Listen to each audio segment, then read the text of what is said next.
Challenges and prospects to the development of Lejekuku Krowo Municipal Assembly. June 2017. I have two questions for you there. One, how was this MPhil program structured? And I'll give you a guide to assist you in the answer that you're going to give. Was this course structured in a thought in part and research in part, or it was a full research without a thought aspect? There's a thought aspect, and then it also flows into the research aspect. Was it a full-time MPhil program? A full-time, but in the evenings.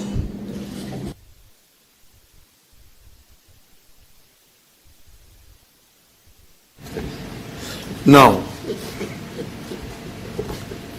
the thought part of the program, was it for the first year? Yes, sir. Right.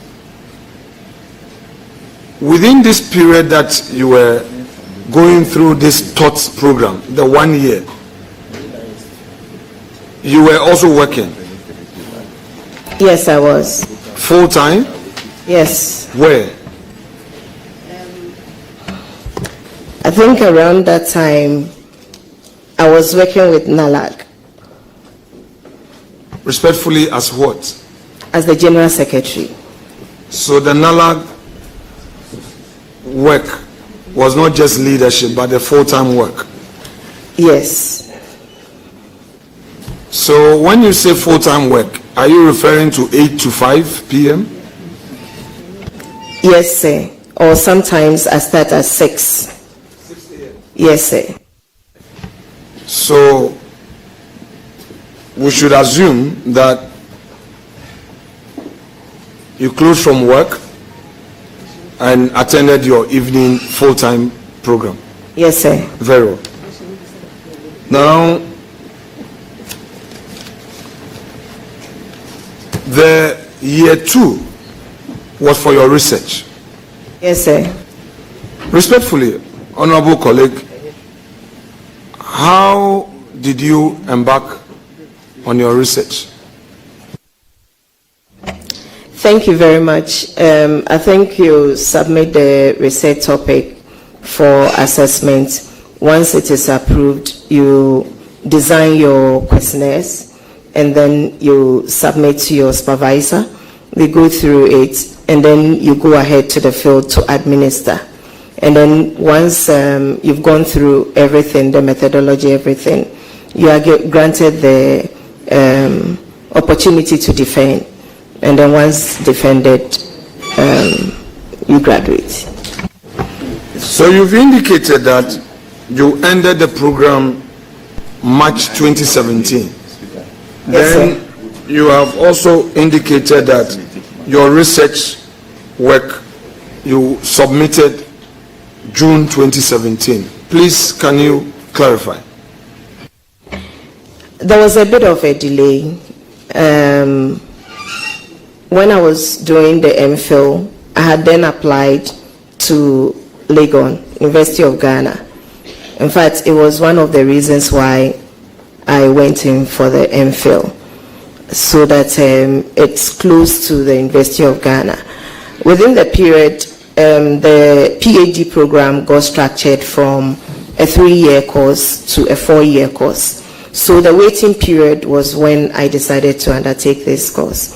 So if you look at it critically, you realize that my final year, that was in 2014, I had to juggle between going for the PhD class and then also doing my finishing up my research work.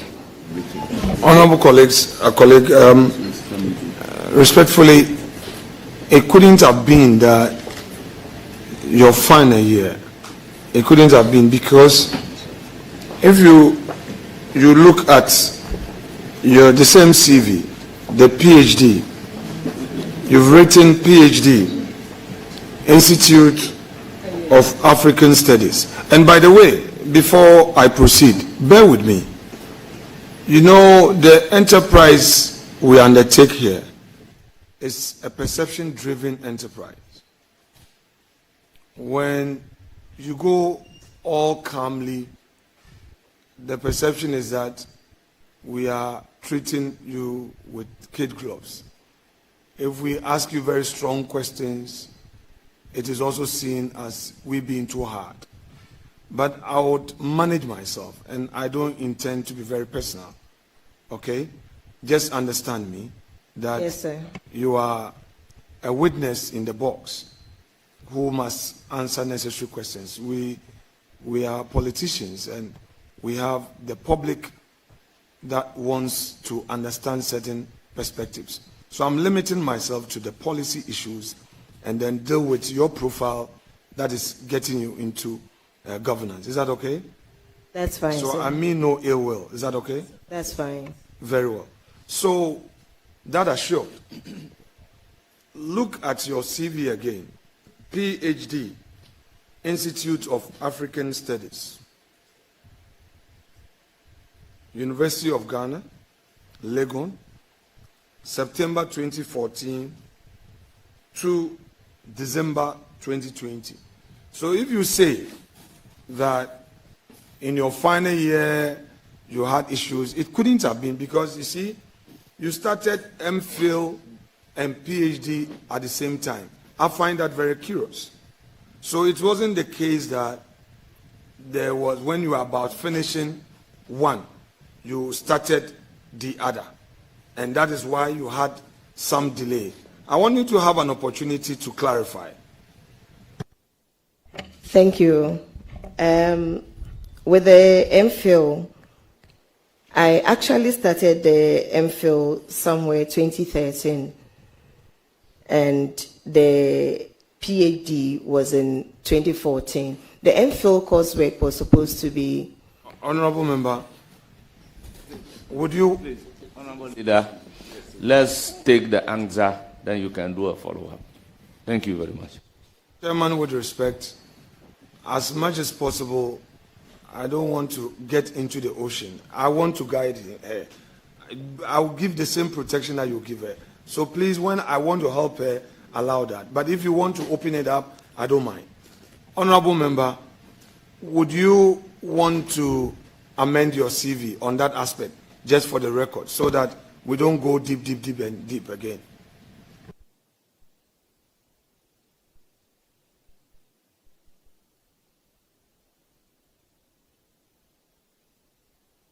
Page 1, on the start date, would you want to amend your CV?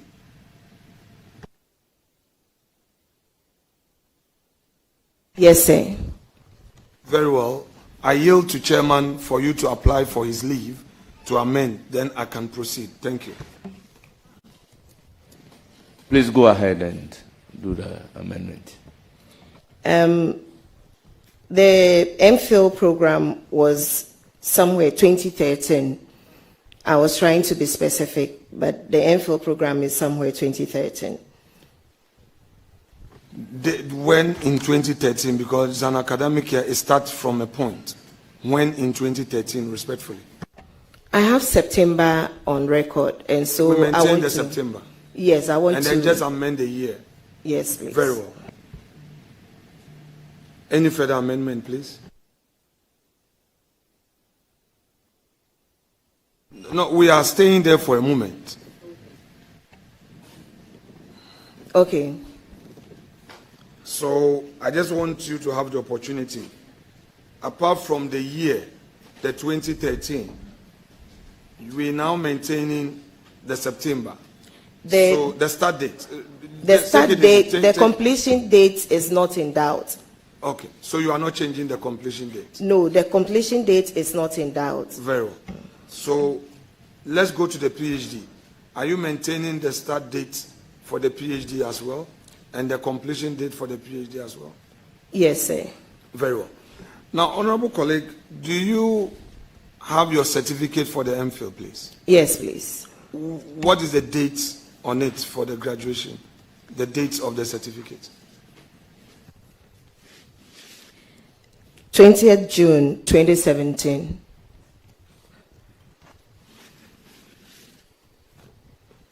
Now, when you submit your thesis, it has to be assessed. You need some period to defend it. Yeah. And when you submitted your thesis for the MPhil, how long did it take you to defend it? The supervisors, how long did it take them to get back to you that they have marked your thesis and everything was okay? Was it a month, 2 months, 3 months, 1 week, 3 days, 1 day? For the MPhil, I will not have a clear period, but I know that it was between 2 months or 3 months. I can't recollect. So let's take the minimum of 2 months, the one you recollect. Now, having told this committee that upon submission, it took 2 months for your assessors to get back to you. At least we use the 2 months. Check again on your CV and the certificate you have. Would you want to take chairman's leave to amend your records again? Thank you. I'm going by what is on the certificate, that 20th June 2017. That is what I have here. My respected colleague, you had in an earlier answer submitted for records that you were done with your program in March 2017, but your thesis delayed. So you submitted your thesis in June of 2017. In fact, that is what you stated here, that your project work research you submitted June 2017. You have a moment ago also indicated that when you submit your project work, your thesis, it takes about 2 to 3 months. Now here is... Or more. Or more, very well, that's okay. I just wanted to use the minimum where you remember. Now, if you submit your thesis in June, and the assessor is going to take 2 months minimum to look at it, mark, get an external assessor to also look at it, which means that in June when you submit it, you would have July and you would have August, okay? Minimum. You cannot graduate in June 2017 and have a certificate which says you have MPhil, you've earned an MPhil in June 2017. It's the reason why I ask you again. Sometimes we all forget. Sometimes we want to be given the chance. It could be that whoever typed your CV made some mistakes. We all give instructions to our secretaries, type this for me, do that. I understand, as an administrator, a leader, there are some errors. So I'm giving you one more opportunity. Would you want to take chairman's leave to amend those records also? Because this is going into public records. Thank you. Thank you very much, Mr. Chair.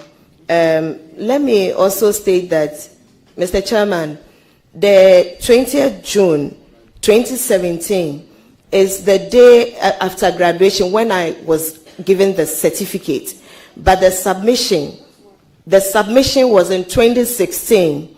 So most often you realize that the year, depending on how soon you submit your project work or thesis, you might not graduate in the same year. And so it is when I was given the certificate that is being referred to here. Okay, honorable colleague, let's take it step by step. So when did you submit your thesis to UPSA? Which date did you submit your thesis to UPSA? The submission date, unless I check, but I can assure you that I would take it that you would come back if you want to come back. no, leader. Well, leader, Okay. with all due respect, let's abide by the rules. If a question is asked, kindly allow the witness to place the answer on record. Then you can follow up with another question. Where the witness is in the process, or the nominee is in the process of answering the question, then you come in to say, no, Honorable Leader, with all due respect, I do not think that is the way we should go. So kindly allow the witness to place the answer on record so that the clerks will be able to pick the answer on the record. Then you can follow up. Thank you very much.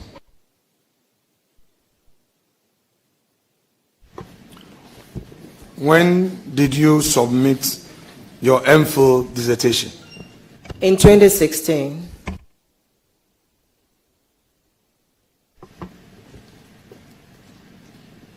Your MPhil program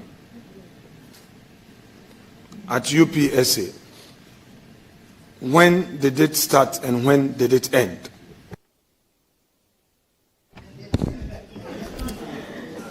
Mr. Chairman, I stated earlier that the MPhil program started somewhere 2013, and the completion, when I said completion, including graduation, was around 2017. If you check the records, I did not even graduate with my colleagues. So I had a year delay or some months or something delay, but I submitted in 2016. There's a difference between graduation and submission, which would conclude the program. When did you complete your MPhil program? I completed in 2016. Do you remember the month? No, sir.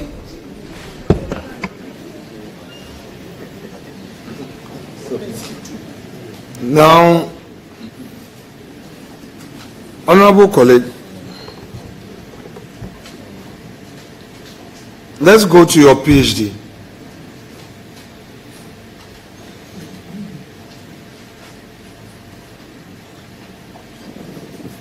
What was your area of research?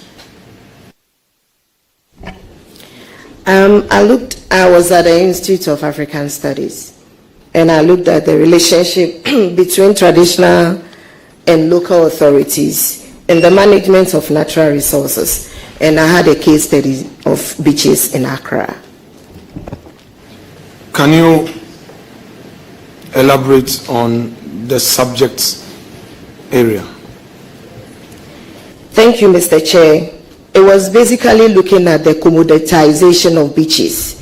And so we all know that aside the beauty or the recreational value of beaches or natural resources, there's the commercial aspect of it. So basically looking at the challenges in managing natural resources, whether it's traditional authorities or the conflicts that emanates from the management of natural resources such as the beaches. When you say natural resources such as the beaches, management of natural resources such as, so your research, what did you eventually uncover in terms of the natural resources that you're referring to? I just want you to situate it in a manner that the ordinary person would appreciate exactly what you did. So it's a qualitative study that sought the perceptions of people in terms of how beaches are managed, and then also the commercial value of it. the challenges that comes out of it, and then the possible balance in terms of how the beaches can be managed to elicit the best out of it in terms of value to the nation, and then the people who are the custodians of it, how the various stakeholders and players in the field can collaborate. Have you shared the outcome of your work with the tourism authority or the various assemblies to enable them sift out some best practices as a guide? Thank you, Mr. Chair. I've not had opportunity yet. I clearly recollect that I was in Parliament when I had to prepare for my Viva. So that was quite a tense moment for me, and afterwards it's been community engagement and parliamentary work, so I'm yet to sit and then properly look at it, but I have plans of working with my supervisor to ensure that some quality work is done so that the lessons and publications can go to the various. I'll look at the tourism minister, sit with her, look at some of the lessons and then how best she can inculcate them and we can learn from it. When you say with your supervisor to ensure that some quality work is done, what exactly do you mean? We have plans of doing some joint publications, and so I will lean on that. Thank you. Please, let's go to page 2 of your CV.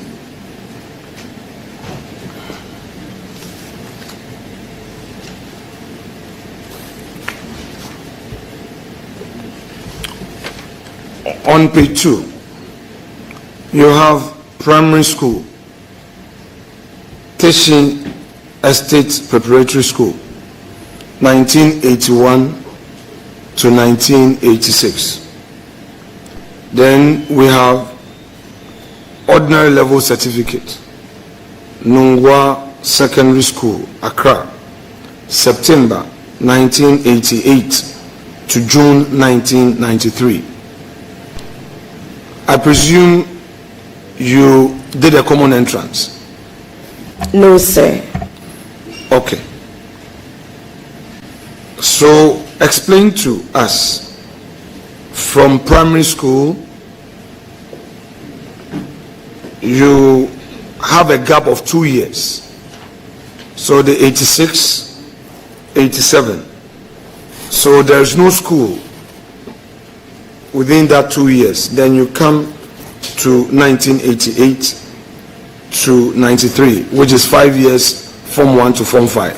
So can you explain to us what you did, what schooling you had between that period that your records do not reflect same, please?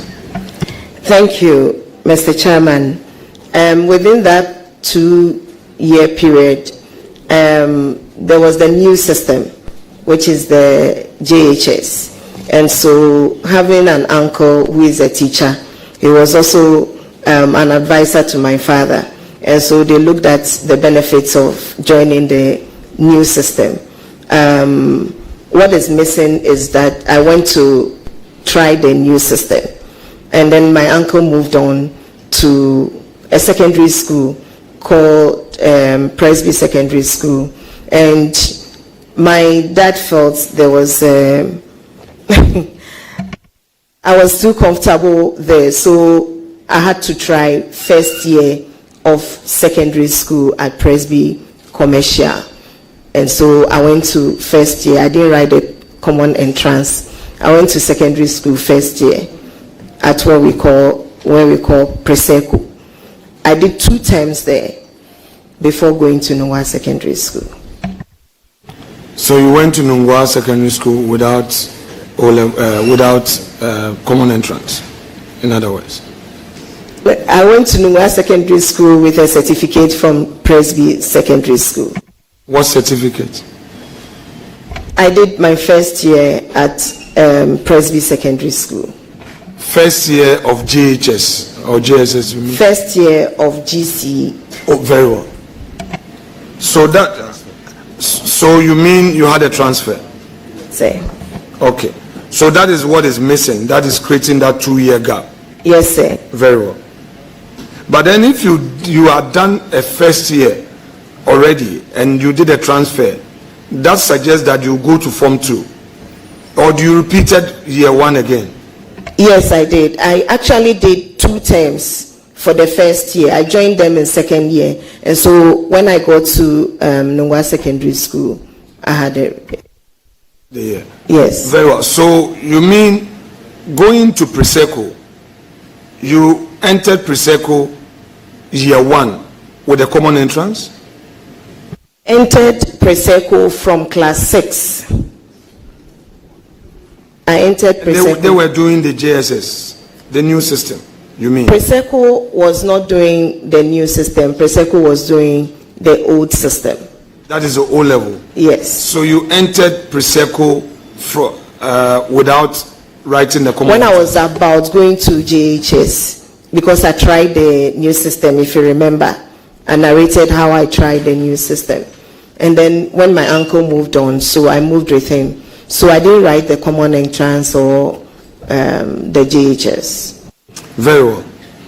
I'll leave that. You've also indicated you did MA, Human Resource Development, Yes, University sir. of Cape Coast, from September 2003 to March 2005. Yes, Is sir. there any part of it that you would want to take the leave of chairman to amend those records there before I proceed with some questions? It was a sandwich program.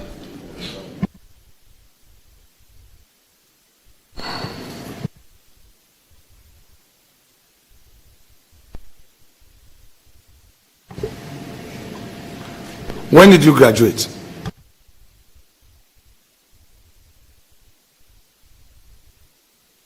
The MA was from 2000 and I graduated in 2005. In fact, it was a 1-year course, and so it was supposed to be 2004. Honorable Member, so would you want to take the leave of Mr. Chair to amend your records, please? Having stated it was 2004, leave is accordingly granted. Thank you, Mr. Chair.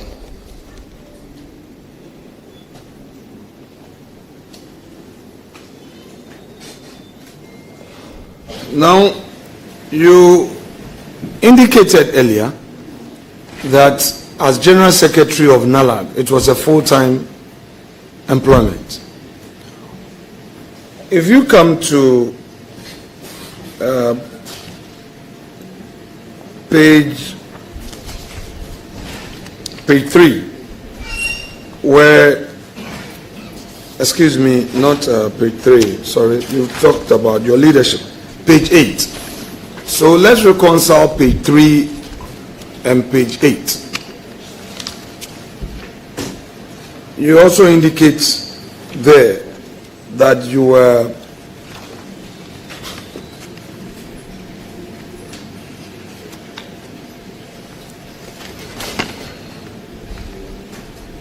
page 9, rather, go back to page 9. Let's start with page 9.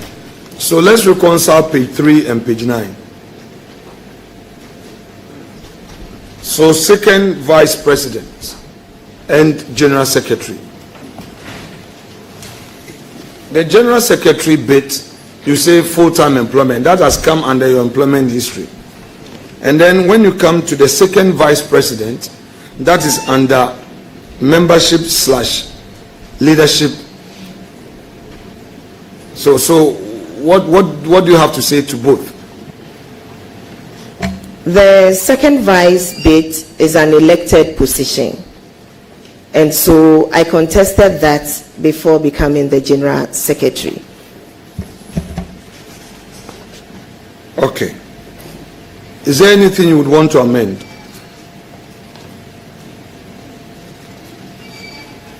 Page 9? Well, on both pages, I mean, look carefully. We would skip that, and maybe later you can take chair's leave to check. I just don't want to. Page 9? Yeah, 9 and 3. Okay, so just check that and we'll come back to it. Anyway, my colleague Ahmed Shaib Jerry had referred to President Trump's inaugural address, where he stated that the policy of the United States under his administration will change in a definition of gender, that a man will be a man, a woman, the very natural state. Do you share in this opinion? Thank you, Mr. Chair. Like I earlier said, it's in line with our constitution, and so I share in that. Very well. You were in Parliament between 2021 and 2025 January 6th. That is the 8th Parliament. You were. Per Yes, your record. sir. That's a fact. Now, you are aware that some of our colleagues took the view that Ghana would have to legislate on this LGBT issues to make clear to the world our position on this matter.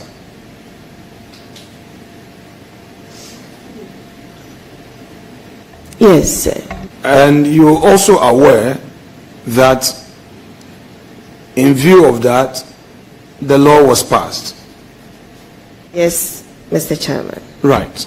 So let me pick your thoughts on this, because you are going into a ministry that is likely to take up this matter. His Excellency, the President of the Republic, has shared some views. One of it was to the effect that our value system in our schools has broken down. Our value system has broken down. And should we tackle our value system and reintroduce our value system in our schools, and the children are able to pick these up, perhaps there will be no need at all to even legislate on it. What is your view on this? Thank you, Mr. Chair. I think I had indicated to our colleague that for the legal aspect, where I think because you referred to that one, he went into asking whether it would be without the law. I said I leave that, or if the law had to, go through the process all over again. I left that to the legal brains. But as to teaching the children our family value system, I think there will be no Ghanaian here who wouldn't want that. All of us would want our kids to be identified with their Ghanaianness, if there's anything like that. So that if you teach, I said that was more sustainable, so that they identify who they are, and then they will take a decision when there's right or wrong. They'll be able to know who they are, and that will define them. So are you for the value system being inculcated in our children, being incorporated in our curriculum, or you are for the law to enforce it? I stick with what His Excellency said. I think he did not rule out the enactment of a law to back it. But I was saying that for sustainability, if it is imbibed in our children from a younger age, it will help. Honorable, I know I'm staying a bit longer with you, but bear with me. The practice since 1997 has always been that members of the committee get 3 questions and have opportunity to get follow-up questions as it pleases the chair. The leader being the ranking by practice since 97 through to Honorable Che Mensah, Honorable Bagbin, Honorable Harun Idrisu, and now my time, is that leaders have unlimited, because we have a duty to ask broader questions and policy. So please don't be what I will end very soon, okay? I just want us to appreciate that. It's not that I'm saying too long with you, but it's the work I have to do, and I don't mean going personally or delaying you. I just need to understand some broader issues for your own good. Is that okay? Thank you very much. Thank you. But leader, take into consideration she's a member of your committee. This very committee, she's a member.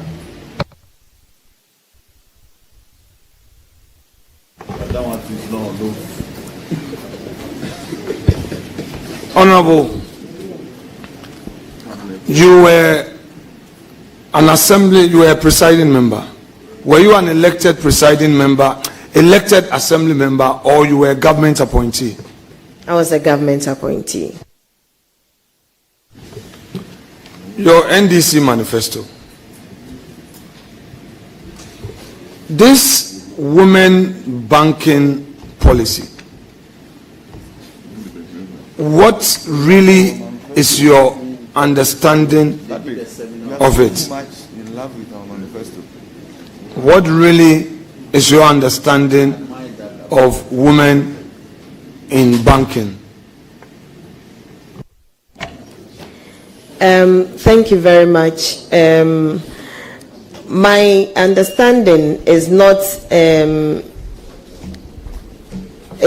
maybe, okay, let me rephrase it.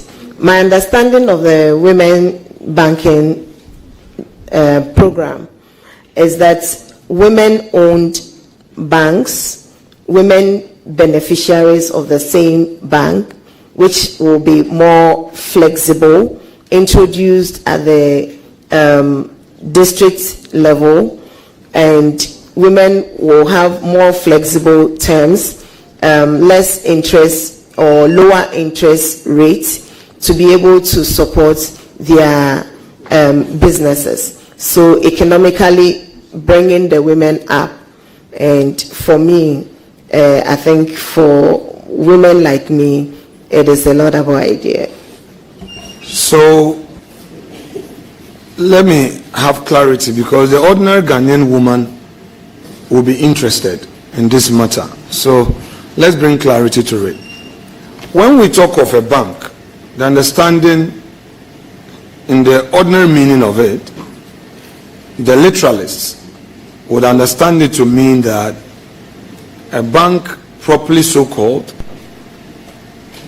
with a license from the Bank of Ghana, own and being in operation. So I would now, with the benefit of this background, ask you very specifics, because you were definitely part of the manifesto committee that put An assumption. Pardon? An assumption. Okay, so then let me put it direct. Were you part of the manifesto committee on gender?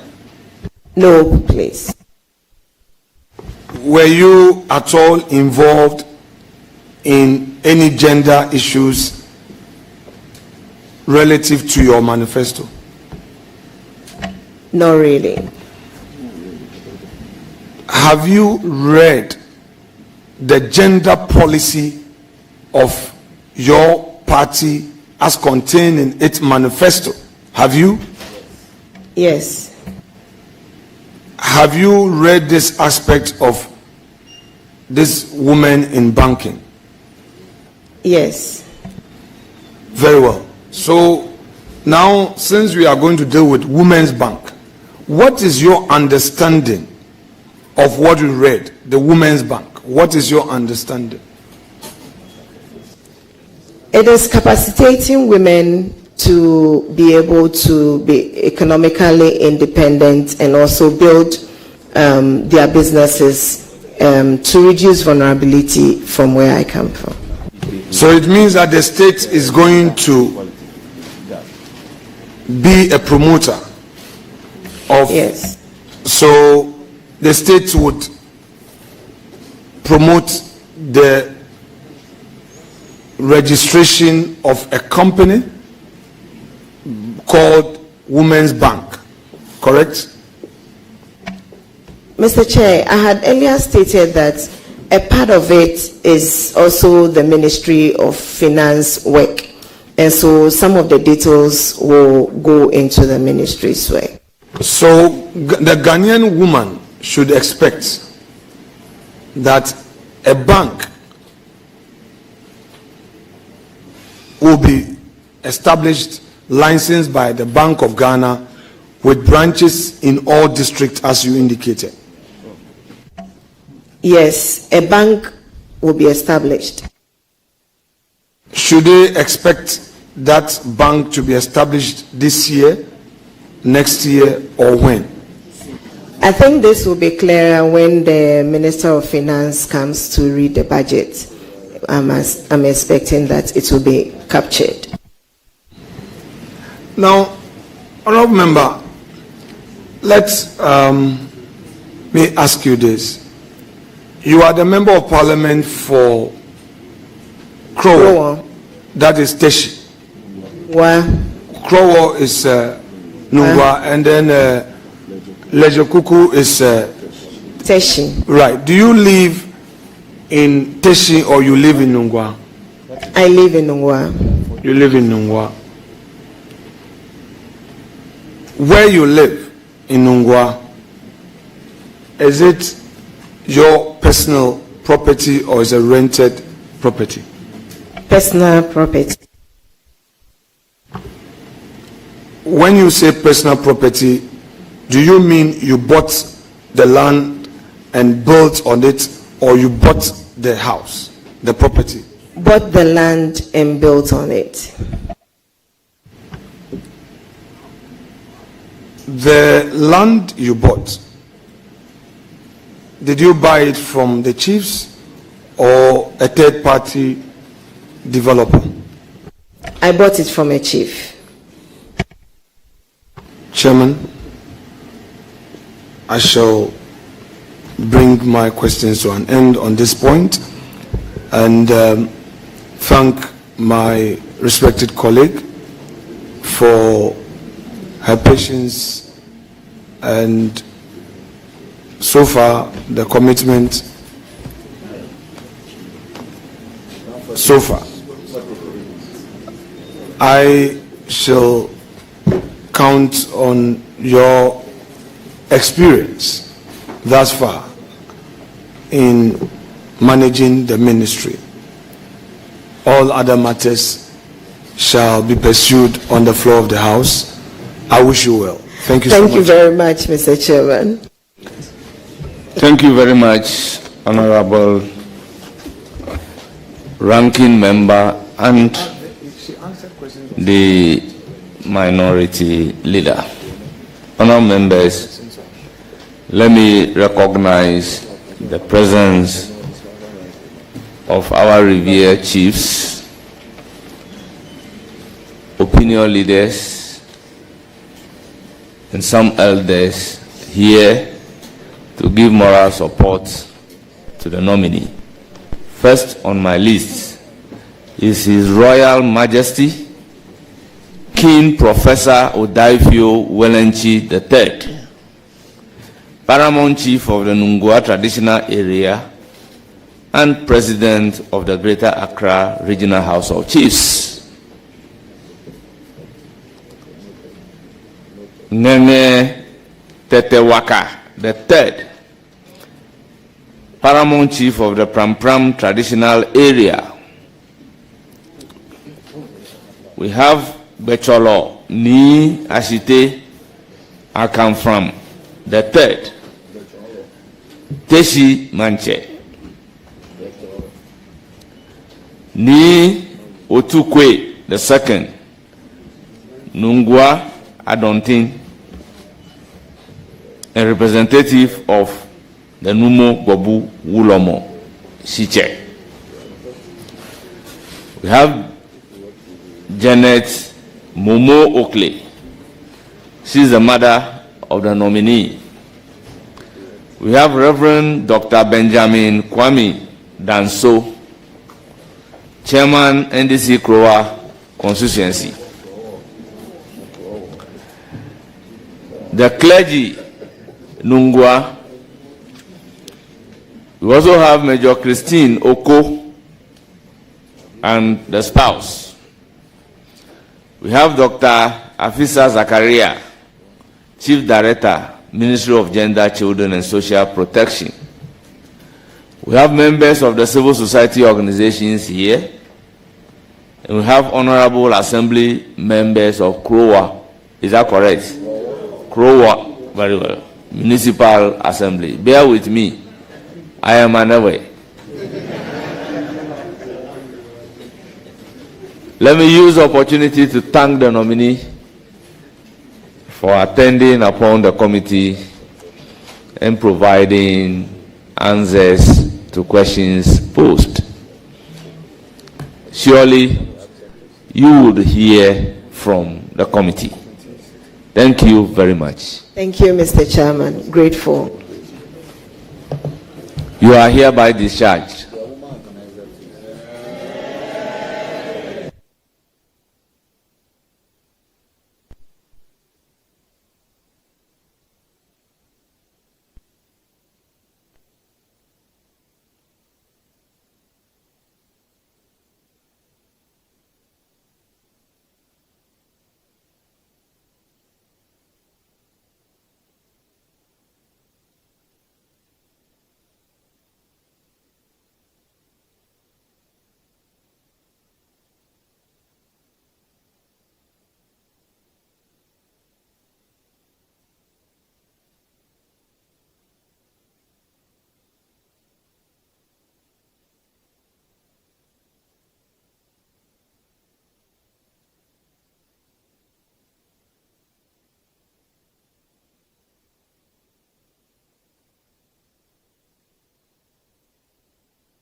Grateful that you stay.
father a retail trader. This name later changed to Kwame Nkrumah. Nkrumah was educated at the prestigious Achimota College in 1930 and thereafter became a teacher. Nkrumah was a very ordinary human being. He was human like all of us. He was born in a very small, tiny village in the western region of Ghana. He had his education, Catholic education, went to a Achimota school, initially wanted to be a Catholic priest, and eventually taught in the Achimota school, which was the most prestigious high school under the colonial rule. At the age of 26, Nkrumah left the Gold Coast to study at Lincoln University in the USA. He read widely from the literature of Karl Marx and Marcus Garvey. And from then on, ideals of socialism became appealing to him. Nkrumah was very much inspired by Marcus Garvey and the whole idea of return to Africa and black freedom. That inspired him a lot too. So he knew about all those things. That would have fueled his ideas for a kind of Pan-African consciousness and the need to rally a wide range of people in pursuit of what he wanted.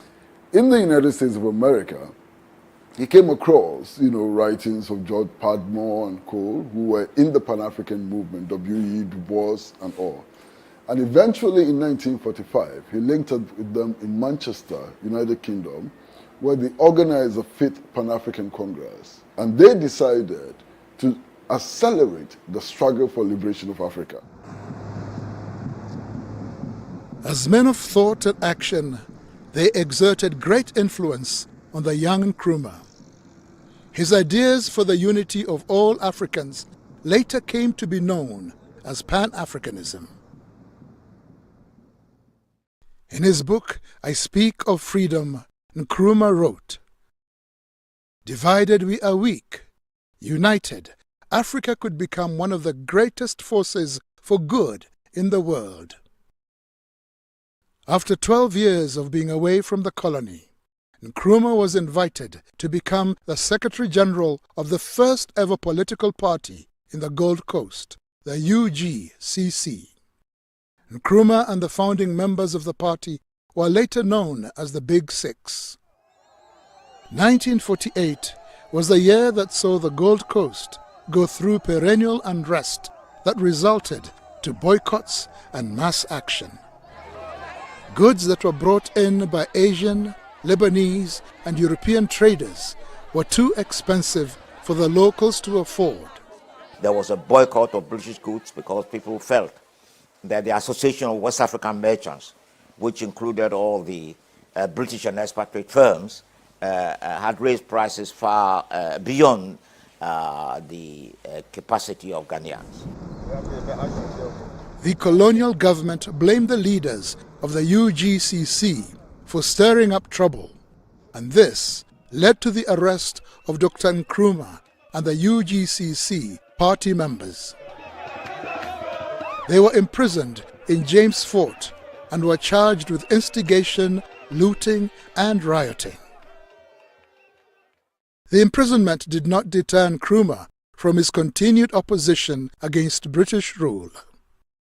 His arrest did not in any way dampen enthusiasm within the party that he had founded, largely because some of the activists remained outside the prison wall.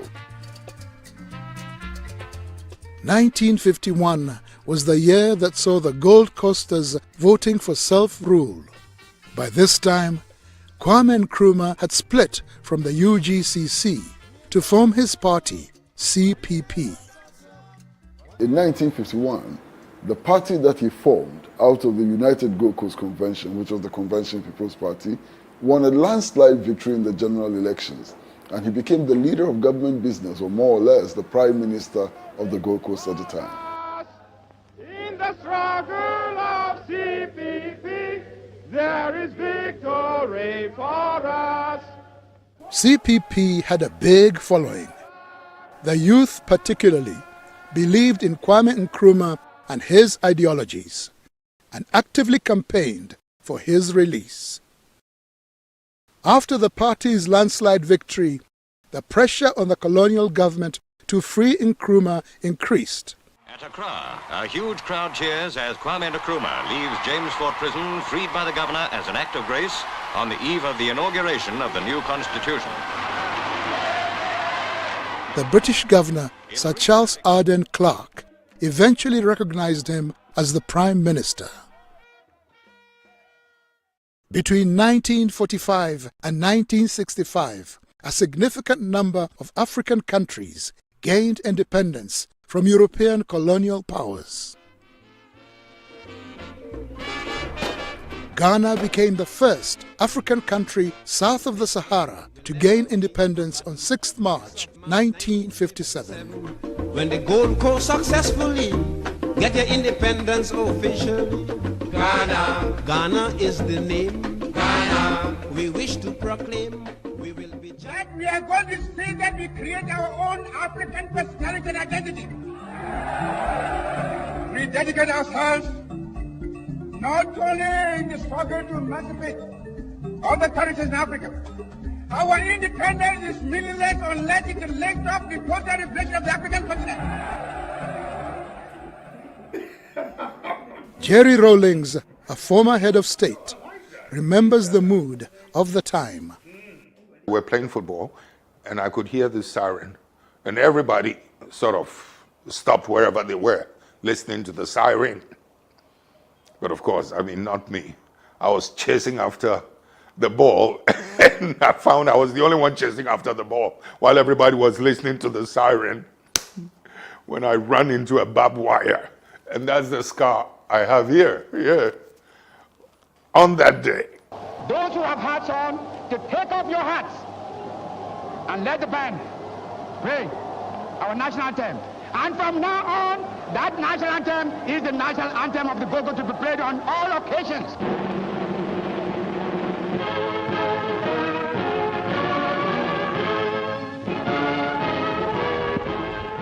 The mood was electrified.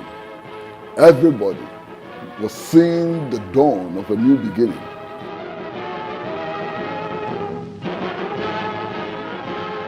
This was the day on which he said that the African was capable of governing himself. And he said that we as Africans should be allowed to make our own mistakes. That was an incredible day.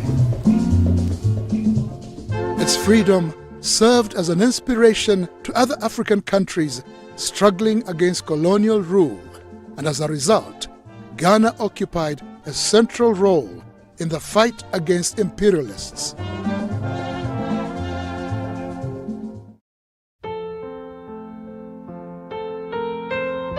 On 31st December 1957, while in office as Prime Minister, Kwame Nkrumah quit the Bachelors Club.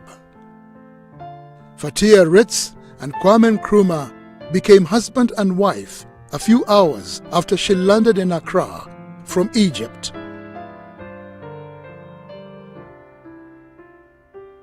This was a marriage that baffled many. It was not understood why Kwame Nkrumah asked for a bride from Egypt. She did not speak English, and neither did Kwame speak Arabic. Mother was a young woman from a different culture. She left her family to come and her home base to come and live here. So I think it was a challenging marriage in a sense, but I remember her saying she would do it all over again. He, I think, did not marry her because she was in love. I think he just felt that it was time for him because of his position. He was then Prime Minister and then eventually became President in 1960. I think he needed to have that image. Together, they had 3 children, Gamal, Samir, and Sekou. From a previous relationship, he fathered a son, Francis Nkrumah. We had an ordinary childhood in the sense that our father, when he was at home, he was a very modest, simple man. So I remember. It has its pluses and minuses. For the pluses, the 1D1F set up factories where individuals could add value to our raw materials. And these agro-producing factories started, but because of some challenges, they've not been able to do what was expected of them. One key challenge I have been briefed from the Ministry of Trade is the fact that these factories lack raw materials, and we know that one big challenge in the agro-processing industry is lack of raw materials. So these companies have not proceeded the way the government intentioned it to be. Again, even though government supported them with some inputs, they lack capital. And because of lack of access to capital, they've not been able to do their work as expected of them. And if you look at the other 1D, 1F companies that signed on to the program, their major challenge is the fact that you recall, Honorable Chair, that government capped their interest rate at 20%, and government promised to pay 10% for them, which was a very good program. But somewhere along the line, the interest rate shot to 35%. So now the problem the companies have is who pays the difference of 15%, because they have already sold their products calculated at an interest of 10%. And one thing government has also not been able to do is to pay the extra 10% that it promised these manufacturers. They also have the issue of raw materials, and we know that issue of raw material availability did not start today. It's been there for long, and it has worried our industry. That is why our industries have not grown to the levels we want. So these are the challenges of the 1D, 1F, but there is always a solution to problems. It is good that it has started. Now that we know the challenges, how are we going to solve it going forward? I see the solution in the 24-hour economy. Because, Honorable Chair, in the 24-hour economy, businesses are going to receive incentives. In the 24-hour economy, agribusiness is going to play a key role. And in the agribusiness role, we are going to do commercial contract farming. The commercial contract farming is going to solve the raw materials problem to a very large extent. In so doing, these factories that have signed on the 1D, 1F, I'm sure will sign on the 24-hour economy and get a benefit of the raw material availability. They'll get the benefit of the tax holidays. They'll get the benefit of the stimulus packages they will get. And I think that it is Ghana. These industries are not political. They are looking for what a country can do for them. What the NPP did for them, they have taken it. What the NDC will add to them will make them even better. So I think that the implementation of the 24-hour economy will solve most of these problems that the 1D, 1F programs suffered. And at the end of the day, Ghana will be better for it. Thank you. Chairman, I have a follow-up question with respect to what our honorable member has just presented. Chairman, honorable member nominee has stated a couple of challenges. One, some 10%, if I heard her right, and as a other 15% that have been a challenge or have been challenges to 1D, 1F actors. And then she's saying that it will take the 24-hour economy to address those challenges. Honorable Stephen Amwa. So the question following up is that... Very well. Ask your question. Is that twofold. What will be the percentage of 24-hour economy to our GDP under your government? And how much have you earmarked to deal with the 15 and the 10% in terms of nominal values? Thank you very much, Chairman. Very well. I will allow the nominee to answer the question, but I will treat it as a substantive question. Thank you very much. Proceed to answer. Thank you very much, Honorable Chair.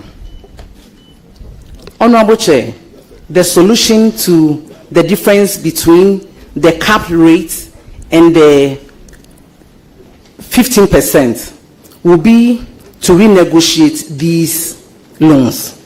Because as a lawyer, I've had the opportunity to renegotiate loans.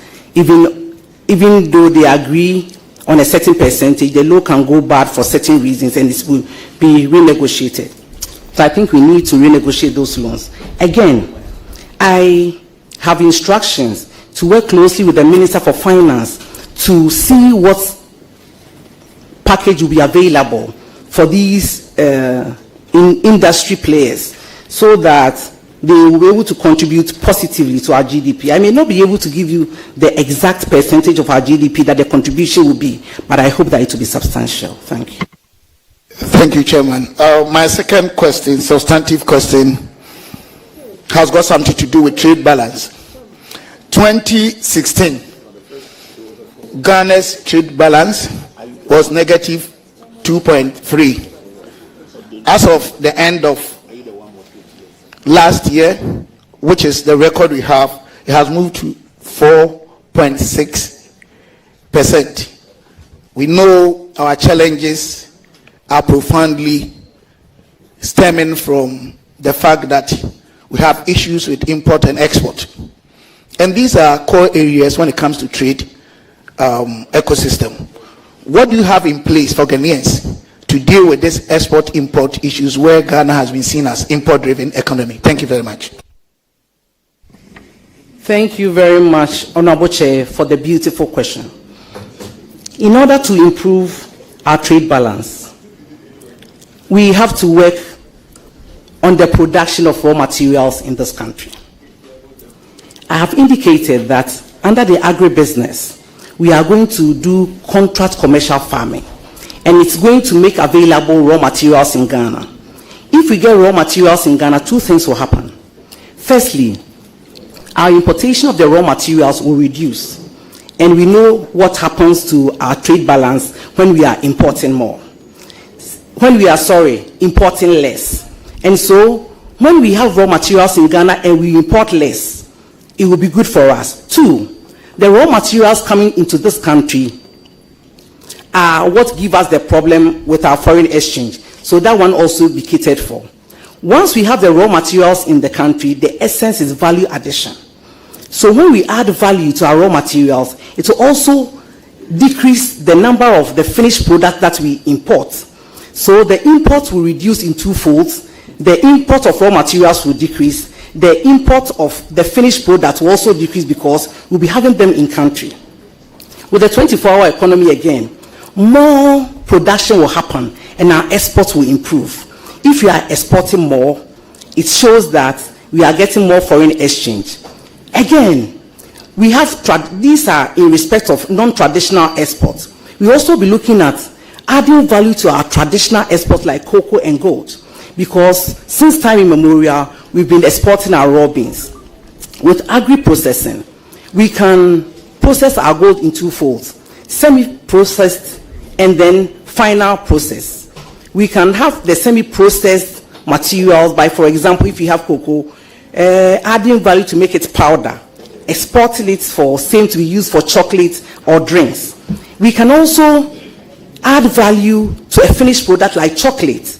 And so if we are now adding value to our traditional exports in addition to our non-traditional exports, you know what will happen to our export numbers. That is how I seek to improve our trade balance. Thank you very much. Mr. Chairman, my next question is not three. It's my last one, please. Mr. Chairman, I want the honorable nominee. Honorable Stephen Amwa, remember you have a follow-up question. One follow-up question.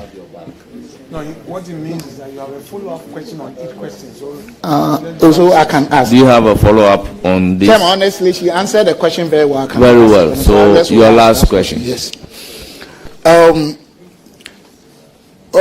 all know that one of the factors confronting Ghanaian businesses, apart from the fact that we have, as described by experts, that we have weak entrepreneurial ecosystems, is the fact that Ghanaians as entrepreneurs find it very difficult to compete globally. I mean, let's be very honest. They always complain about Chinese, Indians, and co. taking over businesses and even going to retailing, which is against the law. And we all always concentrate on the systematic risk factors, being the macroeconomic risk factors and also capital. But I think there's an issue with company-specific risk factors being unsystematic. What is this factor? What does it entail? And what will you do when we are talking about companies or entrepreneurs-specific risk factors in this country, apart from capital that they need? Thank you very much. Thank you, Honorable Chair, for that question. Some of the company risk factors go to capacity. Most of them lack capacity. And so when I'm giving the nod, I will ensure that we build their capacity in this area, and this will go a long way. Even though you have mentioned access to finance, we know that this is very key. And so I'll be dealing with the Minister for Finance to see how we are able to make available finance for these companies to do their businesses and for the business environment to thrive. Because, you know, as a government, if you do all these things, it looks like you are helping the entrepreneurs. But at the end of the day, you are creating jobs and you are stabilizing your city and you're having a strong economy. So I think that this should be dealt with. Thank you very much. Thank you, Chairman, Honorable thank you. I think I'm Sizanamo. okay. At this point, I can only ballyhoo you. All the best. Congratulations. Thank you very much. I will give the floor to Honorable Befi. Thank you very much, our wife. Thank you very much. Congratulations. Thank you very much. The chairman, the concept of free zones has come to stay. I guess you know about it. And Ghana's practice of free zones has been extremely different from what happens in the whole worldwide. We are practicing the two-tier system of free zones, where we practice the enclave system and the single factory system. This has not been good for the country over the period because Ghana is losing a lot. How best can you work with the Free Zones Authority to streamline the free zone system so that we operate only the enclave system, which happens everywhere in the world? Thank you. Thank you very much. Free zones is the way to go if you are interested in our export promotion.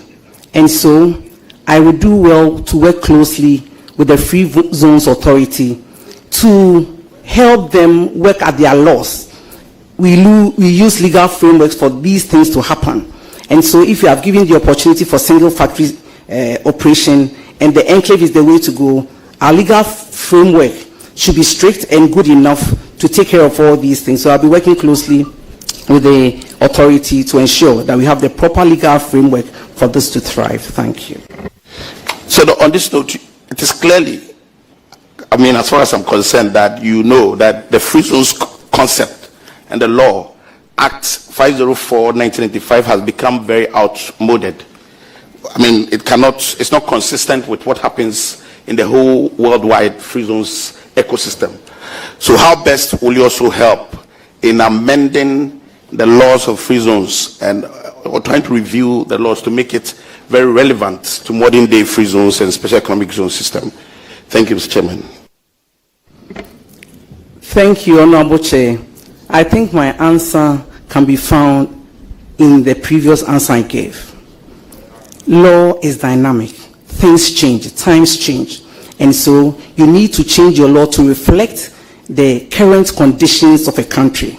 And it's trite learning that this law is outmoded. So I'll work closely with the Free Zones Authority and Parliament to ensure that we promulgate a law or we amend this law to suit the needs of our time. Thank you. Any further questions? Yes, sir. Thank you, Mr. Chairman. Madam Elizabeth Ofuso-Jare, you are in the House. Honorable Ofuso-Jare. Mrs. Ofuso-Jare. Mrs. Very important. Our wife.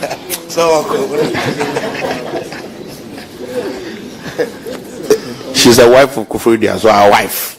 Very important.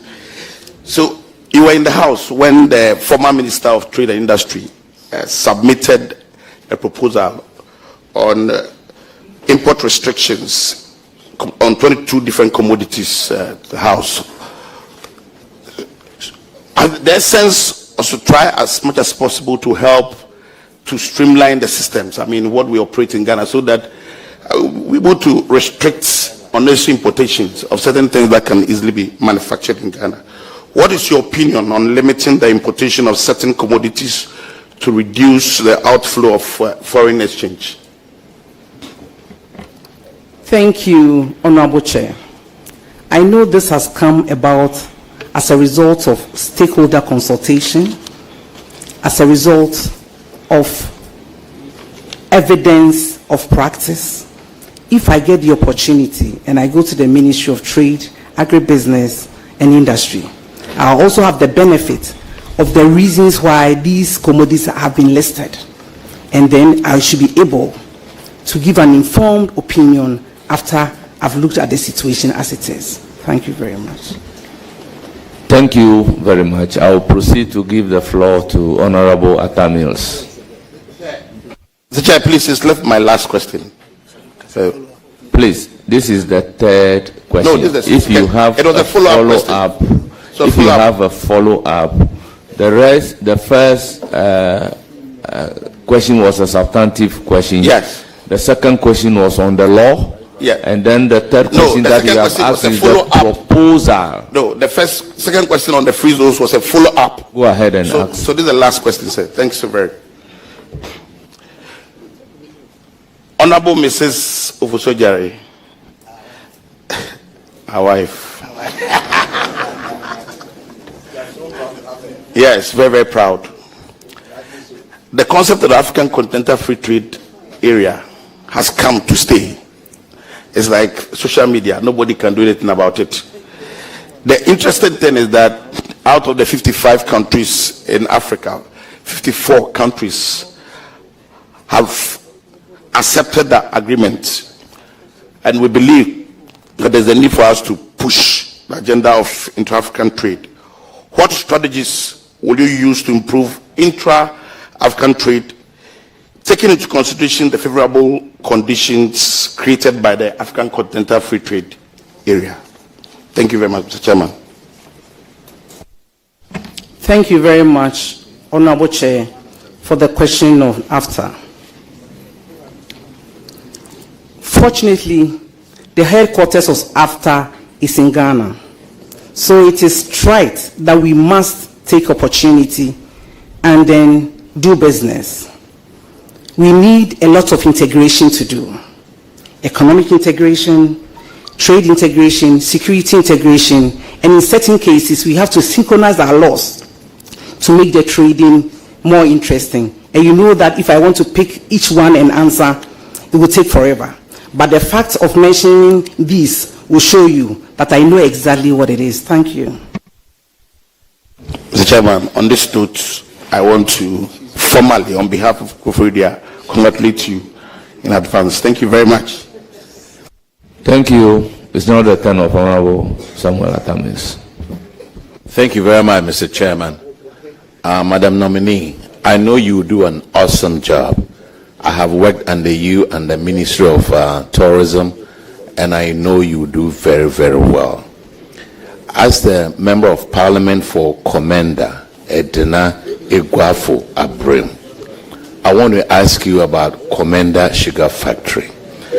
The last government tried to make it into a white elephant. What has been your brief on Komenda Sugar Factory, and what is the way forward? Thank you very much. I've had a quick... So, Nominee, you can proceed to answer the question, but take away the white elephant aspect of it. Thank you, Honorable Chair. White elephant is duly taken away. I have walked quickly through the ministry by a briefing I received about Komenda Sugar Factory. I've been told that as we speak, it is not operational. And one of the major challenges the factory has suffered was the lack of raw material to feed that industry and some missing parts. I've also been told that monies were released to solve these problems. And the total health of the factory should be done after an evaluation. And so I will work to ensure that we know the actual health of the factory. But it's obvious that we need that factory to work for the benefit of Ghanaians, because we are importing about $500,000 worth of sugar into this country. And so once I take office, I will work together with the ministry to ensure that we assess the health of the factory and do whatever it takes to put the factory on stream by whatever means to ensure that Ghana benefits from that monumental project. Madam, how long do you foresee that it may take for us to operationalize this factory? I have paid a visit to the place. Everything is intact, and we are ready to see it operational. So what is the timeline that you would give to the good people of Komenda, Edina, Eguafo, Abrem? Thank you very much for the question. The answer is expeditious timeline. Thank you. Thank you very much, Mr. Chairman. I think I have all the answers that I need. Thank you. And Madam, you do an excellent job. Thank you very much. It's now the time for Honorable Alassane Omar. Thank you, Chairman. Madam Nominee, congratulations. Thank you. Listening to you shows you will do a marvelous job at the ministry, helping His Excellency John Dramani Mahama to reset the agenda. My question is about the resetting agenda. In this, according to the NDC manifesto, what is your take on the amendment of the 2020 Act 1014 in order to encourage and promote businesses at Kokumpe, Kumasi Magazine, Abosokai, and among others, which collapsed under the elsewhere Nana Akufo-Addo administration? Thank you. Which act? Act 20, Act 2020, and which was amended. Customs Amendment Act.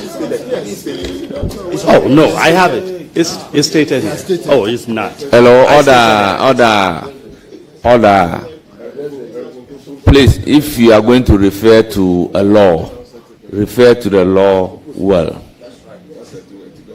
Please, answer the question. Thank you, Honorable Chair. I am excited that I know the law he's referring to. I think it's that portion that deals with the importation of scrapped cars. In the 120-day manifesto of the NDC, that law will be reviewed to improve the businesses of the areas you've mentioned, Kokompe, Magazine, and Abosokai. This will be done with climate change in mind. It will be done with the new automobile industry also in mind. And so a quick look at all these interests will guide us into what will go into the amendment. Thank you. Any further questions? Chairman, I'm done. I wish her well. I will then give the floor to Honorable Ritana Odole. Thank you very much, Chairman.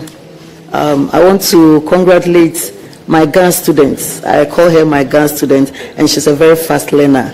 Congratulations on your nomination by His Excellency John Dramani Mahama, the President of the Republic of Ghana.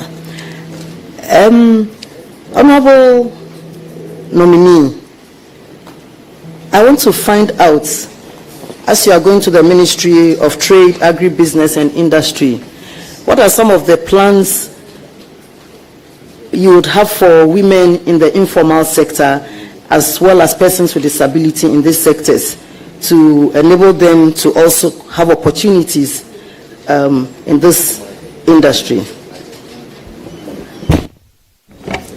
Thank you very much for this question, Honorable Chair. Fortunately, the Parliament of Ghana has passed the Affirmative Action Law. That's the Affirmative Action Act, Act 1121, 2024. The whole essence of the law, if I take you with the greatest respect to Section 1, with your kind permission, I read. The object of this act is to ensure the attainment of gender equity in the political, social, economic, educational, and cultural spheres of the society. With your kind permission, I move to 3. The government will promote policies and programs to redress the political, economic, and educational gender imbalance in the public and private sectors. It is the dream of Excellency John Dramani Mahama to implement the Affirmative Action Act. There is going to be a policy on women at the Ministry of Trade, Agribusiness, and Industry.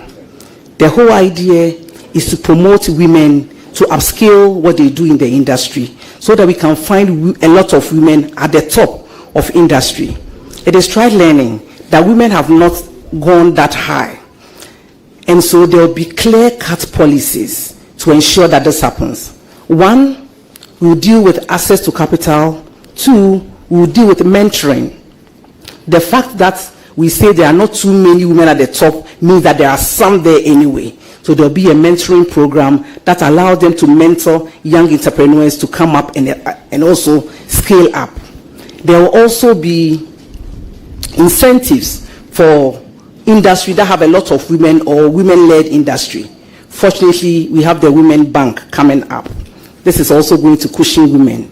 The Women's Bank basically is a bank that is set up to help women. The beauty of the bank is that only women will work in that bank. I keep on saying, to wait. If somebody will beat you to cry, it will not be the same way as you have decided to cry. Women know women's problem.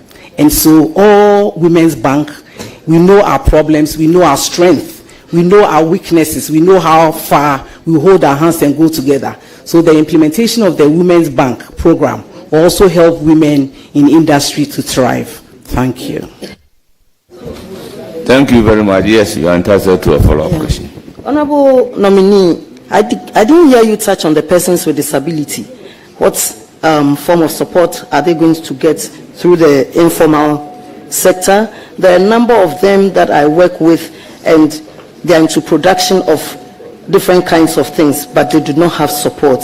So can we hear something on that? Thank you. The assurance is that they are part of the vulnerable group, and there will be policies to bring them up to speed. Thank you. Thank you, Mr. Chairman, for the opportunity. I wish to congratulate you once again, and I'm rest assured and sure that you are capable and able to deliver in the ministry that His Excellency John Dramani Mahama is appointing you to. Thank you. Thank you very much. It's now the time of Honorable Kwadwo Nkrumah. Chairman, thank you. I would like to, on behalf of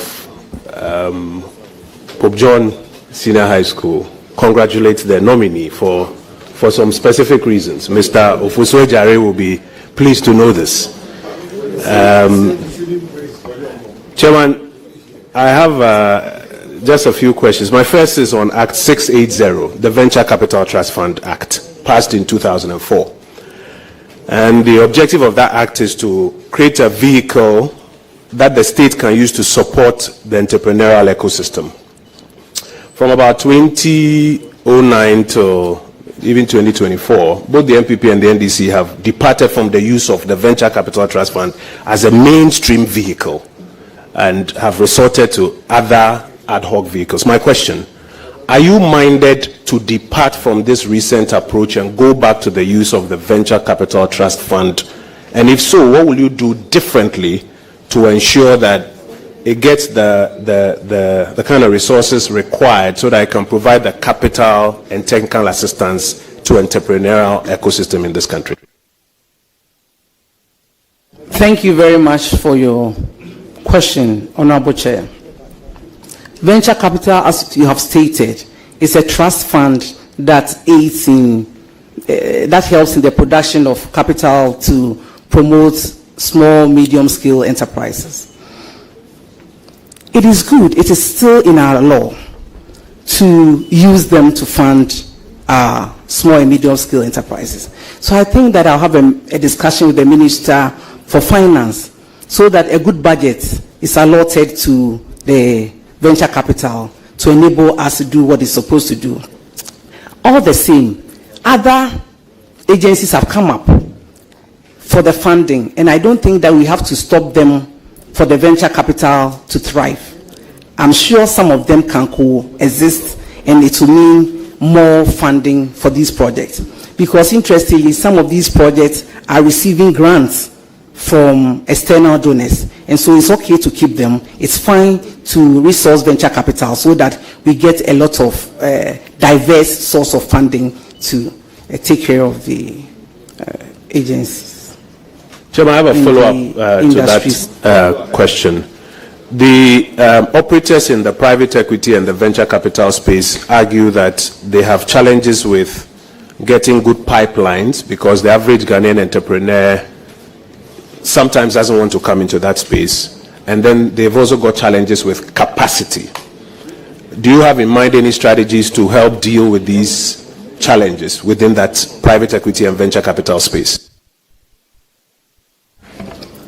I'm excited that your answer is even in your question. They lack capacity building. I have stated in my previous answers that capacity building will be a thing for the ministry. So I'm happy that you are bringing it up. The more it comes up, the more convinced I am that capacity building is a challenge and we should take it seriously. So I thank you for bringing it up again. Chairman, my second substantive question, with your leave, is got to do with the non-traditional export space.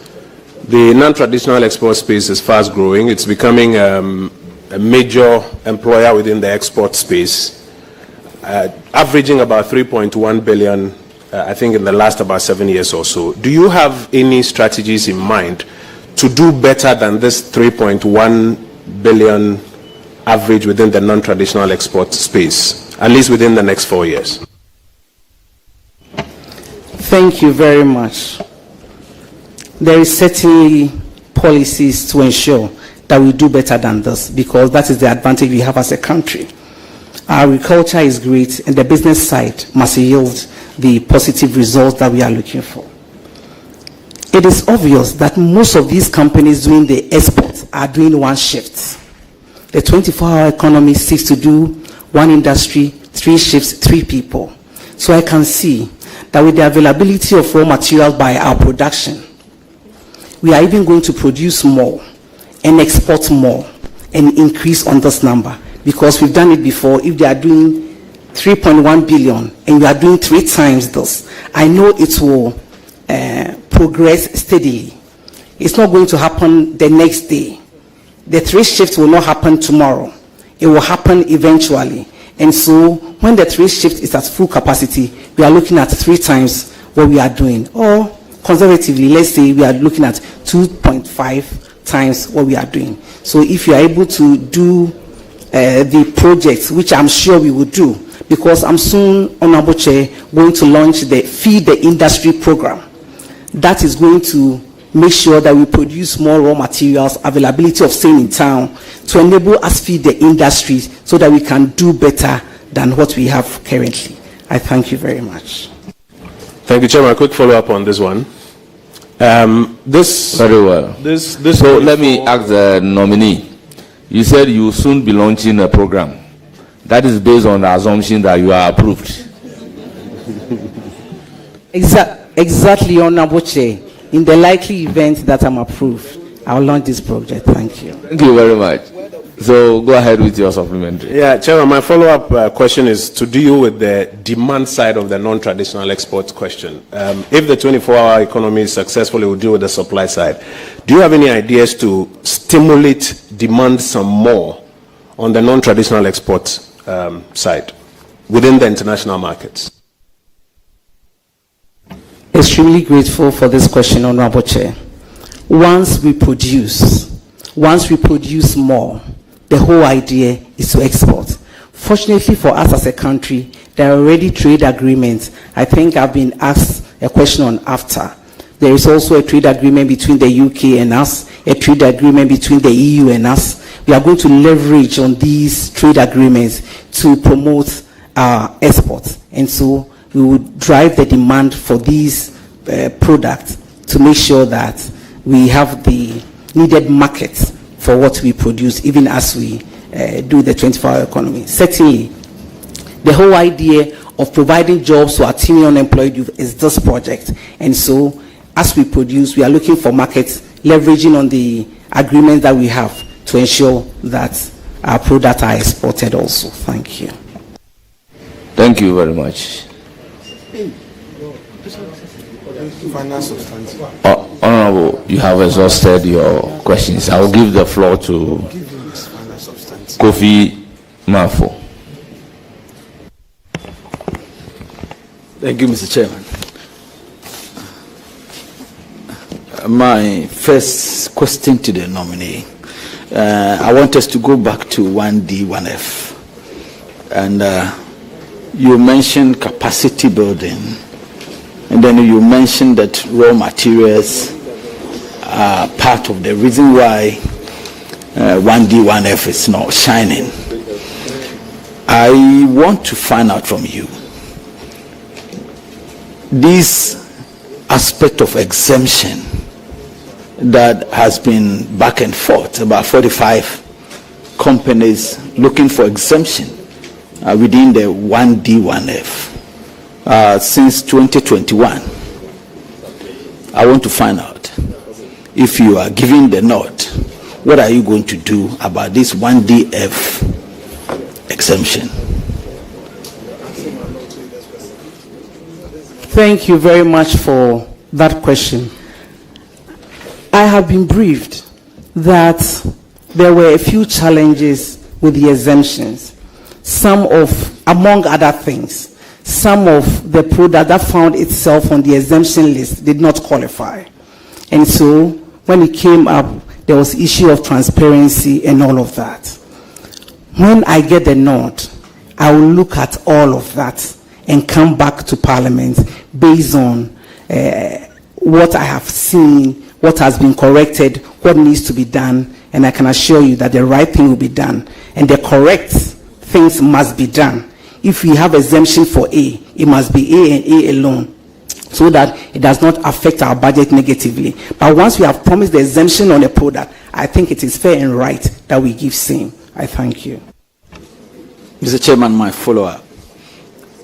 I want to ask this question, and the question is, you indicated that raw materials has been a problem for not only 1D, 1F, but for export manufacturing. So I want to find out from you, when they came in for the exemption, when these companies came in for the exemption, raw materials were taken out completely.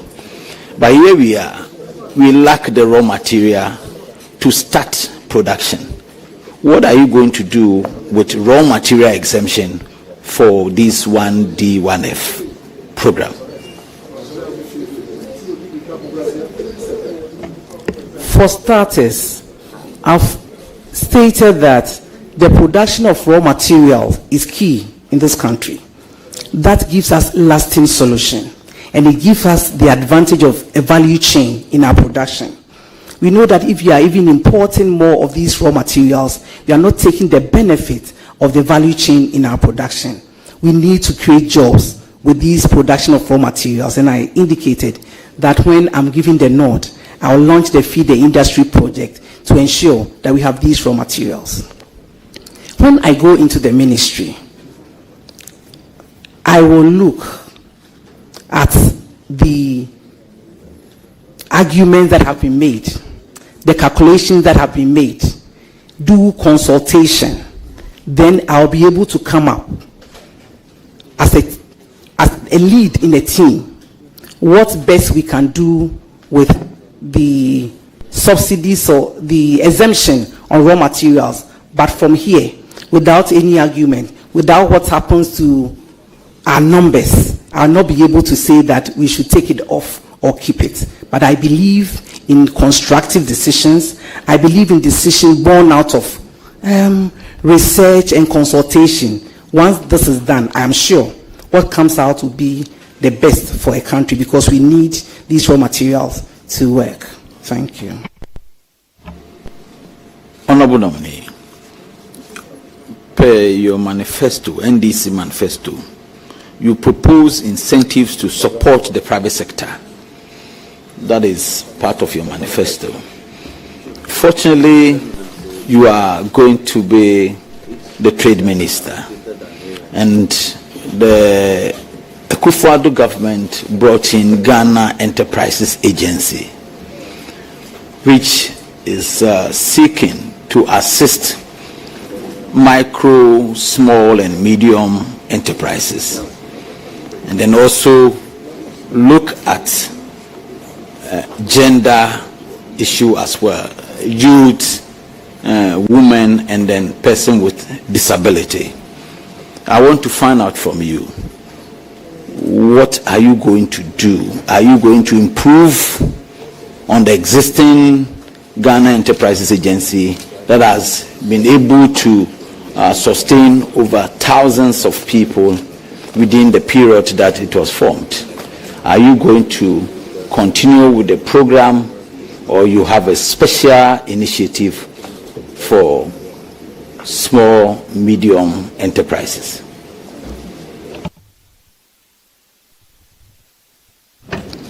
Thank you very much. The LI for GE, LI 2470, even deals with micro.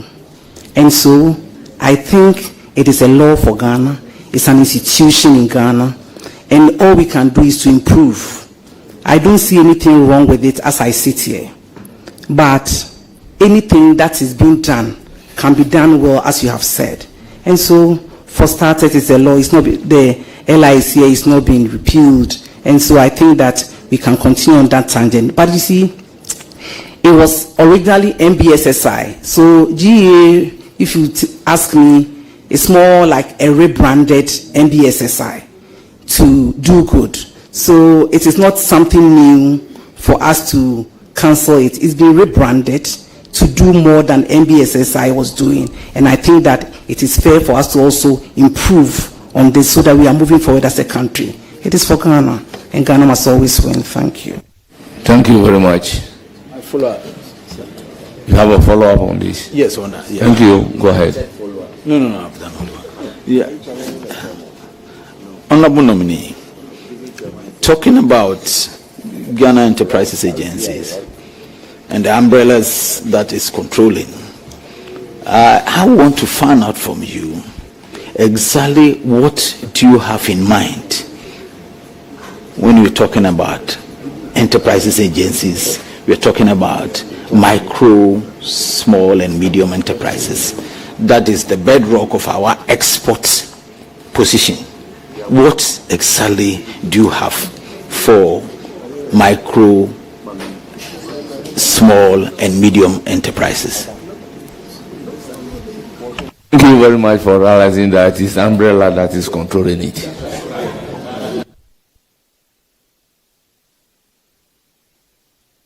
Please, your answer to the question. I'll try and answer your question as much as I understand. If you say, what do I have in mind by talking about micro, small, medium scale industries, it's already decided by law. The LI 2470 states what enterprise is micro, what is small, what is medium. It uses the number of staff you have and the capital you have. So if you are talking about micro, you are dealing with about 1 to 3 staff, an amount of 150,000 to I think 3 million. Then small scale is from 3 to I think 30. The law is here. We will do well to resource persons who fall under various categories. And at the end of the day, women again. Because of the affirmative action, we must be conscious of training more women. We must be conscious of giving access to more women in the space of the economy. And so we continue to do their mandate and even do it better. Still thinking about the vulnerable, like the disability, people with disability, to work well with them. Thank you. Thank you My last very one. much. No, Please, my last you are not entitled to. You said this is your supplementary, last supplementary question. So please, I'll give the floor to Honorable Muhammad Shaibu.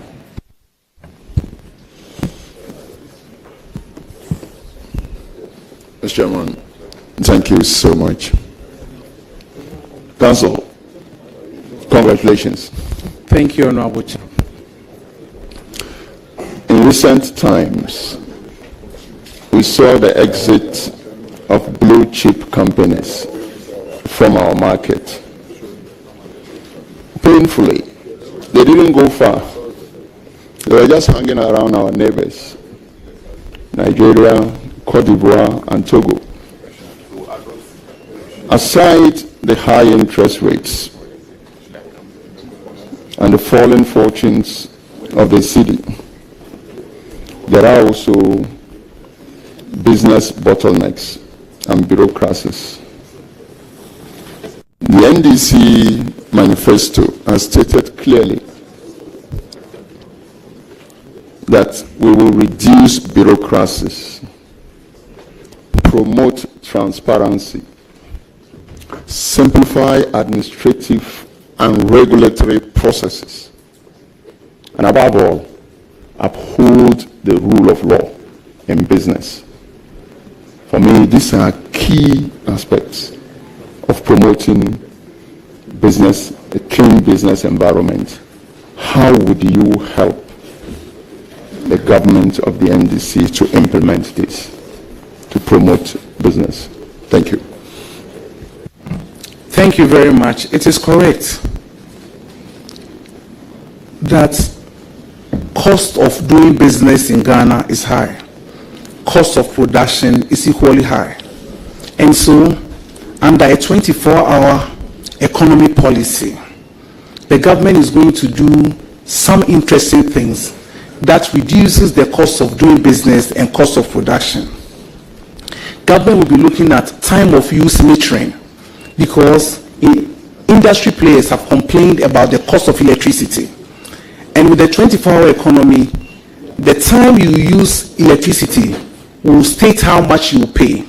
If you are using electricity in the evening, you are paying less. If you put all together, you are reducing the cost of your electricity and water. And so, cost of production will come down. Again, with the 24-hour economy, you'll be producing more. And you know, the more you produce, the cheaper it is. As we speak now, most industries are running one shift. And even in the one shift, they are not able to produce to full capacity. With the availability of... Honourable members, order. Let's listen to the nominee in silence. With the availability of raw materials, we'll be able to feed our industries. You know, these companies live because they have to import raw materials. And so if we put all these things together, in addition to the fact that as for the rule of law, you know, it's synonymous to Excellency John Dramani Mahama. Perfect. And in this case, I'm stating his attributes. It is not in comparison with anybody. 100 people can be good. He's good, and he's synonymous to the rule of law. So you see, anytime he's in power, you can go to bed with the issues of rule of law. Transparency is going to happen. At the Ministry of Trade, there will be a desk for facilitation so that people who want to do business will get their trade issues facilitated easily. I think all these put together, trade will boom. I thank you. Thank you very much. Any further question? Yes, just one more. Honorable Chairman, and thanks for indulging me, Chairman. Council, I just want to pick up on where my good friend from Commander ended. And growing up, you would hear Operation Feed Yourself. You hear eat what you grow and grow what you eat. In recent times, we've had our import bill of sugar and other food items rising so high. Again, the NDC manifesto clearly stipulates an agenda of made in Ghana. And for me, this is one surest way of curtailing some imports to the system. How would you help promote the Made in Ghana agenda? Thank you. Thank you very much. If we eat what we grow, our imports will come down. And so if a lot of people were eating yam like I do, the importation of rice will come to a barest minimum. If they enjoy plantain fufu like I do, then the importation of other products will come down. And so we are going to encourage ourselves to eat what we grow. You've also spoken about the promotion of made in Ghana goods. I'm excited to tell you that when I was Ghana's Minister for Tourism, Culture and Creative Arts, I did this big time. I promoted made in Ghana goods in Ghana and out of Ghana. Anytime we did our fairs, I invited some industry players to come with me to showcase what we have as a country. I'll even do it better and on a larger scale when I'm giving the nod to become Ghana's Minister for Trade, Agribusiness and Industry. But I'll also encourage Ghanaians to wear what we produce, to patronize made in Ghana goods. If that happens, again, our importation of some of these foreign things will be minimal. I thank you. Thank you very much, Chairman. I wish the nominee success. Thank you. Very well. Honorable Deputy Whip. Congratulations, Leonard. Thank you, colleague. I think your composure has been very good so far. I just want to ask, there is a spare parts dealer in my constituency. It's popularly known as Anson 1. He has Anson 1. He has few complaints, one of which is high port charges, high cost of spare parts.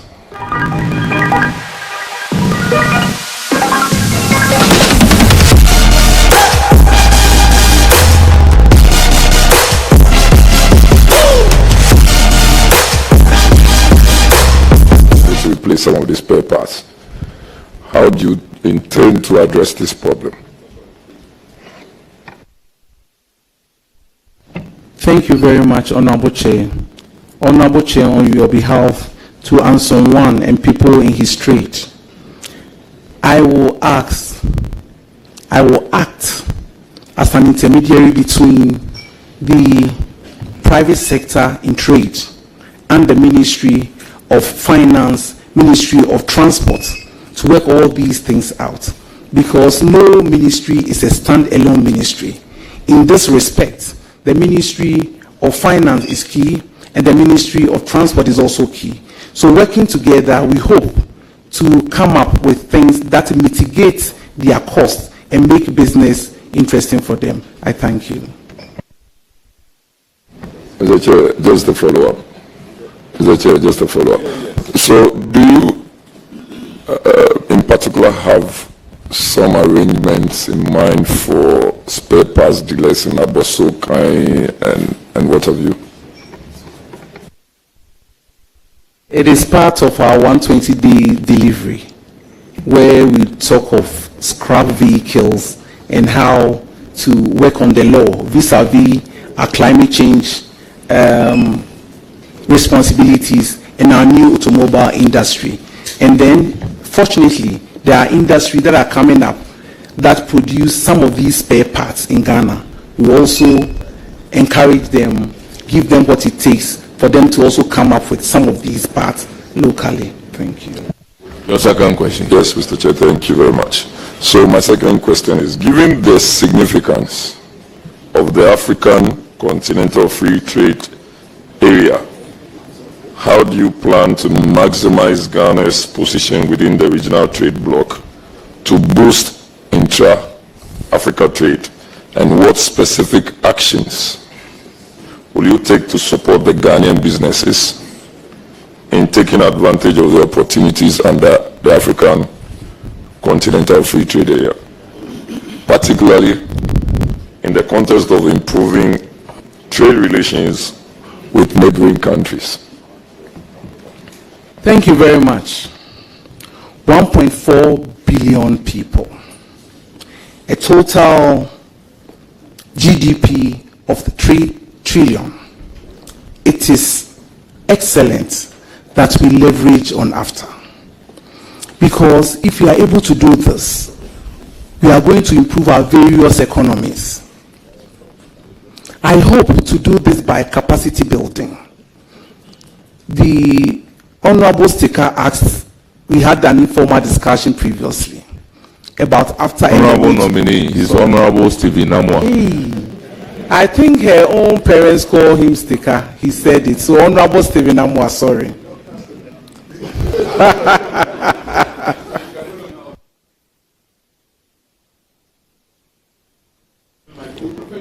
Dr. Stephen Amwa, popularly known as Sticker. Very well. Yes. We had a discussion about AFTA. Honorable Chair, some of the things that we need to do to take advantage of AFTA is capacity building. Most of our companies don't even have capacity to do this. 2 is to synchronize some of our laws. You know that even though we say free movement of goods and services, some countries have banned the importation of a product that you want to export. And so we need to work on our security, we need to work on our economies, we need to work on our laws to take advantage of this. And since the headquarters is in Ghana, I will take an interest in working with these countries on diplomatic lines to ensure that there is free movement of these goods and services indeed, so that we can take advantage. In respect of the 24-hour economy, our business is to take advantage of AFTA and other trade agreements so that we can export most of the things that we produce. And so I think that these are some of the measures that we'll put in place to ensure that we benefit from AFTA. Thank you very much. Your last question. Thank you, Chair. So a friend tells me the 24-hour economy is abstract. And we're also considering issues of synergizing industrialization and the trade sector. And then looking at the one district, one factory initiative, how do you intend to bring some value addition to all of this? Thank you very much. There are low-hanging fruits with 24-hour economy. And I'll use my constituency as an example. Techiman North. We have a company called Obapak. It is into the business of adding value to onions, ginger, tomato, and what have you. We also have Tubodom. We have Arowa, where we produce a lot of tomato and pepper. These are rain-fed agriculture practices. Again, they are not into commercial contract farming. Can you imagine that under the 24-hour economy, when you give me the nod and I launch the Feed the Industry program, and we are able to resource farmers within this enclave to engage in commercial contract farming in tomato and pepper, Obapak will automatically do a 24-hour shift. One job, 3 people, 3 shifts. It will happen because there will be availability of onions, so much so that one shift cannot work on it. You need more shifts to do it. So you see how practical this is, and it will create a lot of jobs in that locality. Akomadan has a lot of tomatoes. if we engage them to enter into commercial contract farming, they will be able to feed Oberpark, and then the 3 shifts will happen in earnest with availability of raw materials. So this is a practical policy, easy to execute, and we are going to do exactly that. Thank you very much. You have exhausted your 3 questions, but you want to follow up on the 3rd one in relation to 24-hour economy. Please do. Yes, Mr. Chair, thank you very much for your goodness. Mr. Chair, just to find out in very plain terms, what does it mean to say we have a 24-hour economy? Thank you very much. I will say that relative to the Ministry of Trade, Agribusiness and Industry, we will have a 24-hour economy when our industries are producing around the clock. And we've said that that will happen in 3 shifts. And so, if you have Oberpark and other companies, manufacturing companies, working 3 shifts, they'll be working within the 24-hour economy. That is in terms of the ministry that I've been nominated to head. In other economies also, or in other areas like banking, like other government institutions, they can do more than a shift.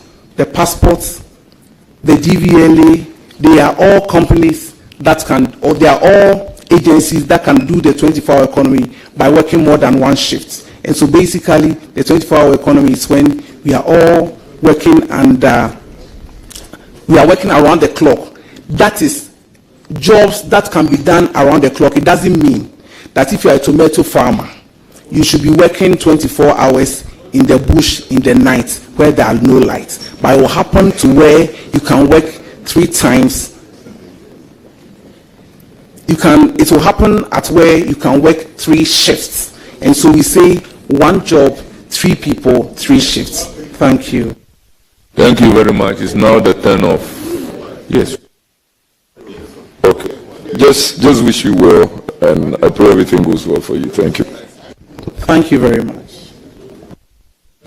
It's now the turn of Honorable Patrick Yaobwama. Thank you very much, Chairman, and let me congratulate my sister on her appointment. But I have 3 very difficult questions for her.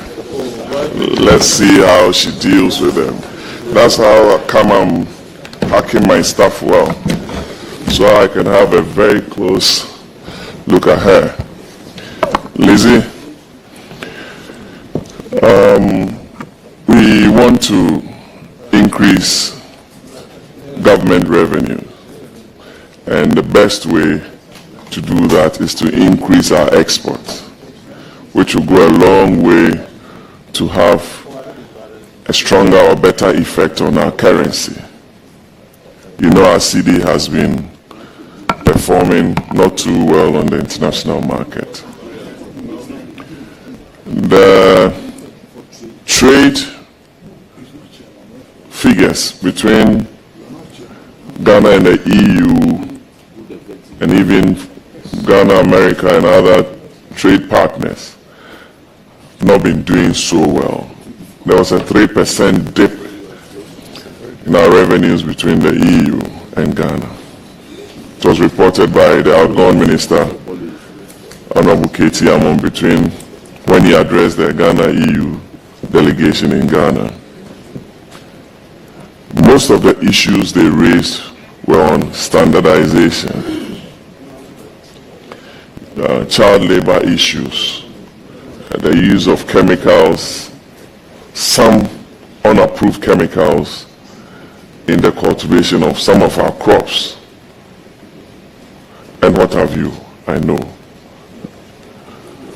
What are some of the things we are going to do to reverse these challenges, to ensure that we derive utmost revenues from our exports, and to protect our exporters from being banned on the EU and American markets? Thank you. Thank you very much for the question, Honorable Chair. Yes, it is right that we need to do the right things to have access to international markets. And so there will be conscious efforts with the Ministry of Agriculture to ensure that approved chemicals are used, because at the end of the day, it will be detected. And if you work so hard and your produce and products do not land at the international market as you intend, you'll be doing yourself a disservice. And so we work on the approved chemicals so that at the end of the day, we will qualify for the standards. Child labor issues must also be addressed through the Ministry of Gender, Children and Social Protection. And so I'll be working closely with the Minister for Gender and Social Protection and Children and Social Protection to ensure that the issue of child labor is addressed. As for standardization, we need to up our game as a country. Sometimes, lack of knowledge. And so if we do capacity building, we should be able to fall within the standards. When all these things are done right, our exports will go up, the intended revenues will be received, and then at the end of the day, we will have a stabilized economy. Thank you. Thank you, Chairman. I don't have a follow-up question on that. I'll go straight to my second question on cross-border trade challenges.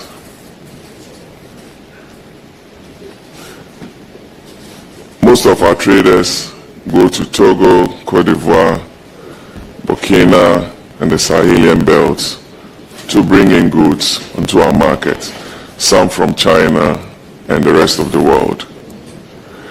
We all know of under-declarations at the ports and other entry points. You can blame the politician, you can blame government officials, high-ranking ones and low-ranking officials, traders, the security agencies. We are all culpable. Minister of Trade, how do you intend collaborating with the security agencies to stem this very bad practice that I just mentioned? Thank you. Thank you very much. Certainly, it will not only be with the law enforcement agencies, it will also be with the Ministry of Finance. I am not an economist, but I know that when we are charged reasonable taxes, people pay.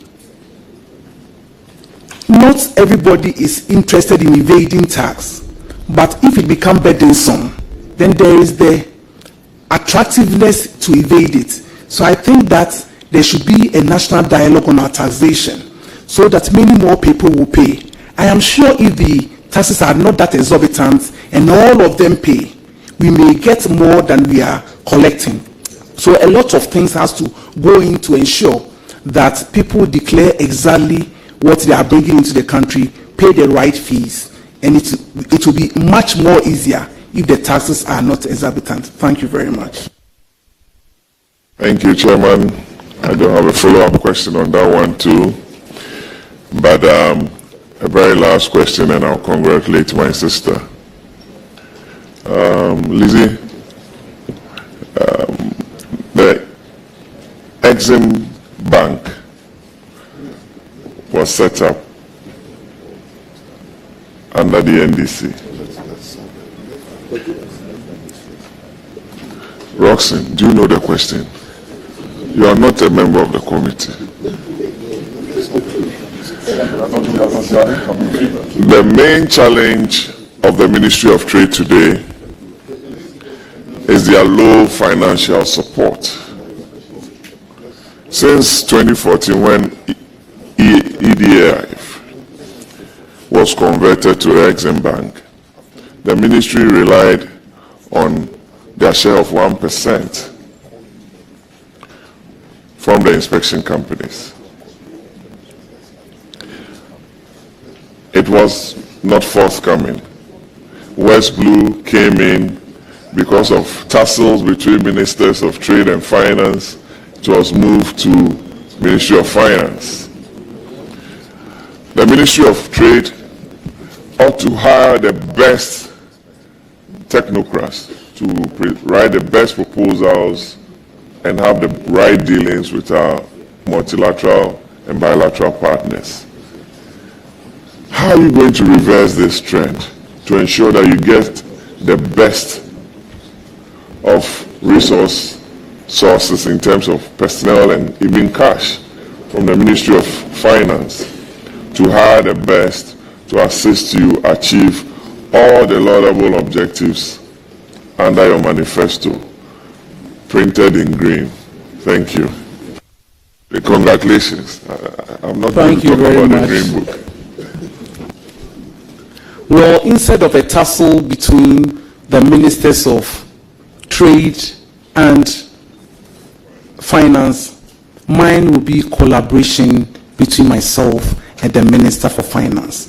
I'm sure in so doing, we'll get all what it takes to implement our manifesto for Ghanaians. I thank you.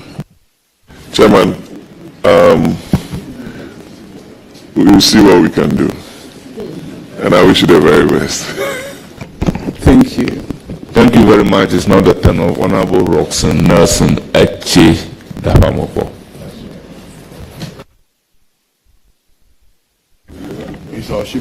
I'm a bona fide member.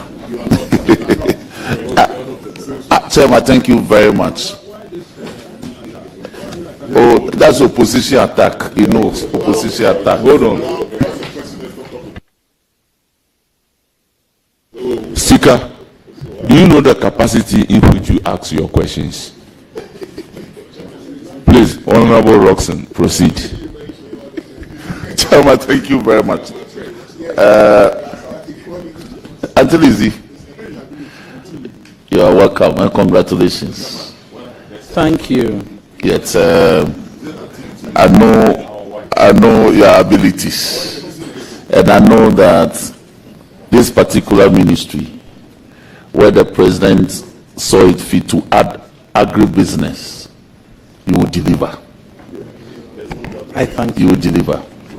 I have 3 issues. I've been associated with the Trade and Tourism Committee for some time, and I understand the issues. 1, in respect of the Ghana Standards Authority, in Act 1078, and all the allies that we passed for them, including the National Quality Policy, as well as the what we call the Product Certification Guidelines. There's no provision that mandates the GSA to extend the shelf life of products. And yet, GSA in recent times has the penchant for extending the shelf life of products that clearly have expired, to the extent that the Auditor General has taken some of these matters up and reported on them. It's a breach of 1078. What steps will you take as the sector minister to ensure that GSA as a regulator does not indulge in such conduct? Act 1078. Please. Thank you very much.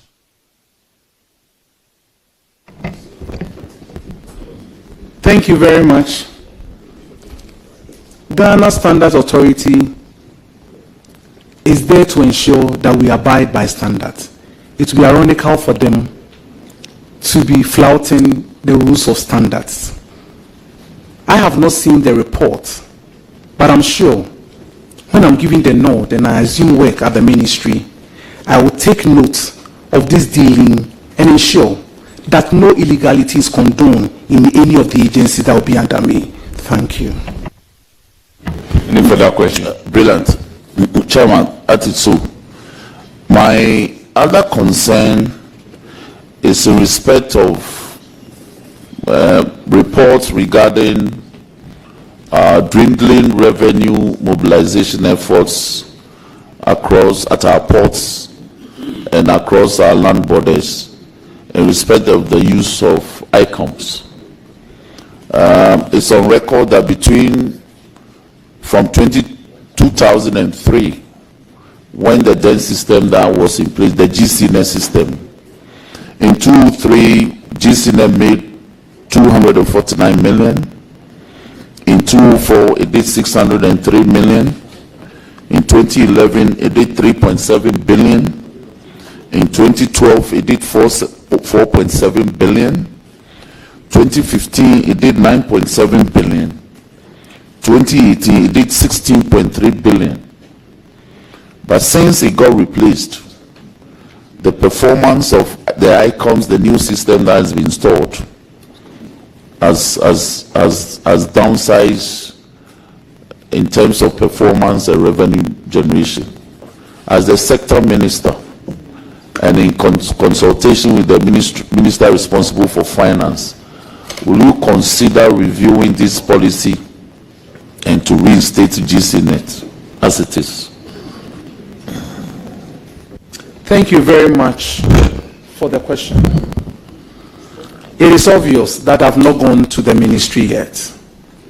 Again, it is also obvious that we don't know the reason for the dwindling numbers. There is nothing at this point to tell me the reasons why the numbers have come down. And so once I start work, when I'm giving the nod, I'll look into it and make sure that at the end of the day, Ghana is the winner. Thank you. Thank you very much. Any further questions? Yes. My final question. That's a brilliant answer, I must say. Now, my constituency is Sabdine. We are quite rural. In Peki Agbate especially, we had an agro scheme called the Agbate Farm System. It's in a deplorable state now. That's why I'm happy the agro business has been added to your ministry as by way of policy initiatives. Will you consider reviving some of these state-sponsored agro-based farms like Peki Agbate farms, Beve Agric farm, and Kwadaso, Nkranza, and all that? My brother has provided some, especially where support for operating such agro-based businesses are very key to reviving and promoting activities in the rural areas to prevent the rural-urban influx of our youth, and also, as it were, to give oxygen to the 24-hour economy programs. Would you consider doing that for us? I thank you for the opportunity. Thank you very much. These are some of the programs that I can say yes before I start work when I'm giving the nod, because already the Feed the Industry project is there, and especially with these farms that have large tracts of land, they are good to go and they can fill in easily, because you are interested in commercial contract farming, and if the facility is there, revamping it shouldn't be a problem at all. I thank you.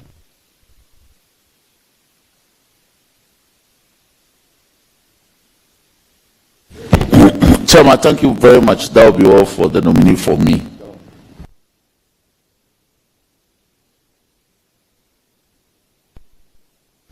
Thank you very much. We move to the turn of Honorable Ranking Member.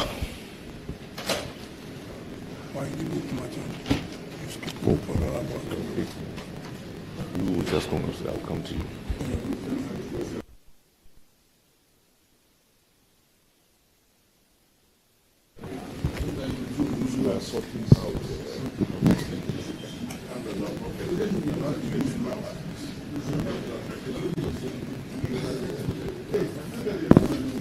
Chairman, I wish the nominee well. Thank you. Thank you very much.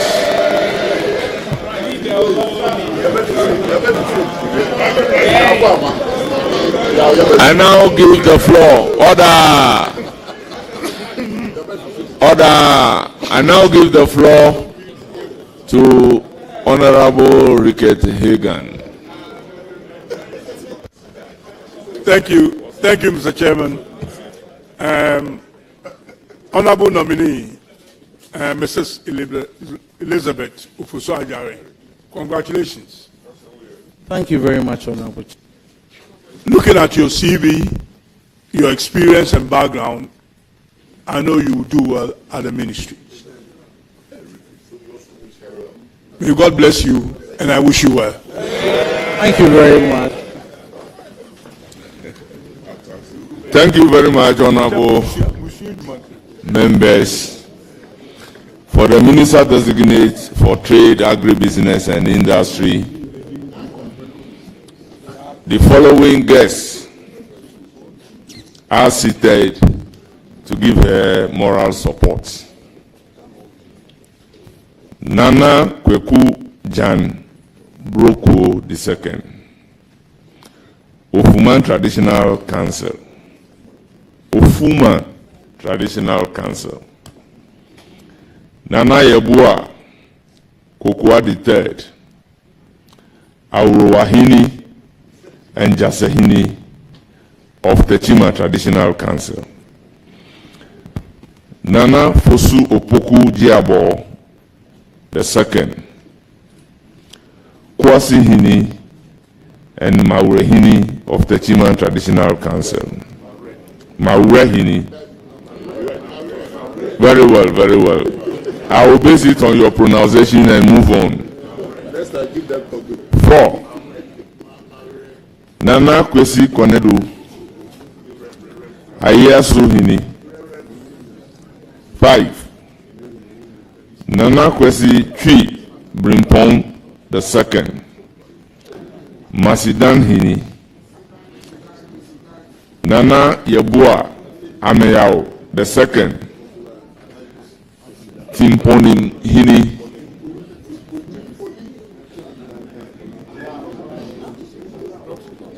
Nana Yebua Ameyao Kokoroko Hini. Nana Intim Abua Tuabowure Tuabodom Manhini Tuabodom Manhini Adontihini Techiman Traditional Council. Dr. Lawrence Ofosu-Ajare, husband of the nominee. Most Reverend Father Pius Frimpong, Our Lady of Calvary Grotto, Techiman. Justice Dennis Ajay,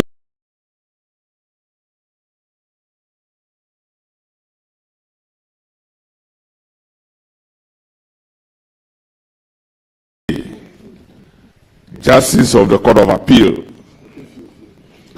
Lawyer Kwame Osu Secretary. President, Ashanti Regional Bar Association. Siblings of the nominee, Chairman Abubakar Sadiq and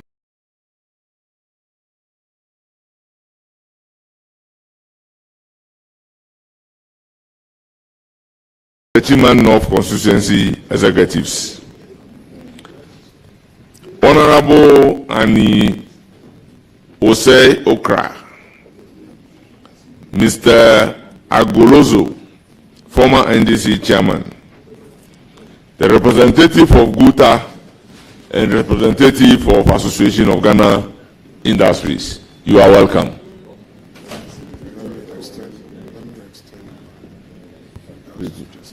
Okay. Elizabeth, extend my woman's regards to my Lord AJ, Dennis AJJA. Extend my woman's regards to him. Thank you, leader. I know he's here, but I'm saying extend your woman's Yes, exactly regards, what I'm not for the saying to you. records. Okay. Thank you very much. I'll do exactly that. Your application granted. Extend my woman's regards to him. The leader is on record by saying not for the record. Our revered guests, you are most welcome. Nominee, we thank you very much for attending upon the committee and answering the questions in a very composed manner. Surely, we'll communicate from the committee's point. Thank you. You'll surely hear from us. You are hereby discharged. I thank you for having me. I'm so grateful.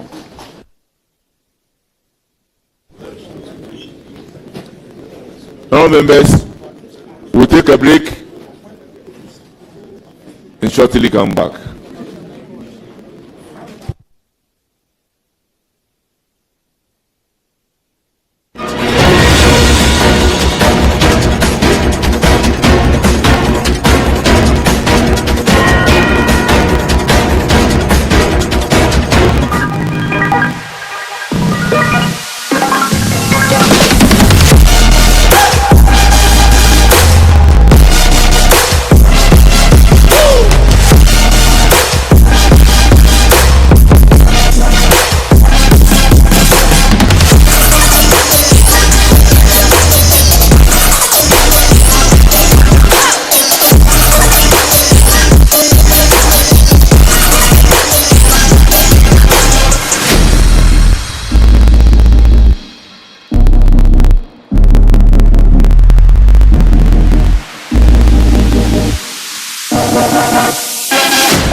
Africa wants a freedom. Africa must be free. Oracles indicated that Kwame Nkrumah was a devil. Mr. President, there is a coup. I've never seen such an explosion of joy.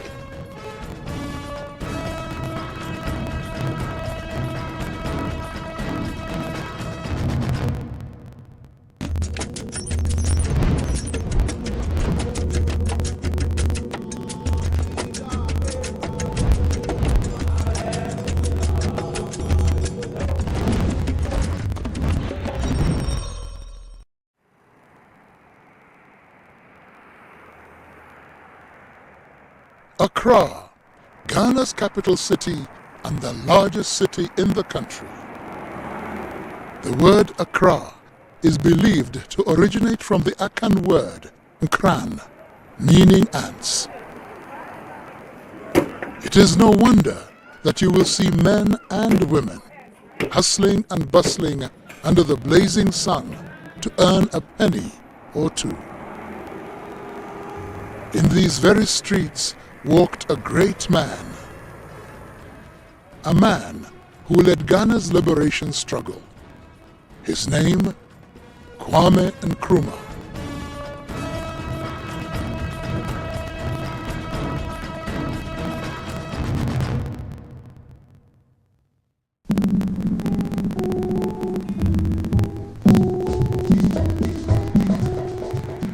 It was during his reign that Ghana made great developmental strides, like the building of the Tema Township,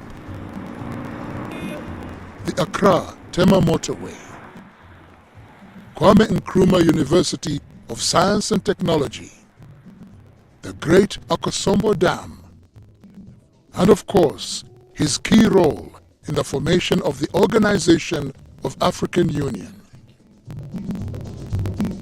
With Kwame Nkrumah beyond the borders of Ghana, he is hailed for his achievements.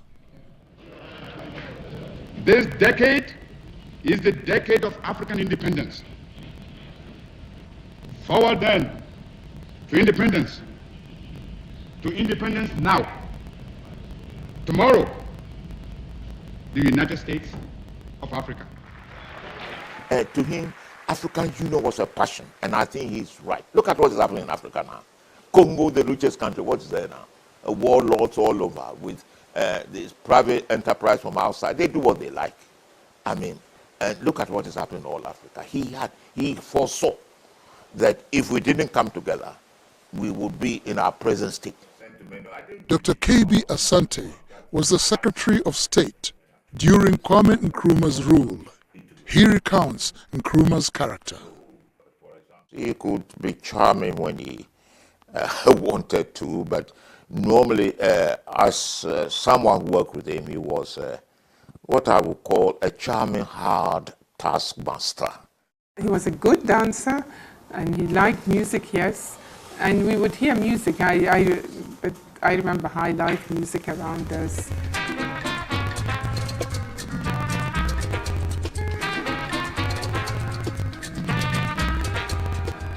His smile was infectious. Perhaps you didn't hear what I said. That was the charm of Nkrumah, a man who was very committed to Africa. Nkrumah lived and died Africa. In September of 1909, in a village in the Gold Coast, as Ghana was called then before independence, a son was born. Francis Newyer Kofi Ngonioma, to his father a goldsmith, and his mother a retail trader. This name later changed to Kwame Nkrumah. Nkrumah was educated at the prestigious Achimota College in 1930 and thereafter became a teacher. Nkrumah was a very ordinary human being. He was human like all of us. He was born in a very small, tiny village in the western region of Ghana. He had his education, Catholic education, went to Achimota school, initially wanted to be a Catholic priest, and eventually taught in the Achimota school, which was the most prestigious high school under the colonial rule. At the age of 26, Nkrumah left the Gold Coast to study at Lincoln University in the USA. He read widely from the literature of Karl Marx and Marcus Garvey. And from then on, ideals of socialism became appealing to him. Nkrumah was very much inspired by Marcus Garvey and the whole idea of return to Africa and black freedom. That inspired him a lot too. So he knew about all those things. That would have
ideas for a kind of Pan-African consciousness and the need to rally a wide range of people in pursuit of what he wanted.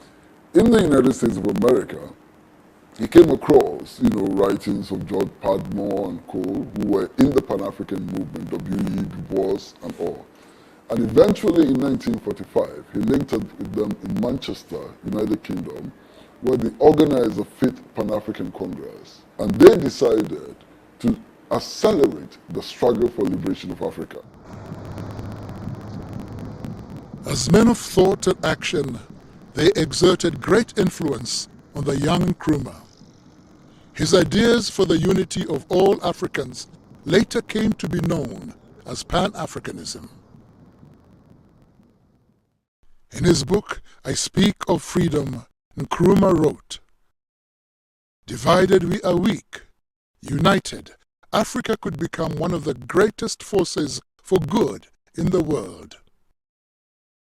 After 12 years of being away from the colony, Nkrumah was invited to become the Secretary General of the first ever political party in the Gold Coast, the UGCC. Nkrumah and the founding members of the party were later known as the Big Six. 1948 was the year that saw the Gold Coast go through perennial unrest that resulted to boycotts and mass action. Goods that were brought in by Asian, Lebanese, and European traders were too expensive for the locals to afford. There was a boycott of British goods because people felt that the Association of West African Merchants, which included all the British and expatriate firms, had raised prices far beyond the capacity of Ghanaians.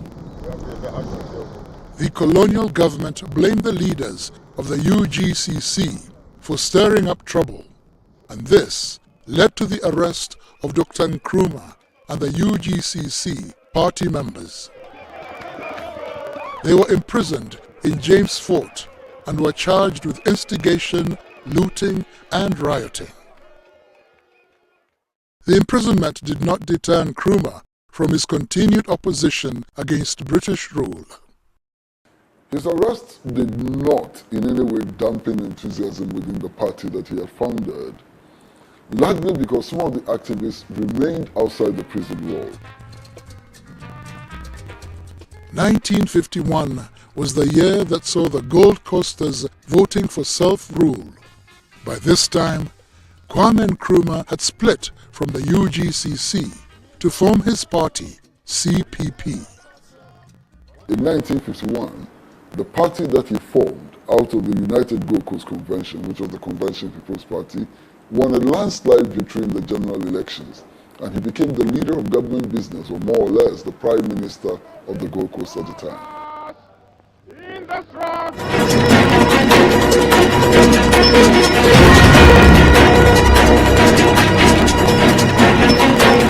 We capture a summary of the issues, but if we could list attendance of people at the business committee, I would have thought, I stand to be corrected though, based on the position of the preparation, if at least the summary of the business of the RIC could be considered. If the practice of the House is that it is not so, then we take it like that. Thank you. Anyway, I think this is the practice of the House. Normally, details will appear on the official report. So the practice of the House is just to list that attendees and those kind of things. Yeah, let me give the opportunity to Honorable Dr. Mahama. Thank you very much, Mr. Speaker. On page 17, rumor number XXVII. The name is Mr. Mahamantia Abdul Kabiru. And here on the vote and proceedings captured as Mahamantia Abdul Qasim, which is a total different name. And I think it's supposed to be Abdul Kabiru, spelled as K-I-K-A-B-I-R-U. Table, have you taken notice of the spelling? Very well, thank Thank you, Honorable. Yes, Prof. Nyako. Honorable Speaker, I'm very particular with your name. So on page 16, under item 3, attendance, yes, please, Mr. Andrew Esiama Mwako. And I know your surname is supposed to be Esiama. So I want to find out from you whether it is Esiama or Amwako. Thank you. Honorable Professor Nyako, I should have read it myself. Thank you, though, but what has been put up is right. So the arrangement is right. My surname officially is Amwako. Yes. Then, if you go to page 5, okay, then I think I get you. Amwako and Esiama. So thank you very much. Thank you. So please, let's turn to page 18.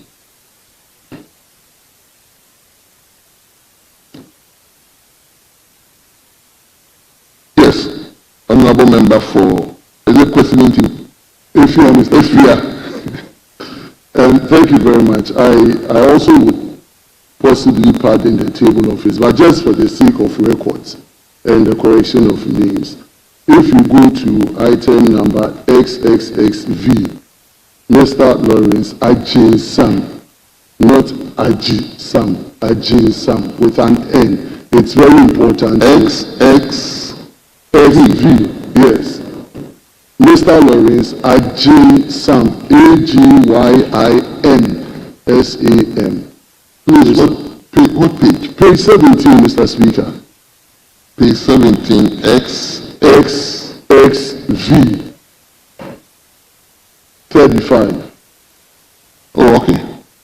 Mr. Lawrence Ajay Sam, A-G-Y-I-N-S-A-M. Very well.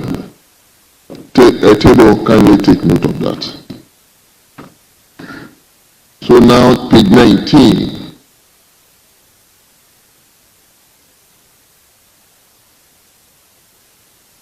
Page number 20.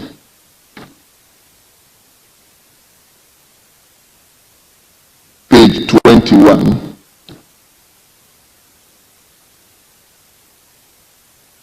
Page 22.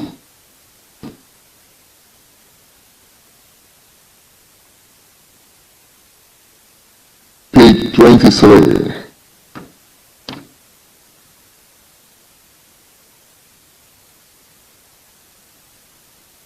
Page 24.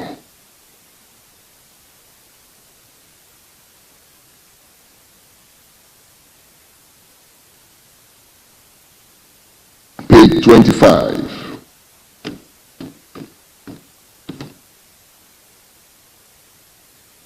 Page number 26.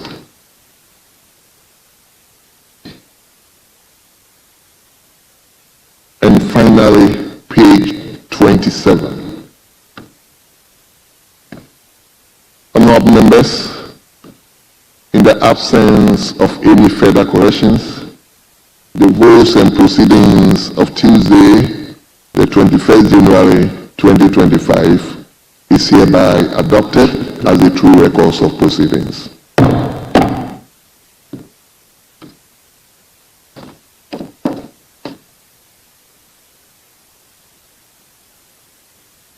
Honourable members, I have in my hands the official report of 8 January 2025. 8 January 2025.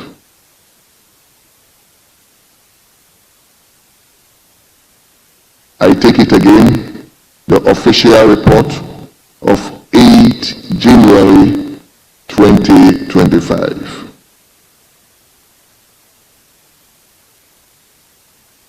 Honourable members, in the absence of any corrections, the official report of 8 January 2025 is hereby adopted as the true records of proceedings.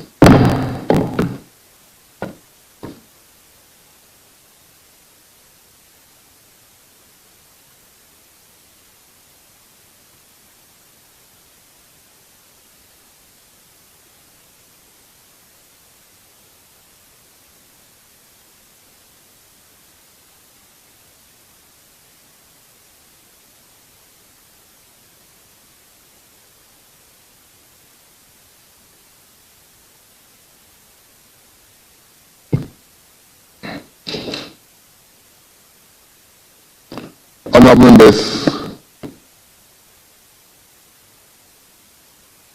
Honorable, I'm coming, I'll give you the opportunity. Honorable members, let me take you back to item 3. Item 3 in today's order paper. Item 3. Message from the President. Absence from Ghana. In accordance with Article 59 of the 1992 Constitution of the Republic of Ghana, I write to inform you that I will leave for United Arab Emirates, UAE, on Tuesday, the 14th January, and return on Thursday, the 16th January 2025. During my absence,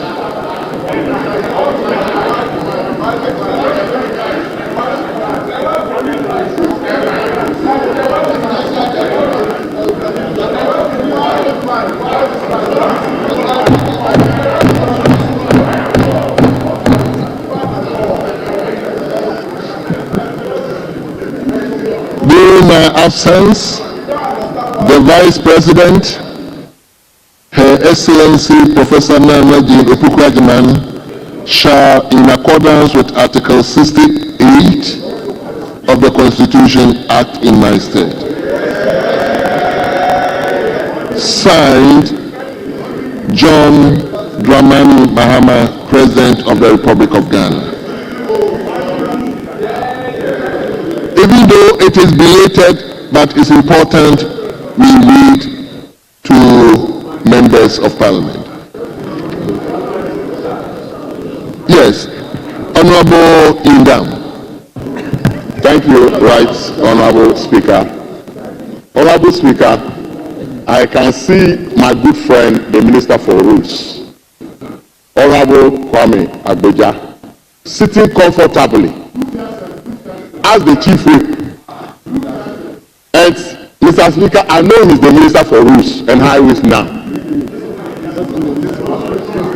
As we sit, he was approved by this House yesterday. So per our records, he has been approved as the Minister for Rules. The Finance Minister, who used to be the leader of government business, is now the Minister for Finance. Our side, the whole House, we are confused. Who is leading government business? As we sit now, what is it that they should tell us? Who is leading us in this House? Because government business must progress. We are ready. We are here to support them. Unfortunately, we don't know our leader. That is my concern, Mr. Speaker, and I'm sure you are also concerned as well. We are all concerned. We cannot run this House on a pilot basis. It's not possible. Go and chop your minister as Minister of Roads, please, and let the Finance Minister also chop his Finance Minister, and allow, please, the black seat is empty. So we need your guidance. We want to help government business to run, but as we sit now, we are confused. We are like a sheep without a shepherd. The house.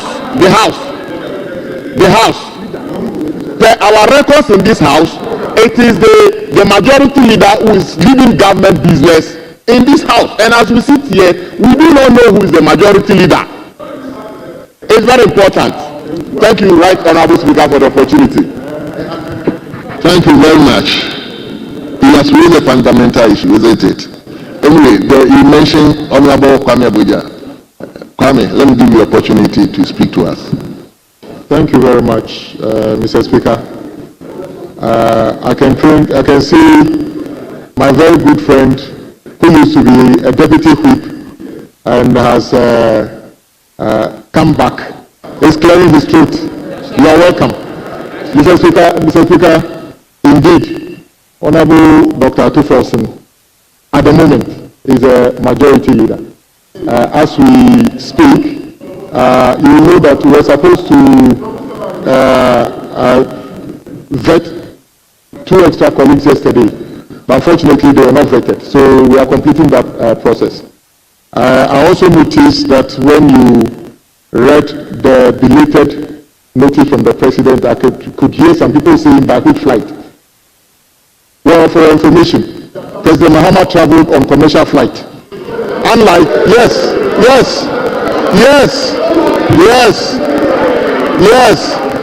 he went on the trip that was announced on a commercial flight. Unlike a leader, unlike a president, listen, Mr. Speaker, I repeat, Mr. Speaker, honorable members, yes, let me make it extra clear to you. He went on a commercial flight. Unlike the former president who rented private jets even when he's going within the country. President Mahama has never, since he took office, rented and used Ghana government money to pay for any flight. That is the difference between our former president and the current president. So let it be clear to you. President Mahama didn't go on this trip on a rented flight. That is the difference. Honorable members, I think I can foresee that there are a lot of interest in this subject. Let me give the opportunity to the former Minister for Defense. Mr. Speaker, I would have wished that the majority chief whip could minister designate for roads, because he is. If you have not been sworn in, you are still minister designate. If the president can decide not to swear you in, even Parliament has passed you, so you are not yet the minister. But I wish he had just focused the issue on what my honorable friend, Honorable Nyindam, raised, and not veer into who rented private jets and who didn't rent private jets. As Minister for Defense, and the records available to me, President Mahama kept on renting private jets any time that the president,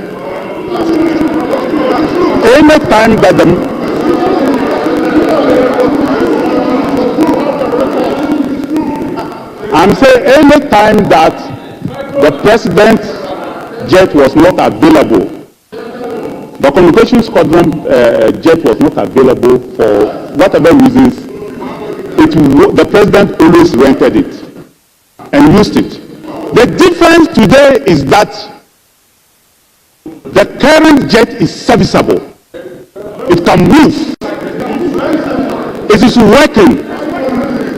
It is wrong for the President of the Republic to be going on commercial jets when the jet that Ghana used their money to pay for and buy is available and it's working.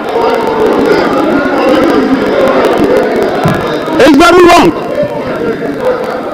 I will have no problem at all if the President used that jet. I will have no problem at all. In fact, Mr. Speaker, if the President of the Republic, for some reason, this jet is not available and he goes to rent a private jet, I will have no problem at all. Take it from me, I will have no problem at all. And I will not blame him. Ghana is not a cheap country. We will not cheapen ourselves.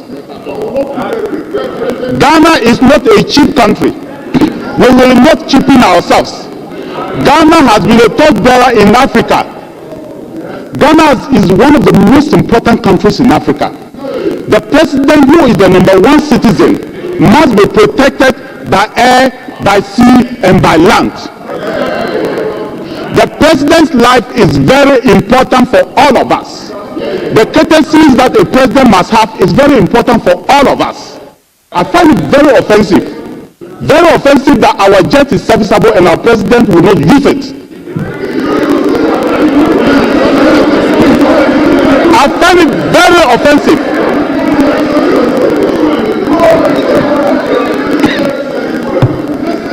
I I find it very offensive. And let the president know that, yes, whilst we are going to hold him responsible by his own actions and words, and your actions and your words and your deeds when you were at this site, we will not be reckless in opposition. We will not. We will not accuse the president for things that we believe that Ghana deserves. We will not do that. If the private jet is available and the president does not have his commercial jet, there is absolutely nothing wrong. The cost may be a problem. If you have a very serviceable airworthy jet that can cost a minimal amount, I don't have a problem. If you decide to go for a very expensive jet, I may criticize you, but I will not criticize the president of the Republic of Ghana for traveling on a private jet just because we want to do politics. I will not do that. I will not. But in this case, my brother and my friend, the jet of the president is very serviceable. The whole of last year, he spent 6 months almost 8 months in Paris, and we have put it in very good shape, top shape. And so there is no excuse for the president to be traveling around the world and say that he will not use that jet. There may be something. He should tell us better reasons. But like I said, I wish he didn't go to that direction, because I would not have spoken about it. I don't think it's necessary to be dragging the armed forces and the access to the armed forces into parliament every day and be criticizing. I will never have done that. But next time, I pray you don't go into that direction. Thank you, Mr. Speaker. Yes. Mr. Speaker. Yes. Mr. Speaker. Mr. Speaker. No, sir. Mr. Speaker. It's a very important member of the House. I will allow you and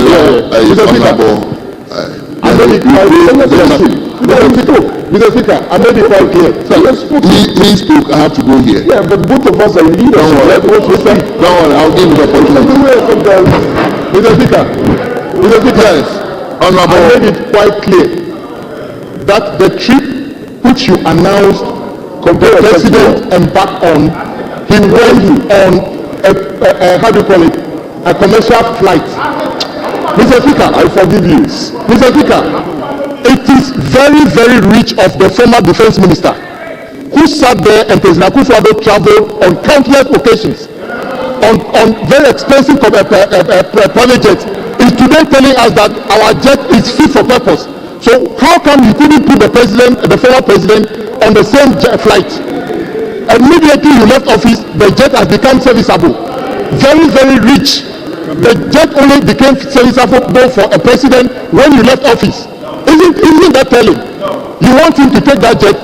How can President Akufo-Addo never took that jet? In any case, Mr. Speaker, hold on. Mr. Speaker, the fact is that President Mahama is different from President Akufo-Addo. I'm saying that. I'm telling you that President Mahama went on the trip for which has been announced on a commercial jet, a commercial flight. President Akufo-Addo never takes that. He takes very expensive jet, and I'm saying that as we speak, President Mahama has never embarked on those flights that President Akufo-Addo has been embarking on. As a defense minister, I think you should be clear on this. If you descend into the arena of pretending that you didn't hear what the speaker said by saying that President Mahama went on a trip, and I'm saying that particular trip, he went on a commercial flight. What is the difference here? Then you are saying that the current presidential jet is fit for purpose, and I'm saying that it is very rich coming from you. When you sat there all these years for President Akufo-Addo to spend almost $1 million or more on private jets, very luxurious ones, President Mahama will never do that to the people of this country. That is the difference. Mr. Speaker, first of all, Speaker,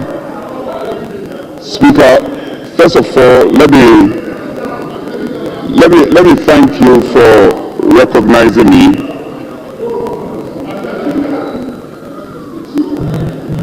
Speaker, I think a simple matter was raised by a former leader of this House about the composition of your leadership.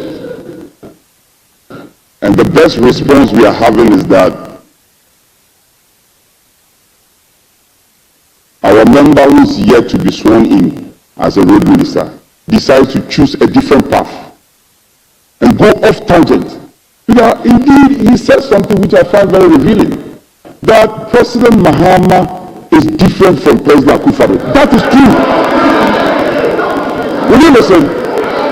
He made a point.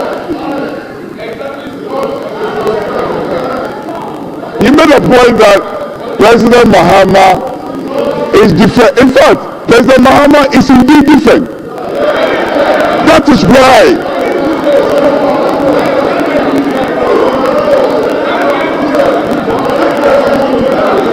I will respond to it. That is why President Akufo-Addo will not travel on a flight owned by his brother. A flight owned by his brother, he will not. The point he made about the difference between the two personalities. Yes, President Mahama will gladly travel on his brother's flights, but Akufo-Addo will travel on a flight owned by the state. That is the difference. That is the difference, and you are refusing to recognize. So let me caution my colleague. Let me caution. You see this your attitude. You see your attitude. When you speak, you won't listen to others to speak. Honorable Leader.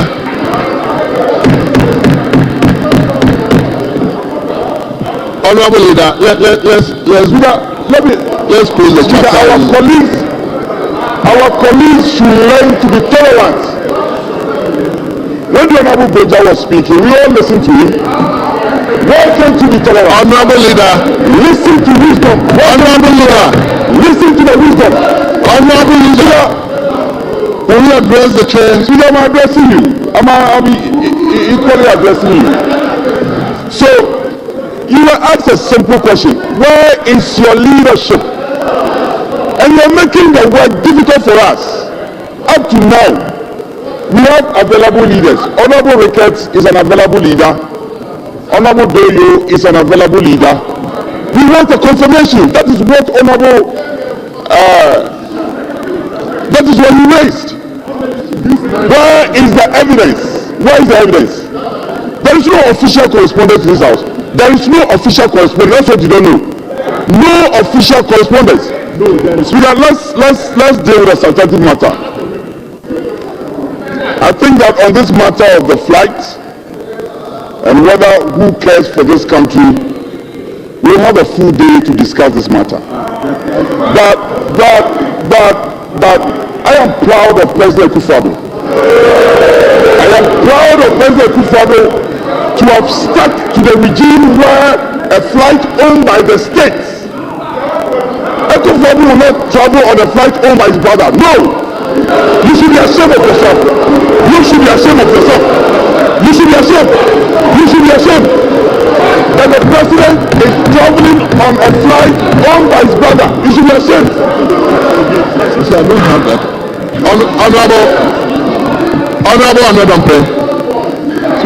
Honorable Leader, please. Yes. My colleague should not make comments. He shouldn't make comments and veer into areas that he has no defense. And he should not make comments that will cause His Excellency the President not to swear you into office. Kwame, I'm cautioning you. Stay away from controversies.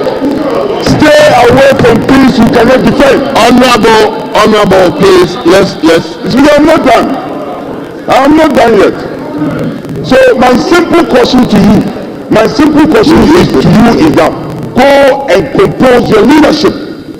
They are very important. There are very important matters to be discussed. Very important matters to be discussed. And the matter has been raised, and he's not dancing around the issue and diverting. Go and compose your leadership, and you should be proud of what Akufo-Addo has done.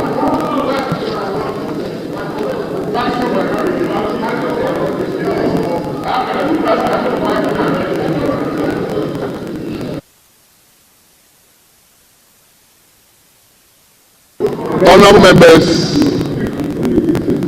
let's turn to item 7. item 6 rather.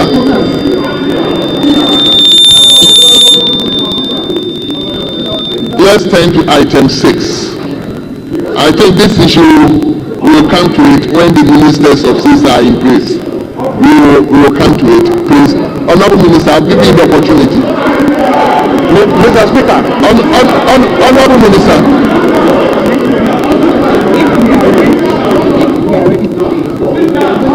Honorable Minister, please, I give you the opportunity. Somebody else will talk. I am closing this chapter.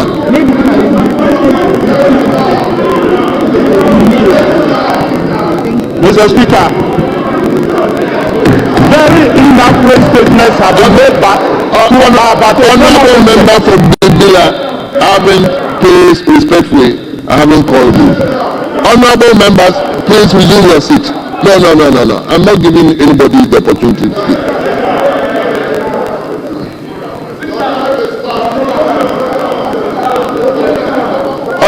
Honorable Minister, Honorable former Minister, please. I gave you the opportunity to speak, please. Wait.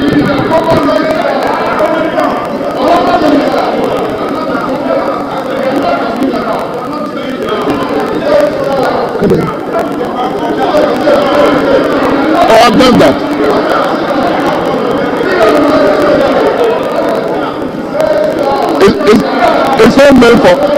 It's not meant for discussion.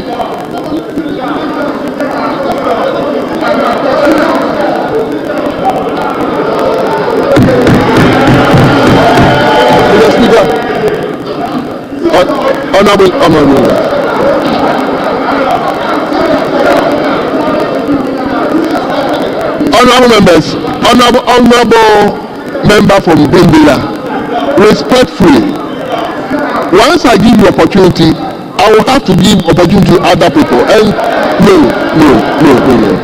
Honorable member, no.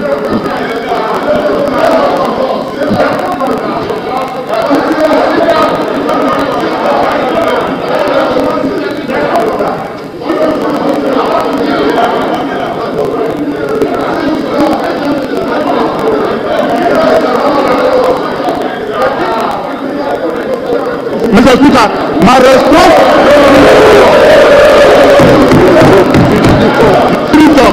to all the market, we also want our honorable members, please help me to manage the house. I know why I'm saying I'm not calling anybody again. Please.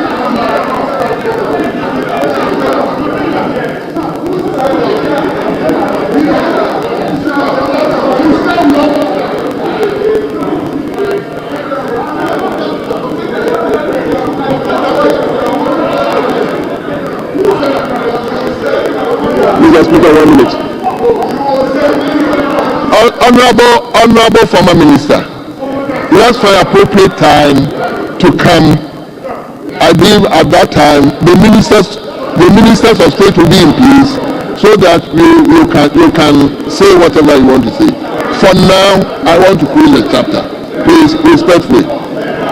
I don't want to prolong this because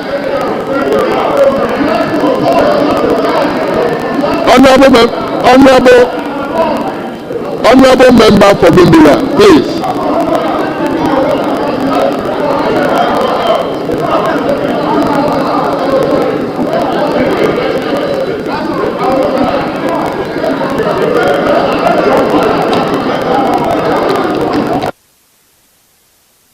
Mr. Speaker, allow.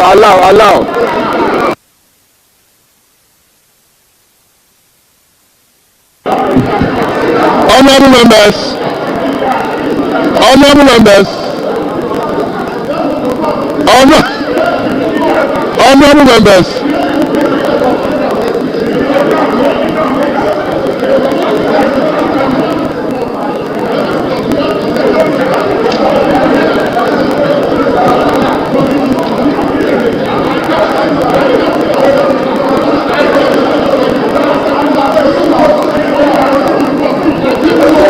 Mr. Speaker, let me So, honorable Dominic.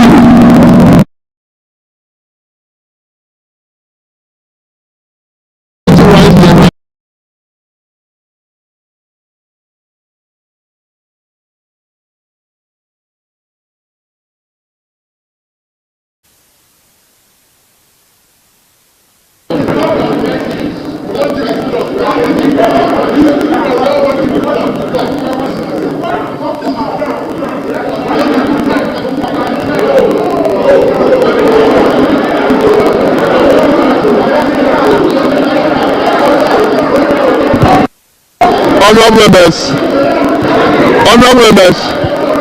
under the circumstances, I will have to suspend the House, if that is what we want.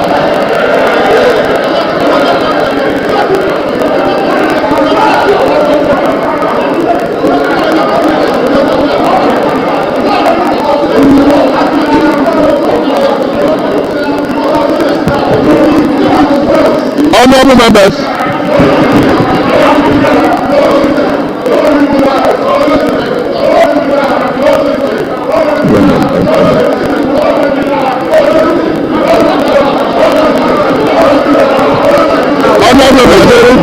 the House is accordingly suspended for 30 minutes.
CPP had a big following. The youth particularly believed in Kwame Nkrumah and his ideologies and actively campaigned for his release. After the party's landslide victory, the pressure on the colonial government to free Nkrumah increased. At Accra, a huge crowd cheers as Kwame Nkrumah leaves James Fort Prison freed by the governor as an act of grace on the eve of the inauguration of the new constitution. The British governor, Sir Charles Arden Clarke, eventually recognized him as the Prime Minister. Between 1945 and 1965, a significant number of African countries gained independence from European colonial powers. Ghana became the first African country south of the Sahara to gain independence on 6th March 1957. When the Gold Coast successfully get their independence officially, Ghana is the name. Ghana, we wish to proclaim. We will be. That we are going to say that we create our own African personality and identity. We dedicate ourselves not only in the struggle to emancipate all the countries in Africa. Our independence is meaningless unless it lifts up the total reflection of the African continent. Jerry Rawlings, a former head of state, remembers the mood of the time.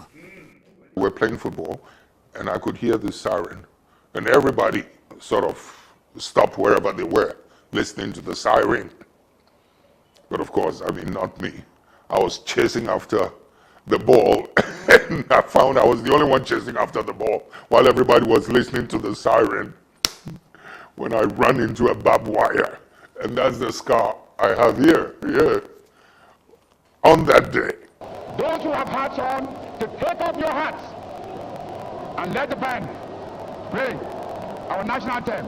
And from now on, that national anthem is the national anthem of the Gogo to be played on all occasions.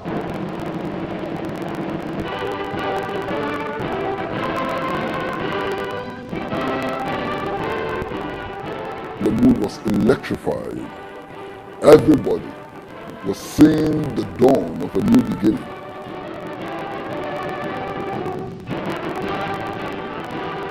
This was the day on which he said that the African was capable of governing himself. And he said that we as Africans should be allowed to make our own mistakes. That was an incredible day. Its freedom served as an inspiration to other African countries struggling against colonial rule, and as a result, Ghana occupied a central role in the fight against imperialists.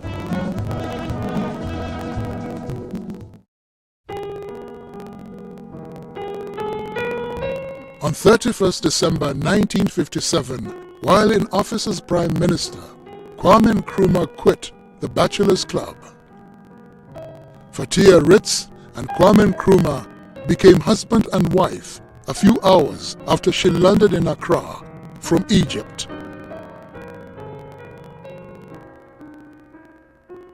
This was a marriage that baffled many. It was not understood why Kwame Nkrumah asked for a bride from Egypt. She did not speak English, and neither did Kwame speak Arabic. Mother was a young woman from a different culture. She left her family to come and her home base to come and live here. So I think it was a challenging marriage in a sense, but I remember her saying she would do it all over again. He, I think, did not marry her because she was in love. I think he just felt that it was time for him because of his position. He was then Prime Minister and then eventually became President in 1960. I think he needed to have that image. Together, they had 3 children, Gamal, Samia, and Sekou. From a previous relationship, he fathered a son, Francis Nkrumah. We had an ordinary childhood in the sense that our father, when he was at home, he was a very modest, simple man. So I remember playing around him, all of us. But I remember little things like him insisting on giving us a spoon of honey because it was good for us. Yes.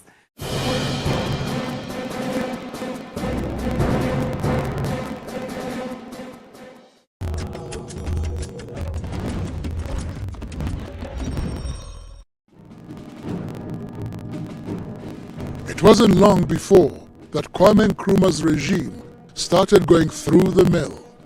By declaring Ghana a one-party state, he was perceived as a dictator. So with a one-party system, everything became all Nkrumah, and that was wrong. But you see, that again is a total misunderstanding of African history. Almost all of the African states which broke away from the colonial yoke established one-party states. Do you think a one-party state is good for democracy? If it wasn't democracy, then they should have left us with their colonial masters. They did not force us. I waited one day when it was a good mood alone. Then I said, why do you want a one-party state? Then he said, I've established so many industries and institutions, and I don't have enough competent people to man them. Many of the people who can do this are in the opposition. And that was why later I found the only way out was to have a one-party state, so we all belong. His predicament did not end there. He went ahead and implemented the Preventive Detention Act. This gave him power to detain anyone he deemed a threat without a trial. All his bills were passed through Parliament, even preventive detention bill. He didn't just get up and say, I, Kwame Nkrumah, from today, I'm having this law. No, he went through the process, went to Parliament, and Parliament passed the preventive detention bill. The elite in those days were against this dictatorial type of governance. And so the opposition to Kwame Nkrumah increased. How can The person who led us to struggle for the right to elect our own leaders become a dictator. The person who led us in struggle to assert our right as human beings become a dictator. Strange logic, strange definitions. It was his own people, his own government that gave him away because he was becoming a nuisance. As Nkrumah walked in the gardens of Flagstaff House, which served as his residence, he was the target of a failed assassination attempt. One day he was walking from his office, from his house to his office, and a policeman opened fire on him. What was it to do with that policeman? Give him a bouquet of flowers and kiss him on the cheeks for attempting to assassinate him? I don't understand these noises about dictatorship.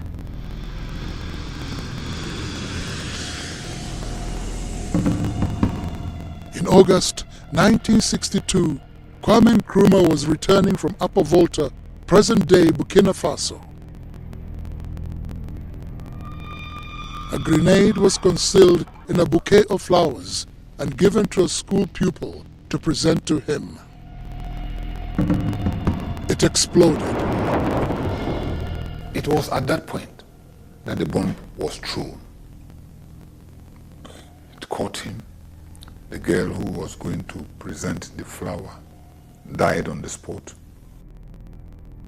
The fragments went into all his body from his nipple down.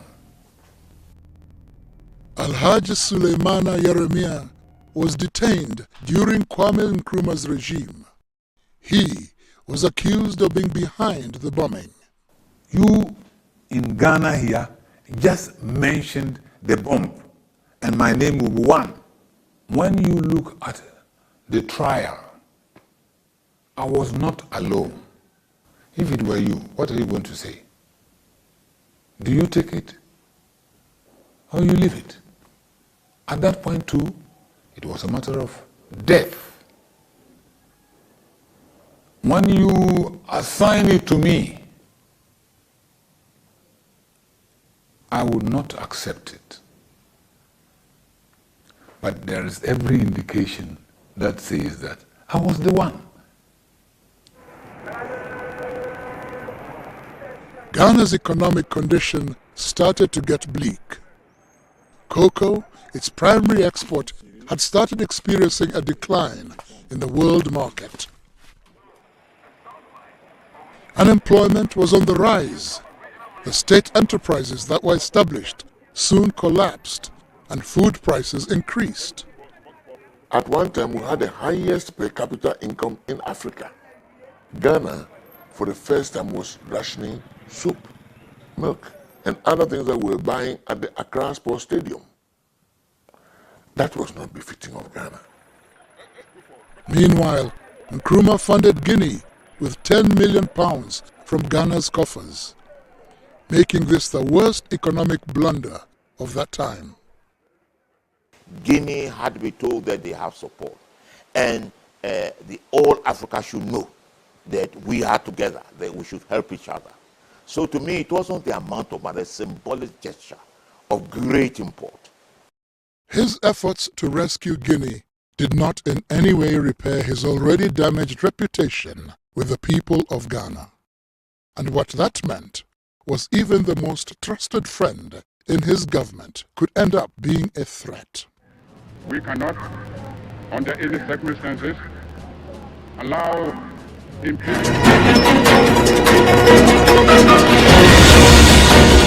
On a budget bill or anything, you realize that only a quarter or one-third of the people on my side will speak, because that is the ratio. But on this occasion, Mr. Speaker, we have agreed. Let our colleague, the former defense minister, speak, and when he finishes, if it's about me, I'll make a short comment, but we'll let the person who led us to uncover the travels of President Akufo-Addo on granted debt. Honorable Kujoto is here. Will lead us to respond to him appropriately.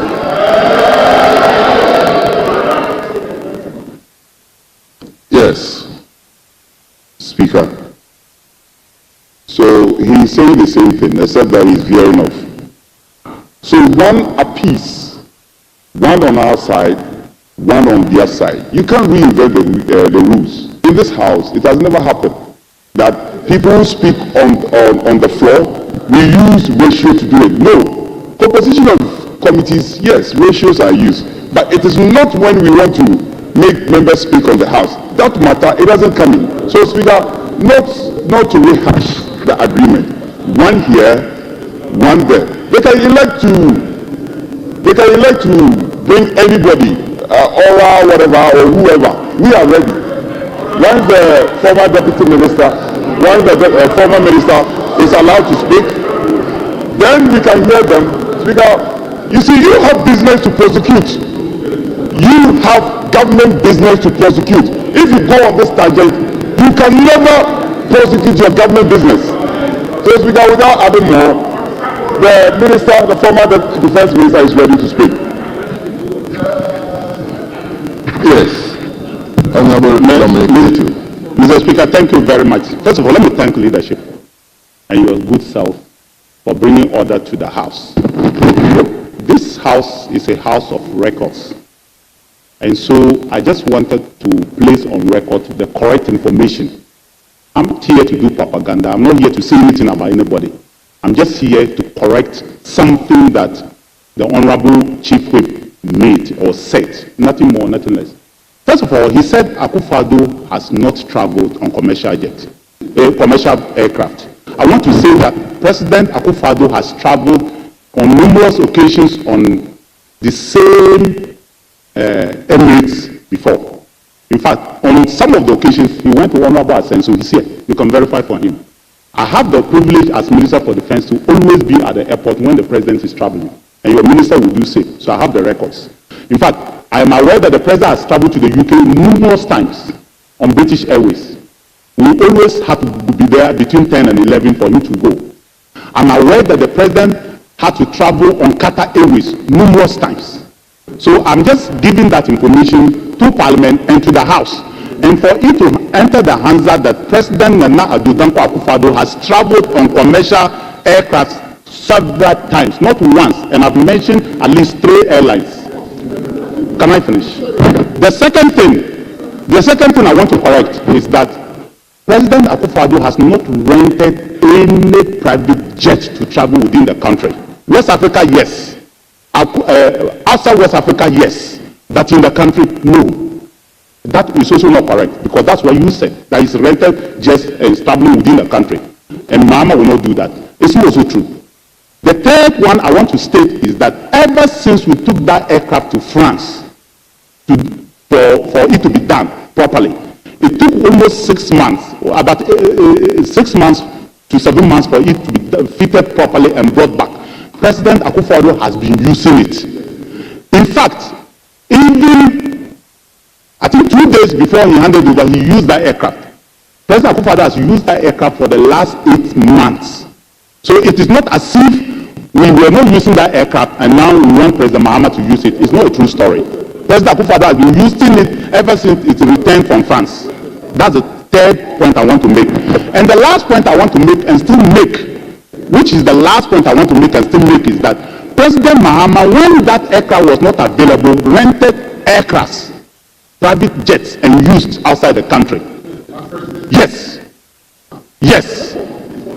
I say yes, that I can say that for a fact. Ask him himself. Ask President Mahama himself. And say, you don't have the information, but you ask him himself. Ask him himself, he will tell you that yes, he did when he was president. So these are the 4 things I wanted to say. I'm not saying any controversial thing. I'm not bringing any new facts. These are just the 4 things I wanted to say. That one, President Akufo-Addo has traveled on numerous occasions with commercial jets, commercial aircrafts. I've mentioned the names. 2, President Akufo-Addo has not traveled and has not rented any private jet to be traveling around the country. 3, President Akufo-Addo. Yes, I just repeated what I said. So it's in the hands that Mr. Speaker, I thank you very much. Thank you. Thank you very much. Honorable Abuja, please. what we agreed, if you are speaking, then it means you speak and you close the chapter. Please, so that we can move on, please. You have already spoken two times on this particular issue. Yes. So, honorable leader of the House, you are still leader. Until you are sworn in, we will still consider you as leader. Thank you, Mr. Speaker. Mr. Speaker, I am still the leader of the House. And I have not been sworn in as the Minister of Finance. Mr. Speaker, God willing tomorrow, Right Honorable Speaker, God willing tomorrow, the NDC caucus, the majority caucus will designate our front bench.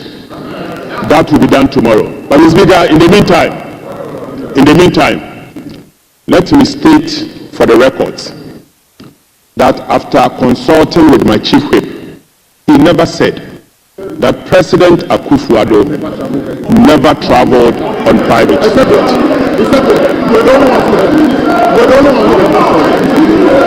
Never traveled commercial. Mr. Speaker, he's here. But Mr. Speaker, again for the records. Right Honorable Speaker, again for the records. I traveled with the President Mahama, in his recent trip to the UAE. He did not use private jet. I was on the flight with him. We use Emirates.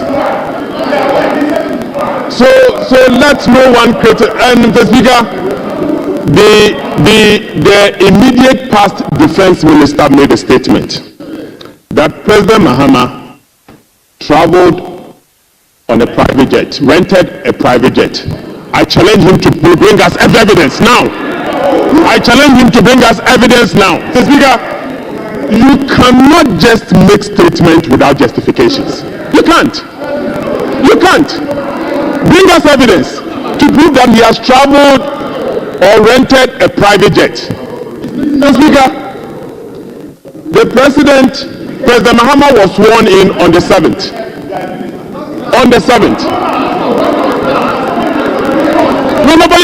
So you are saying when he was president, when? 2013. Mr. Speaker, you see that he's changing the goalpost.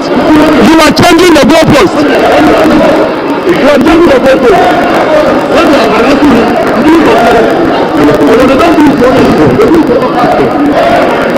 Mr. Speaker, the honorable member for Bimbilla is now saying President Mahama traveled on rented a private jet when he was in the past, not recently.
Two of them are similar and another one. So we will start from Honorable Sosu, then we come to Honorable Asenso Boache, and Honorable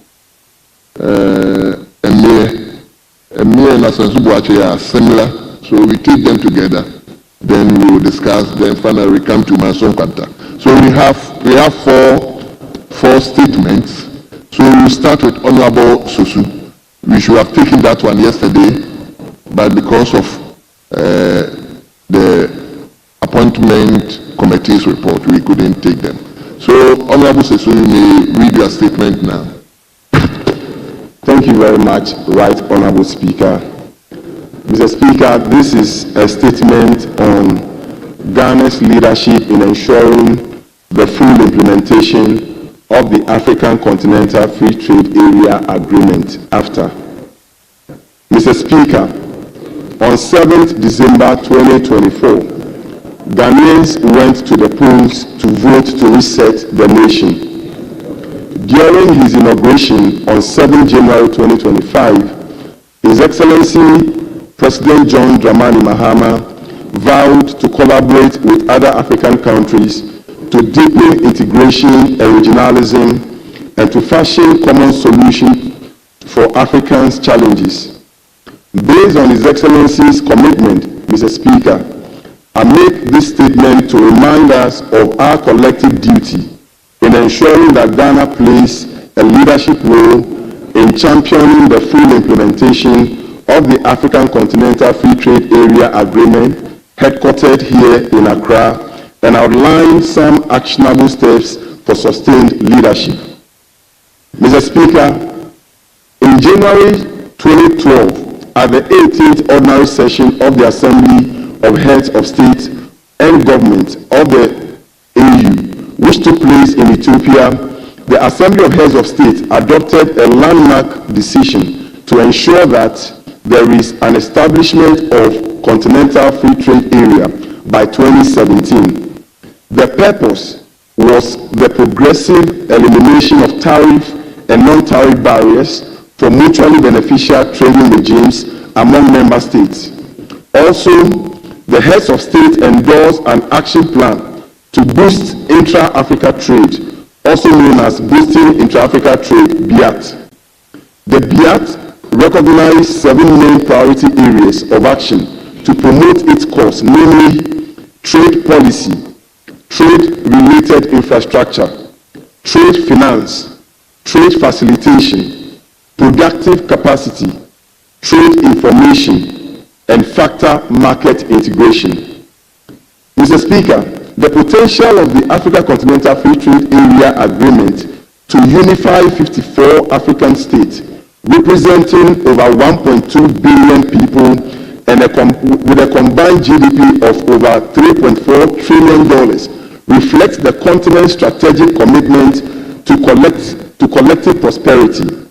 This momentum was further reinforced with Agenda 2063, adopted during the Golden Jubilee of the OAU in 2013, which envisioned a structurally transformed Africa under the banner of the Africa we want.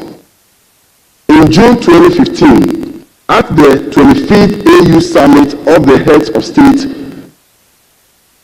the Head of State added another resolution to the commencement negotiation targeted at the creation of the AfTA, where the focus was heavily placed on the liberalization of trade in goods and services in Africa. Subsequently, on the 30th day of May 2012, the agreement of the Continental Free Trade Area entered into force when 24 countries deposited their ratification instrument. The operational phase of the agreement was launched in Niamey, Niger in July 2019, and official trading under the agreement commenced after Johannesburg Declaration on the first day of January 2021. Mr. Speaker, current projections of the AfTA's outcome are very positive. According to the World Bank study, quote, AfTA can provide this spark By 2035, we estimate that implementing the agreement will contribute to lifting an additional 30 million people from extreme poverty and 68 million people from moderate poverty. Real income gains from full implementation of the agreement could increase by 7% and nearly 450 billion US dollars. As African economies struggle to manage the consequences of COVID-19, AfTA can provide an anchor for long-term reform and integration.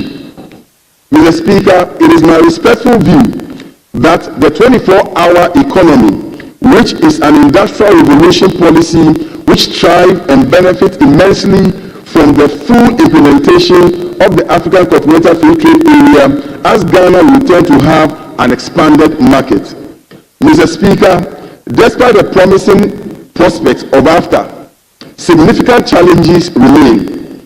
As highlighted by the World Bank, full implementation could lift 30 million people from extreme poverty and generate real income gains of over $450 billion by 2035. However, the projections hinge on African governments taking steps to harmonize their trade laws and surrounding elements of sovereignty for the collective good of the continent. Mr. Speaker, for the AfTA agreement not to remain only an ideology, African governments must show political will and commitment to amend their local trade and investment laws and their treaty obligations to that of their domestic laws for benefit of the entire continent. Mr. Speaker, the AfTA presents transformative opportunity for local businesses, including those in Medina constituency where I come from. By facilitating expanded markets and enhancing industrial output, Ghana's 24-hour economic policy could flourish, creating jobs and driving economic growth. This integration, Mr. Speaker, will position Medina and similar constituency, and indeed the entire country, to become critical hub for trade and commerce. To maximize benefits under the AfTA, I propose the following. 1. Policy harmonization. Mr. Speaker, I propose that Ghana aligns domestic trade and investment laws with the AfTA agreement. 2. Capacity building. Mr. Speaker, I propose that we launch educational initiative to empower local SMEs to leverage the new market opportunities under the AfTA. 3. Infrastructure development. Mr. Speaker, I propose that we invest in trade-related infrastructure, including transportation and digital connectivity, to streamline intra-African trade. In conclusion, Mr. Speaker, the AfTA is a beacon of hope for Africa's economic integration. Ghana's leadership must inspire the continent, ensuring shared prosperity through unity and cooperation. Mr. Speaker, I call on this Parliament, the Trade Committee, the Ministry of Trade and Industry of Ghana, and its agencies to play a lead role in integration of all markets in Africa for the collective benefit of the people of Africa. Ghana must show leadership in this respect by prioritizing legislative and policy frameworks that will cement Ghana's role as a continental trailblazer. Together, let us make the AfTA a reality for the benefit of all Africans. Thank you, Mr. Speaker, for the opportunity to make this statement. Thank you very much. Honorable members, I want to advert members' mind to our Standing Orders 94. I'm going to give you the opportunity to comment, but in order that you make time to listen to all the first statements, I'll control the time. And please indulge with me if you are going beyond the time that will be allotted to you. I hope I'm making myself clear. Very well. So let me start with Honorable Ajahn Sam.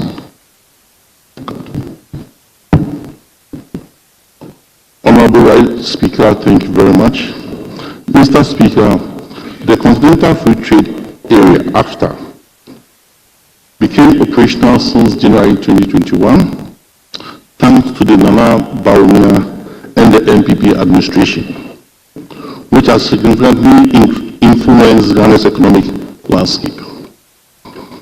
As the host of AFTA Secretariat, Ghana has actively engaged in initiatives to enhance the agreement. Mr. Speaker, during the administration of the previous government, Ghana made significant strides in advancing the African Continental Free Trade Initiative. As the host nation of the AFTA Secretariat, Ghana demonstrated strong commitment to the agreement implementation. The government established the National AFTA Coordination Office under the Ministry of Trade and Industry to serve as a central point for coordinating Ghana's strategic and tactical response to the AFTA agreement. Mr. Speaker, if you indulge me, I would hereby list some of the few things that the National Coordination Office have done. Number one, the forum on the start of the trading in Ghana maiden export transaction occurred in January 21, as I indicated earlier on. With that, some two companies have been able to export alcoholic beverage and cosmetics to South Africa. Mr. Speaker, Ghana Revenue Authority, as the competent authority... Honorable, hold on. Yes, Honorable Comfortable. Mr. Speaker, the honorable member is to contribute to the statement, but not to do another statement by reading. He can refer to his note, but he can't pick another statement and read. Is he reading? I don't think he's reading. He has been reading throughout. He was just making reference. He has been reading throughout. He has to contribute. Well. It's a house of records. We have to teach them. Well.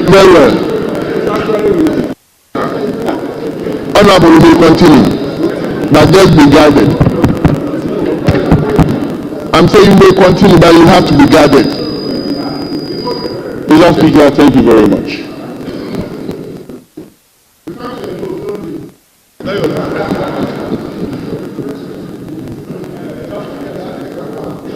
I was on the point that the Continental Free Trade has a national office, and that national office has already started doing some good work. The honorable member made mention of three key areas that have challenges. One is the policy harmonization, two, capacity building, and three, infrastructure development. I am aware that in the issue of capacity building, the Ghana Export Promotion Authority and Ghana Export and Import Bank, Exim Bank, have coordinated with the national office to be able to train almost 3,162 of our Ghanaian SMEs. With that, almost 75 companies already have signed on as have been able to register to have country of origin. Mr. Speaker, on the issue of infrastructure, I am of the firm belief that to facilitate the continental free trade, one has to have a trade facilitation in the areas of the sea, of air and land. As I speak to you now, Ghana do not have a carrier to be able to facilitate trade between us and other countries. This challenge, if it's resolved by the current administration, will help facilitate trade. Again, in the sub-region, there is a problem now to export or ship anything between the African countries, either from Ghana to Nigeria or to East Africa.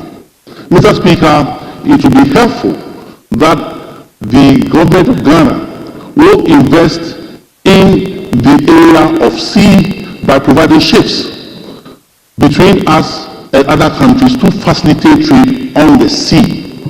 On the land, I am aware that there are road construction that are going on currently that is facilitating trade on the West Africa trade border. I am also aware that we are developing a railway on the eastern corridor between us and Burkina Faso. These are the ingredients that will help in the infrastructure that will promote the continental free trade. That has over 1.3 billion of consumers or population, and that will contribute to about 3.5 billion of goods and services. Thank you very much, Mr. Speaker. Thank you very much. Yes, let me come to the Minister Designate for Education.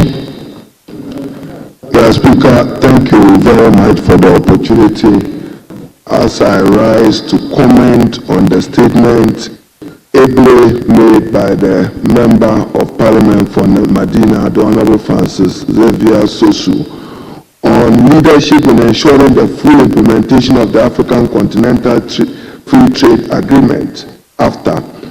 And Mr. Speaker, whilst commending him, to note that with some disappointment, Africa trades more with the rest of the world than with Africa. That is a statistical fact, that many African countries are happy doing trade and business with the rest of the world than with other African countries. Mr. Speaker, it is estimated that today trade in Africa is $192 billion US, a rise of about 7.26%, and this was captured in an ECA report. Mr. Speaker, part of the problem of poor trade is bad governance. It's only in Africa you still note and observe unconstitutional changes in government that does not give assurance to businesses and to investors. Our persistent poverty remains a major problem. Then, Mr. Speaker, Africa trade, just between Ghana and Nigeria here, Nigeria has what they call restricted products from Ghana which can enter Nigeria. We can't export those products into Nigeria. Yet they can. You can use the example of Dangote Cement. It's in Ghana. Do we have our own cement factory in Nigeria? What is the possibility? So we need to do more, and that is why I agree with the maker of the statement that we need to build robust infrastructure. But that will require investment. Indeed, Mr. Speaker, whilst commending the maker of the statement, I can state on authority that one of the early decisions President Mahama will take will be a major revision of the GIPC Act, the Ghana Investment Promotion Council Act, to make it more business-friendly, more investor-friendly, and to meet his aspirations of running Ghana under a 24-hour economy in order that he can attract more foreign direct investment into our country. Mr. Speaker, as he stated in a paragraph, and Honorable Sosu, next time you learn, we can't get, your pages are not numbered, so next time make sure they are numbered. So, Mr. Speaker, I will labor referring you to the page and to the paragraph, but I'm sure it's in his second page. He talks about 54 African states, which has a population of 1-2 billion. That is how much gain we can make if we were to trade more. Look at cocoa. Its processing in Ghana and in Africa, what the value would be if we were to do value addition to our major export product. But look at how many flights. I heard him talking about aviation. How many flights we have between Accra and Lagos or Abuja? Probably 1 or 2. And I'm talking of African trade. It's only carrying passengers, not goods. Not goods, passengers. They are interested in some 1-2 hour flight from Abuja, Lagos to Nigeria. That is trade. But we should be talking of volumes. And Mr. Speaker, I know my colleague who in his previous role housed AFTEC, the former chief executive of Ghana Exim. And he would note with satisfaction some of the good initiatives the previous NDC government did. The Ghana Exim Bank remains the only financial institution which does not depend on savings from customers. Well, what we cleverly did, Mr. Speaker, was to charge 0.5% of CIF value. Mr. Speaker, I'm here to discuss it with the President. Even for the Women's Bank, we should be looking at that option. How do we finance the Women's Bank? The development bank we have in Ghana today, what is its state? So probably for the Women's Bank, we may want to take 0.1525% dedicated to support our women who are in need of credit. We should be able to do that. So, employment, Mr. Speaker, I conclude. Whilst commending President Mahama and President Nana Addo Dankwa Akufo-Addo, we should also commend the late Professor J.E. Mills. I recall at the time in January 2012, I was in Ethiopia with him, and with Alan Chimantin then, I think he was playing some role at the African Union, and he guided some of our processes in getting Ghana to insist that the Organization of African Union, the AU, takes a major resolution on that. Mr. Speaker, what Africa needs is trade and investment. It's unfortunate that Ghana beyond 8, we could not walk the talk. With this, I thank you, Mr. Speaker.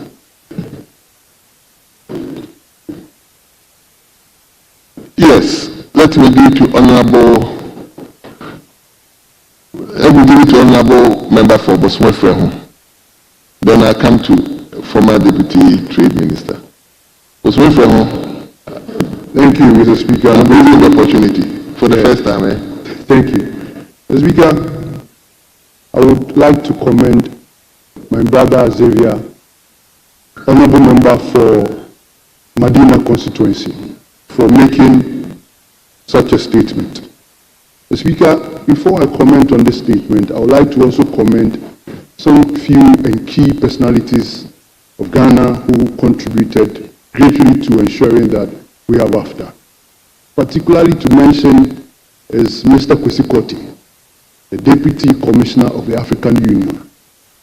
Mr. Speaker, as a young man working in African Union as at that time, I noticed the key role he played in ensuring that Ghana win that bid to host AFTA, which has been one of the monumental achievements of the Nana Addo Dankwa Akufo-Addo administration.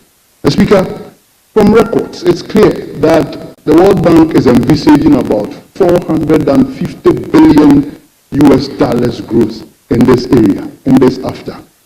The Minister Designate for Education mentioned the potential growth we are looking at in AFTA. Speaker, they went ahead to also mention that it is going to create a possible job for about 30 million African young men and women. Speaker, how do Ghana tend to benefit from this very huge, lucrative industry that we have set up, that we are hosting? Speaker, one, as he mentioned in his statement, harmonizing policies. Speaker, it is very important that for us to make maximum benefit of this after we are hosting. Speaker, the 1D1F policy from the Nana Addo Dankwa Akufo-Addo government must be looked at again and empowered and strengthened. Speaker, like example, we have one of the largest cabbage growing areas in my constituency, Bosome Frehu. Speaker, I am urging the MDC government to come and build a cabbage processing plant in Bosome Frehu so we can manufacture the cabbage and export to African countries or other places so we can make money and also employ some of the young men and women in Bosome Frehu. Then maybe the 24 hours economy can also have some rippling effects there. The Speaker, having said this, there are some few challenges that is confronting the AFTA, which is clear. One, the Speaker, is conflict around the African aid. The Minister Designate mentioned some key issues that are among them is conflict. The Speaker, we are seeing the conflict in Burkina Faso.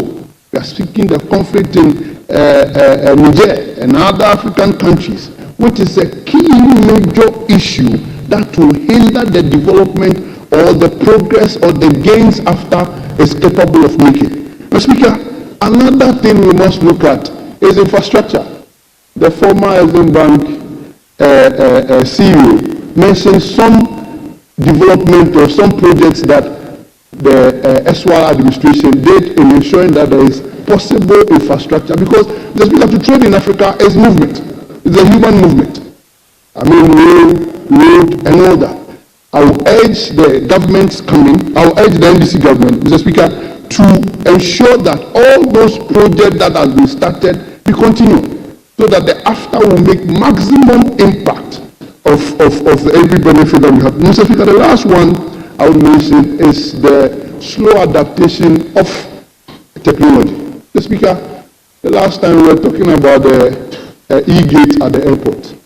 Mr. Speaker, it is one of the major issues which major African countries are even having challenges adopting. Trying to adopt the whole AFTA, it took many African countries not to even do. Why? Because they are having challenges in developing some of the technologies that can situate them comfortably in the AFTA zone. Mr. Speaker, when we are looking at making maximum impact in this AFTA area, let us encourage that the African partners and brothers will improve upon their technology so that we can synchronize them and make headway. Then Ghana, hosting it, can make maximum impact. Mr. Speaker, with these few words, I would like to thank you for the opportunity given. Thank you very much. Yes, Honorable Member, please, you mention your name and your constituency, because... Thank you very much, Mr. Speaker. My name is Charles Bawadua. I'm the member for Bongo. Mr. Speaker, I want to thank you for giving me the opportunity to comment on the statement made by the Honorable Member for Medina. Mr. Speaker, I'm doing so on the authority of Order 93, Rules 4 and 5 of the Standing Orders of this House. Mr. Speaker, it appears to me that the African Continental Free Trade Agreement is one of those numerous treaties that African countries enter into and do not in fact intend to implement to their letter. The statement so made by the Honourable Member shows clearly that there appears not to be enough efforts by African countries to ensure the full implementation of the agreement. Mr. Speaker, the benefits available to Ghana and Africa in general upon the full implementation of the agreement are enormous. Mr. Speaker, we're talking of investment that will increase in many parts of Africa and Ghana in particular if the bottlenecks associated with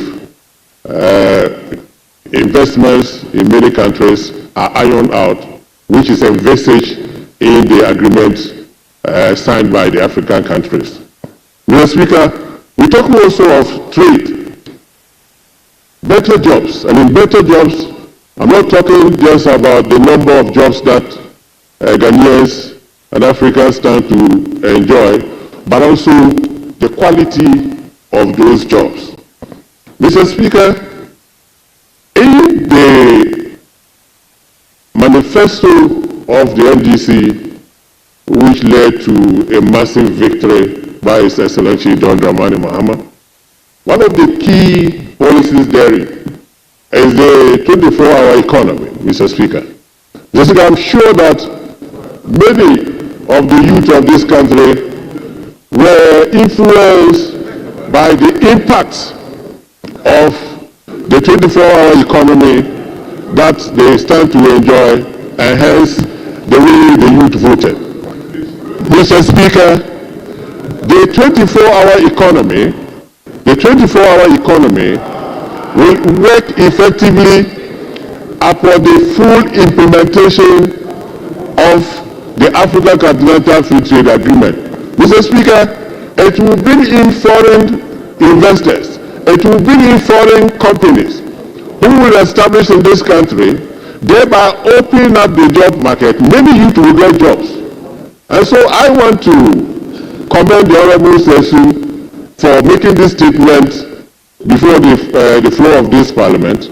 And I want to urge the Honorable Ministers designate for Trade and also the Minister designate for Foreign Affairs to work hard to ensure that the agreement is fully implemented, not just in Ghana, but urge other countries to do so that we can enjoy the full effects of the agreement. I thank you very much, Mr. Speaker.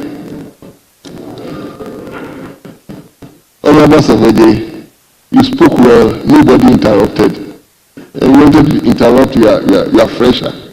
The Speaker, I was coming on a point of order.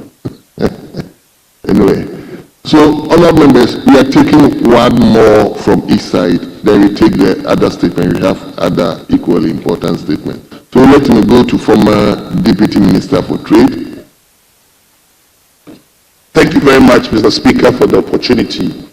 I rise to make a comment on a statement made by Honorable Susu. I guess this statement is a very important one for the simple reason that the African Continental Free Trade Area has come to stay, whether we like it or not. I have said it time and time again that this is a concept that has come to stay and we cannot do anything about it. The good news about this concept is that the African Continental Free Trade has become the biggest customs union in the world. It used to be the ACP Customs Union, but now it has taken over as the biggest customs union in the world. And for the records, out of the 55 African countries in Africa, 54 have signed the agreement and 46 have ratified the agreement, which means that it is going very well. The focus areas of this concept is in the area of agriculture, automotive industry, pharmaceutical industry, and logistics. Mr. Speaker, the African Continental Free Trade Area is an opportunity for Africans for the first time to explore Africa so well and trade amongst ourselves to be able to generate good things from this concept. There are a lot of good opportunities available in the concept in the area of pharmaceuticals, especially in automotive industry. Ghana has taken a very good advantage of this great opportunity by moving well in our industrial sector, especially the automotive industrial sector. As I'm talking to you now, Ghana has 7 different assemblies operating in Ghana. They are operating 7 different vehicle assembly businesses in Ghana. Out of this, they are producing about 12 different brands of vehicles, which means that Ghana is ready to move to other parts of Africa to do business. I want to entreat Africa that this is a huge opportunity for us, especially not only for SMEs and those in the trade sector, but those in the industrial sector, that they should take advantage of this opportunity. I'm talking about the African Continental Free Trade Area, to get a lot of benefits, because the benefits inherent in this policy is enormous. And I guess it is time for Africa to take its rightful place in the world of business and trade, because we should not sit down for the white man to come back and exploit this opportunity and we sitting down aloof without doing anything about it. That's how come I said that it's an opportunity for us.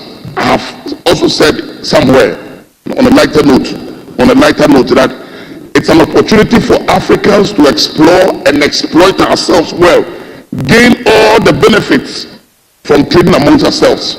And so I see this statement by Honorable Sasu as a very important statement at this particular time, and I want to entreat every business person or any business person who is seriously into business and want to explore other countries to take advantage of this wonderful opportunity called the African Continental Free Trade.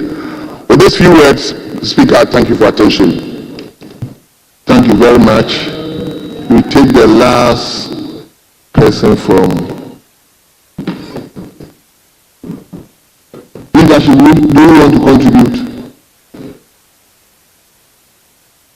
me give the freshman who is up on his feet. Is it you?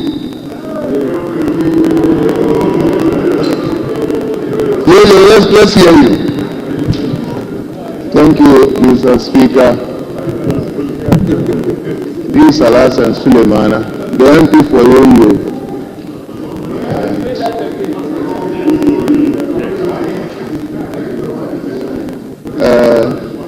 With regards to the subject matter, UU is one of the border towns, and I'm very sure that UU, some of us will move out of the country to do our farming, and then even bringing back the goods or the crops to your homes becomes a problem. And we also have even your animals crossing to Togo. When you go out of your country, maybe to Togo to bring them back, it becomes a serious matter. And I think this free trade would allow us to move freely without any restrictions. So I support the Honorable MP Sasu for us to work hard to make sure that this comes to reality, so that we don't just speak here and then we leave it. Thank you. Thank you, Honourable Member, for you. Yes, leadership. Yes, minority leadership. Speaker, I thank you for the treasure space. Let me commend my good friend, the Honourable Member for Medina, finding the need to present this statement to the House floor. Speaker, commentaries on the statement is encouraging, and it puts matters in proper context. The Honourable Ajensin, the Honourable Asafoje, and the Honourable Haruna Idrisu have spoken well to the statement, and other colleagues that I cannot exhaust. So there are a few things I find fundamental when we are talking about trade. It comes to me as an irony that even in the face of the Mediterranean Sea, serving as a fiscal gap between Africa and Europe, other trade standards that are very repressive, fair trade standard, Eurogap standard, yet Africa finds a way to trade more with our brothers in Europe than ourselves. And for me, that is the fundamental issue that has to be dealt with. Speaker, the AFTA is the biggest trade agreement after WTO. However, many years down the line, we are still talking in terms of a narrative which is focused more on boardroom discussions. Boardroom discussions. To be able to practicalize this, get Africans to sign on to this huge trade agreement that we have to leverage on is still a matter that is still in discussion. Tariffs, which often have constituted a barrier, trade barrier, is still staring at us in our faces. Africa has the youngest, data proves that we have the youngest population globally. And so we have no excuse for whatsoever. We have passed all the legislation. In the past decade, one can do a casual analysis of legislations that we have passed that are sensitive to trade and the enhancement of trade.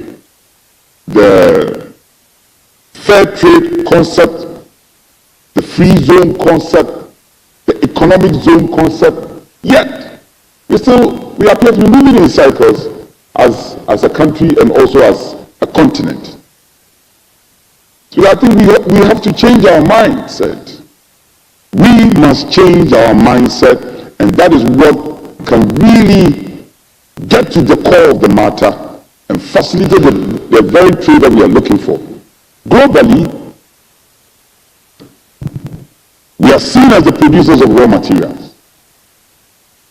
And so until we change our mindset, all the trade agreements will be meaningless unless we change our mindset. We have to change our mindset as a continent.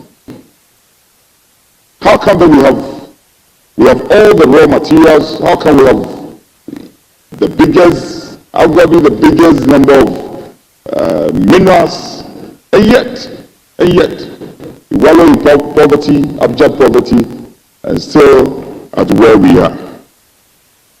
I hope when my colleague, the Honorable Haruna Iddrisu, was contributing to the statement, he observed all the key personalities who have contributed to these agreements across the political divide. I want to plead with our colleagues in the NDC administration particularly. It's very revealing that this statement is coming from one of your own on your side. The NPP has set the tone. As we are not being partisan here. We set the tone, we ensured that the Secretariat was wrong, we are hosting the Secretariat. We have set the tone. Let it be said that one day if you are out of power, you will add on to this agreement, and this agreement will be more meaningful, not only to Ghana, but across the frontiers of Africa. So, continue where we've left off, and let's leave a legacy that one day Africa can be proud of. On that note, I want to commend my good friend, Yonabo Sosu. The President, in his acceptance speech, made a very interesting comment. Ghana belongs to a number of international bodies, and then he mentioned there is a new emerging global body called the BRICS. The President has said that Ghana will take concrete step for Ghana to join the BRICS. I found that very interesting. And if it is the case, we'll be waiting that the President, in the fullness of time, will give us full details on this matter. The BRICS today, globally, are commanding a lot of respect, both in trade and other diplomatic and bilateral and multilateral exchanges.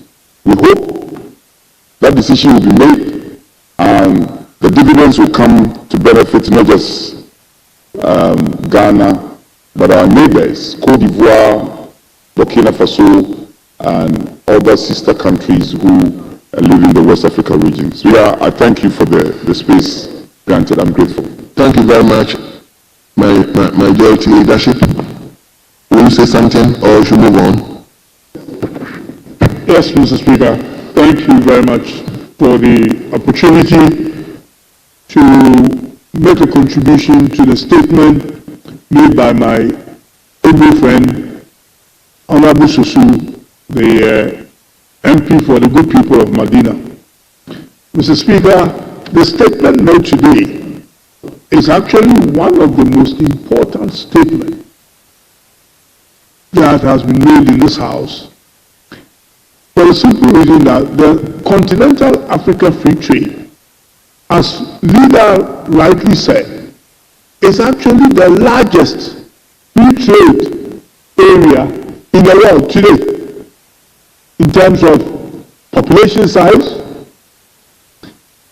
in terms of geographic size, and actually in terms of member states. 54 African countries are involved in this. Mr. Speaker, if we get ourselves involved properly, especially since we have the headquarters here, we should be leading the African continental free trade. Many a times we sign an agreement, but we don't put in place the preparation that we need to be able to benefit from this agreement. AGOA comes to mind. We have signed AGOA for almost about 20 years, but you can't actually give a tangible, result that we get from that. So we should make a mistake with this one, because this can get us out of a lot of, serious problems that we have in this country. As many contributors, including the incoming education minister, said, it is usually, Mr. Speaker, that we do sign all these agreements, but we don't put the preparatory work in place. And we keep signing this agreement, and other countries take advantage of us because they make the preparation. If you look at the rush with which we ratified this agreement, and look at how others took their time to do it, because they were putting things in place to make sure that they take a full advantage of it. We have we have a secretariat now, as you rightly said. Government is a continuous process. You have a secretariat now. Now what we need to do is to be able to do the proper coordination and the implementation of this African Continental Free Trade, so we can take advantage of it. We are now involved in a pilot project, but what are the plans after this pilot project to be able to take full advantage of it? We trade very little with ourselves as a continent. Most of our businesses are done in Europe, but we don't do much with ourselves. So we need to be able to ask ourselves questions and find out the reasons why we have these challenges or these bottlenecks to be able to take advantage of this African Continental Free Trade. Recently, they have introduced a payment system which basically allows one country to be able to import from the other without necessarily going through dollars and foreign currencies. This, if it continues, will help us to be able to stabilize our currencies so that the depreciation that we are experiencing at the moment can actually be reduced. So hopefully we will take a full advantage of it. And I should thank the maker of the statement for this fantastic statement on the African Continental Free Trade, which will become, or African countries will all be involved in this, at least for the next decade. Mr. Speaker, thank you very much. Thank you very much, Honorable Member. Let me now turn to Honorable Francis Asenso-Boakye. Incidentally, when he finishes his statement, we will invite Honorable Anthony Mia to also read his statement. It's almost similar, so that we do the contribution together. So, Honorable Former Minister for Roads and Highways.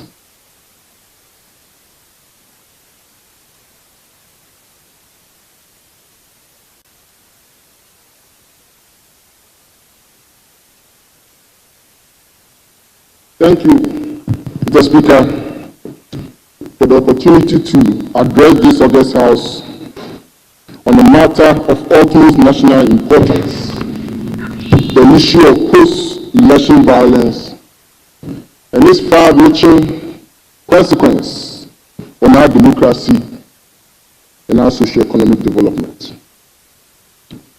Mr. Speaker, Ghana has, over the past 3 decades, distinguished itself as a beacon of democracy in Africa, conducting 9 peaceful elections under the Fourth Republic.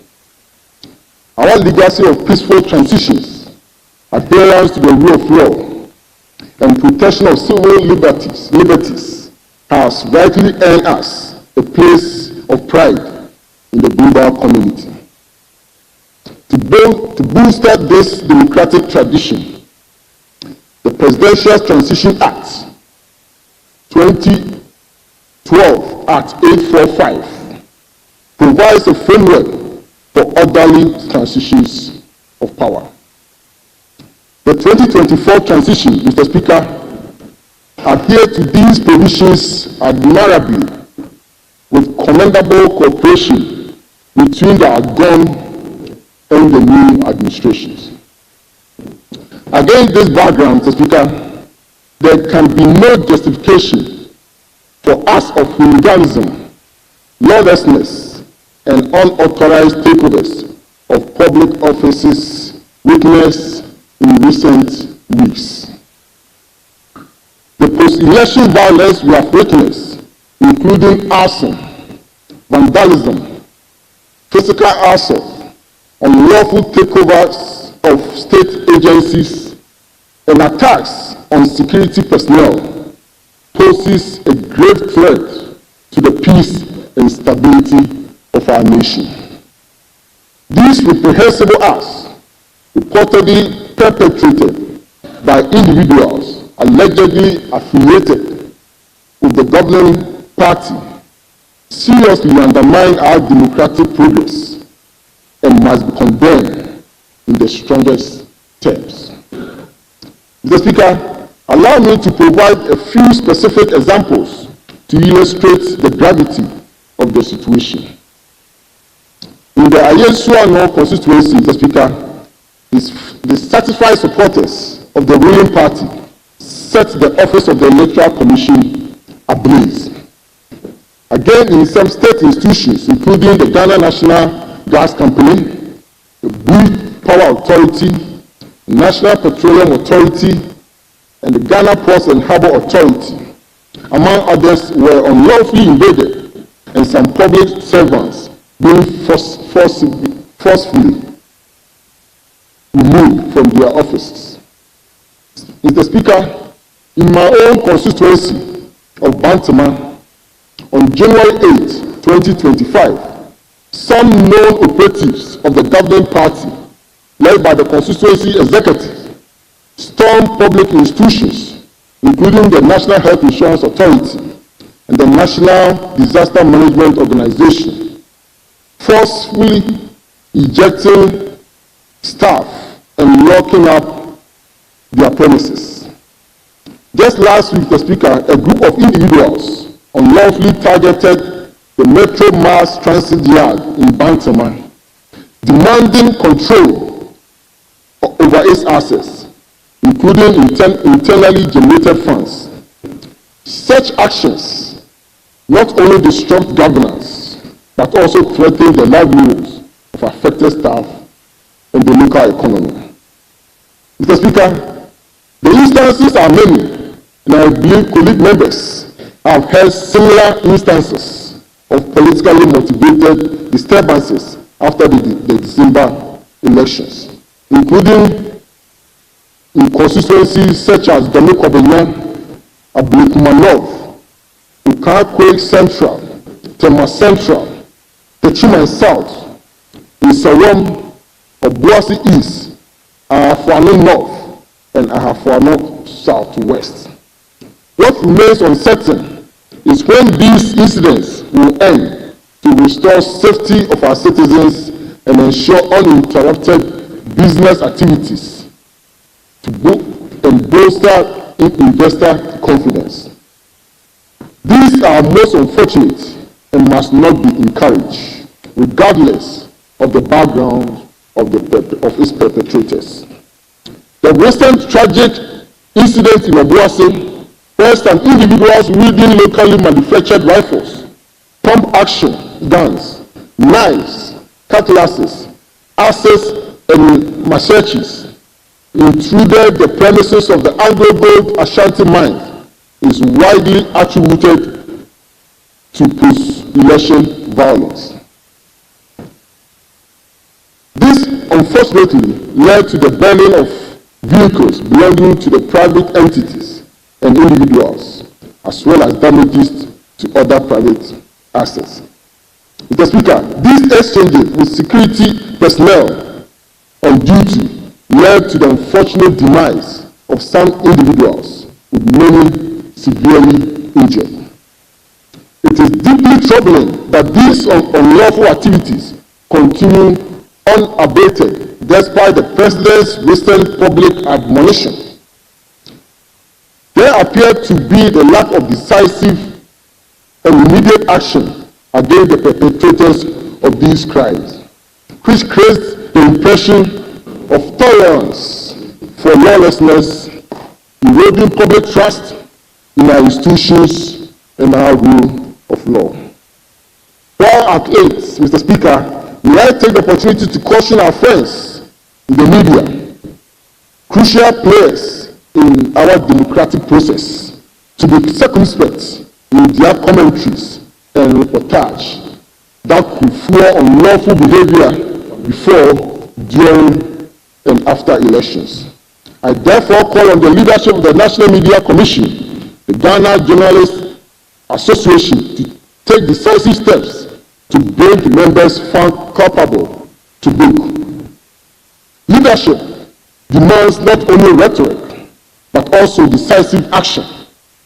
It is imperative that the government moves beyond mere condemnation to ensure that all culprits, regardless of their political affiliation, face full force of the law. Mr. Speaker, this failure in leadership has resulted in other incidents across the nation, including those that occurred just yesterday in the Bole-Bamboi constituency and Ho Central constituency, which should be a significant concern for every well-meaning Ghanaian. Honorable Speaker, to safeguard our democracy and deter future occurrence of such unacceptable acts, I urge this House to consider a review of our legislative framework to impose stricter penalties and punitive measures on those who engage in unlawful conduct, including beneficiaries of their actions. Such measures will reaffirm our commitment to the rule of law and protect the integrity of our democratic process. Furthermore, I call on all stakeholders, including security agencies, civil society organizations, traditional authorities, the media, and more importantly, political leaders, to work collaboratively in addressing these menace. We owe it to the Ghanaian people to uphold the values of peace, unity, and good governance. Mr. Speaker, Ghana's democratic credentials are hard-earned, and we must not allow actions of the few to tarnish our reputation as a model of democracy in Africa. Let us act now decisively to restore order, reinforce public confidence in our institutions, and ensure that Ghana remains a shining example of good governance on our continent. To the brave young men and women out there, please do not let yourself to be used by any politician or political party to commit acts that will jeopardize your future. You deserve so much more than being a tool for distraction. Think of the dreams you hold, the goals you have set, and the brighter future that lies ahead of you. Don't throw it all away for anyone's selfish agenda. Honorable Speaker, with these few remarks, I leave this esteemed House to deliberate further, trusting in the collective wisdom of the House to guide us towards a resolution that upholds the principle we cherish and serves the greater good of all. I thank you for your attention. And be hinged to my sector or our sector as creative artists, as cultural activists, as a Ministry of Tourism, Culture and Creative Arts. So it's a broad base of the various ways in which we can look at celebrating our uniqueness as the Black Star of Africa. Thank you very much, Annie, for that question. That is so, Chairman. I think in my constituency, specifically at Peki, I have some able-bodied, well-skilled young men whose vocation is into carving drums. And they build drums, beautiful drums, that are purchased and exported, and all that. They are located at Peki and Yinsu when we are entering Peki from Asuma. Now, I'm pursuing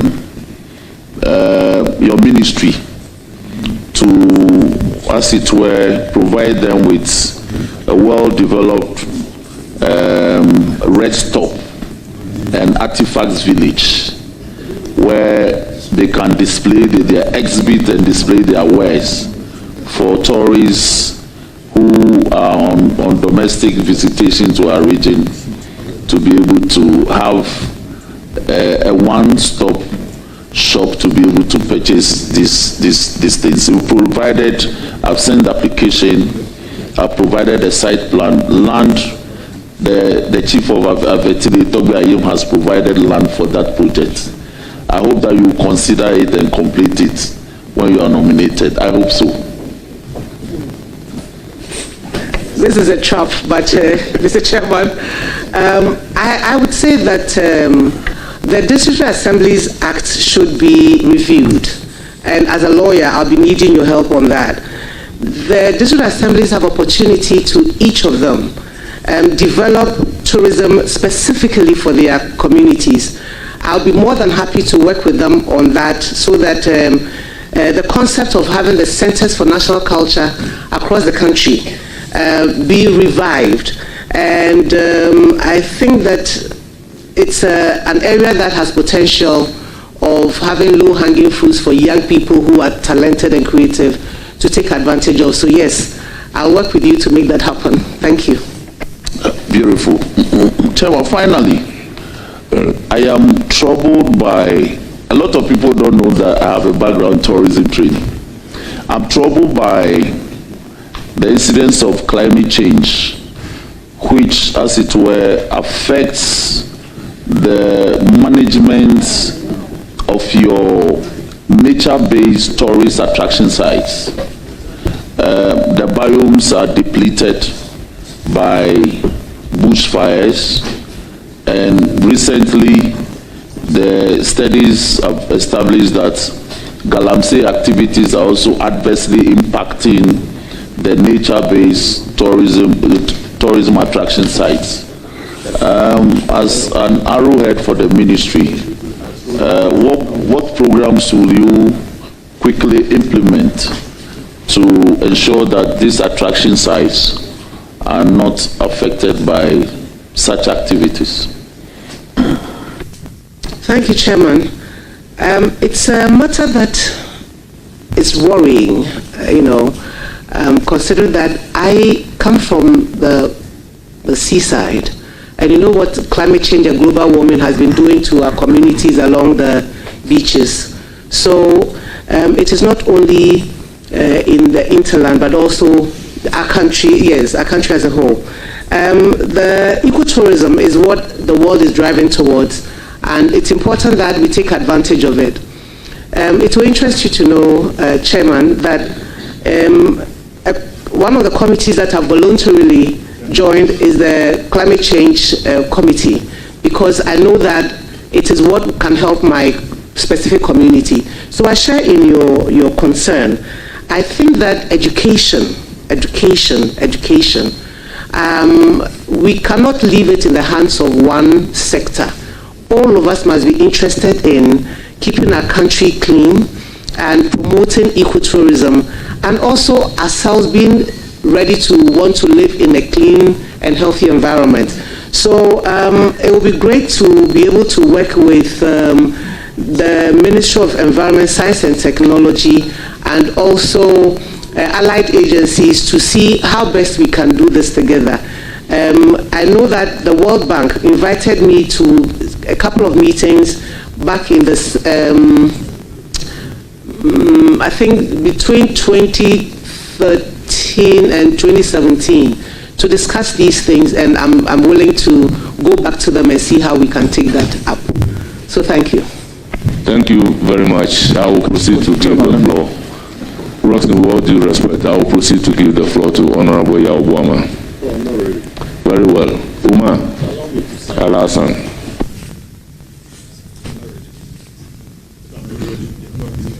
Very well. Honorable Shaibu.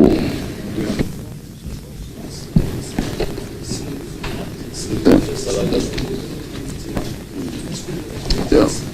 Shall I just take my... Chairman, thank you very much. Honorable nominee, congratulations. A well-deserved nomination. You did 3.5 years at the ministry. The last 8 years, you're not sure what has happened there. I have only one question, so I want to compress it. Chairman, I'll do a follow-up anyway. Mole National Park, one that is comparable to those in Kenya, in Uganda, and other places, largely is seen as a site that has been neglected for some time in terms of development. Indeed, it is the only place in Ghana that you will find the animals that you find in East Africa. And yet, very little is said about it, either in the media or in terms of investment into it. A huge potential for growth and for the development of the tourism industry. From there, a few kilometers away from Mole, indeed in Mole Park itself, there is a beautiful waterfall that has not been mentioned. It's called the Paria Waterfalls. A few kilometers from Mole is the Salaga Slave Market, a very important historical site that has also not had a much needed attention. Honorable nominee, give us a fair idea how you plan to tackle these two sites in northern Ghana. Thank you. Thank you, Chairman. As I indicated in my earlier comment to Honorable Roxanne, the Black Star experience is the way to go, which is seeking to encourage districts, municipal assemblies, and what have you, to themselves invest in their own regions as far as their tourism is concerned. The ministry, being a policy-making one, has many agencies under it that will assist them. They are, and you rightly said, I haven't been there in 8 years, but they were equipped with the skilled personnel to help them develop ways in which they can promote and benefit from the tourism potential that they each have in their communities. I agree with you that Mole for years has been on one of the sites, the list of sites that are usually visited by visitors.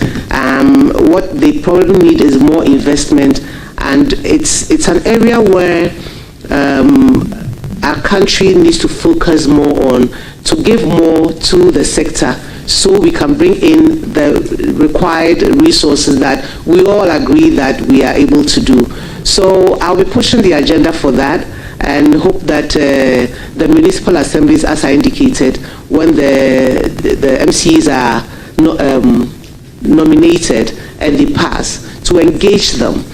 I started that with Honorable Julius Deborah when he was Minister for Local Government.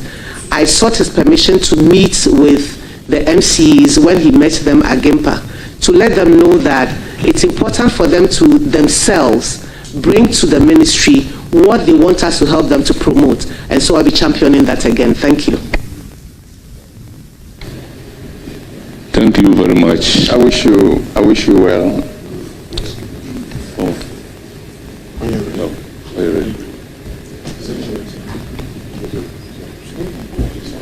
I'll give the floor to Honorable Patrick Yaboma. Thank you, Chairman, and congratulations, Honorable Jifa Abula Gomashi. I was just reading the report from the Ghana Tourist Authority about cruise tourism. I'm sure you're aware about it. They reported about 9,000 visitors in 2023. 86% of them went to Cape Coast and secondly Takoradi area, just about 13% in Tema area. I also found out that there are 2 local companies involved in this business, Sunseekers and Kaya Tours, Sunseekers Tours. I know a lot of Ghanaians who go to Bahamas and Caribbean to undertake this tourist activities. And I've never heard about this before until I read on their website. I believe it's an area you should look into, especially those of us from the forest areas who are afraid of being on a boat or a ship or a cruise liner to explore the beautiful sea. What are you going to do apart from looking into artifacts, trade shows here and there in some of the untapped areas of tourism and the challenges therein? I want us to explore further some of these areas. And what are some of the new things you'll be introducing, especially with some of the things that I'm reading about? Thank you. Thank you very much, Chair. And Honorable MP, you're not alone in the fear of water.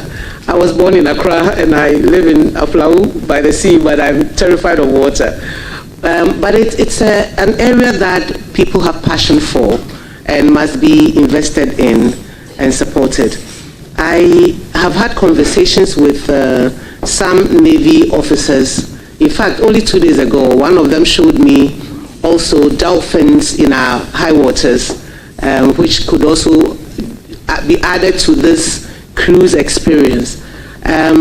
It's an area that is new to me and the ministry. I do not recall our engagement in cruise promotion as Deputy Minister back in the day, but it is an area that has been brought to my attention and the potential seems to be like a very good one. So I will be engaging more on that and seek knowledge and experience from those who have it so that it can come to the benefit of our country. I think that the untapped opportunities abound, and this is one of them, and I thank you for bringing it up. Thank you, Chairman. Thank you. Jifra, Ghana has not been able to host major international conferences, and that is a source of revenue or income for most of our tourist facilities, the hotels, restaurants, bars, and what have you. And the answer is simple. We don't even have some of the best conferencing facilities here. We can't boast of 1,500 international or standard rooms in this country. We talk too much, but that's a fact. We can't boast of 1,500 top of the range rooms. If you go to Kempinski, I don't think they have more than 300 rooms. Movenpick, they don't have more than 250 rooms. Lancaster, they won't get you more than 250. Where again? Marriott. They can't, let alone conferencing facilities that will bring a lot of people into this country and engage car rental companies and what have you. Secondly, our room rates, very expensive. So why won't your nationals go to South Africa, Gambia, Cote d'Ivoire and other countries and explore? So what advice will you be giving to a finance minister to look into that area and rather bring down some of the taxes in the tourism sector to attract a lot more people and to raise some additional revenue for the country? What is your take on that, please? Thank you very much, Chair, and you have hit the nail right on the head. This is an unending discussion, especially where the hotel rates are concerned. Even hotels that have franchised in other countries, ours tend to be very high comparatively. So I agree with you that the lack of infrastructure to meet the growing demands of the world and our country is there in our faces. Apart from engaging with the Minister for Finance, I think that everybody and anyone listening to me who has the wherewithal to engage with private sector in Ghana, out of Ghana, to ensure that we improve on our infrastructure capacity. You are welcome to engage with me after the vetting, and if I do get your nod, this is an issue that we must deal with. I agree with you that the lack of these facilities indeed take away from what could be revenue for our country. Taxes, taxes, taxes. It has been the cry of the hospitality industry from way back when I used to MC their events, and I was not even in the ministry as deputy minister. I've emceed a lot of programs for this sector, and it is an issue that we must collectively deal with. I overheard the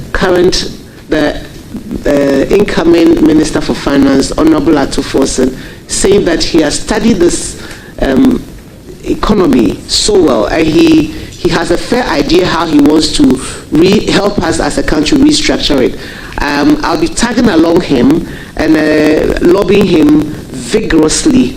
And I know that you're an economic person as well. And since you identified this problem with me, you perhaps would want to join me to have these kinds of conversations with the finance people so they appreciate the enormity of the task ahead. I thank you, Chairman. Let me congratulate you and wish you the very best. Thank you. Very grateful. I now give the floor to Honorable Ritana Odole. Thank you, Mr. Chairman. Congratulations, my dear sister. I call her Mama. Mama, oh Mama. And I want to say a big thank you to His Excellency for bringing you into your field. Congratulations, sis. My question, the cultural policy of Ghana was published in 2004 and spells out what has to be done.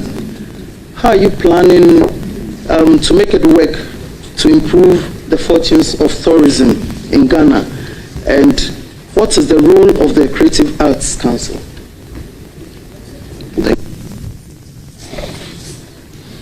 Thank you, Chairman, and thank you, Honorable Ritana Odole Suwa, MP for Lagade Kutupong.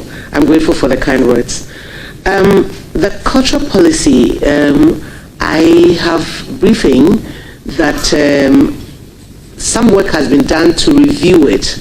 I think that it has received parliamentary approval, no, not parliamentary, presidential approval.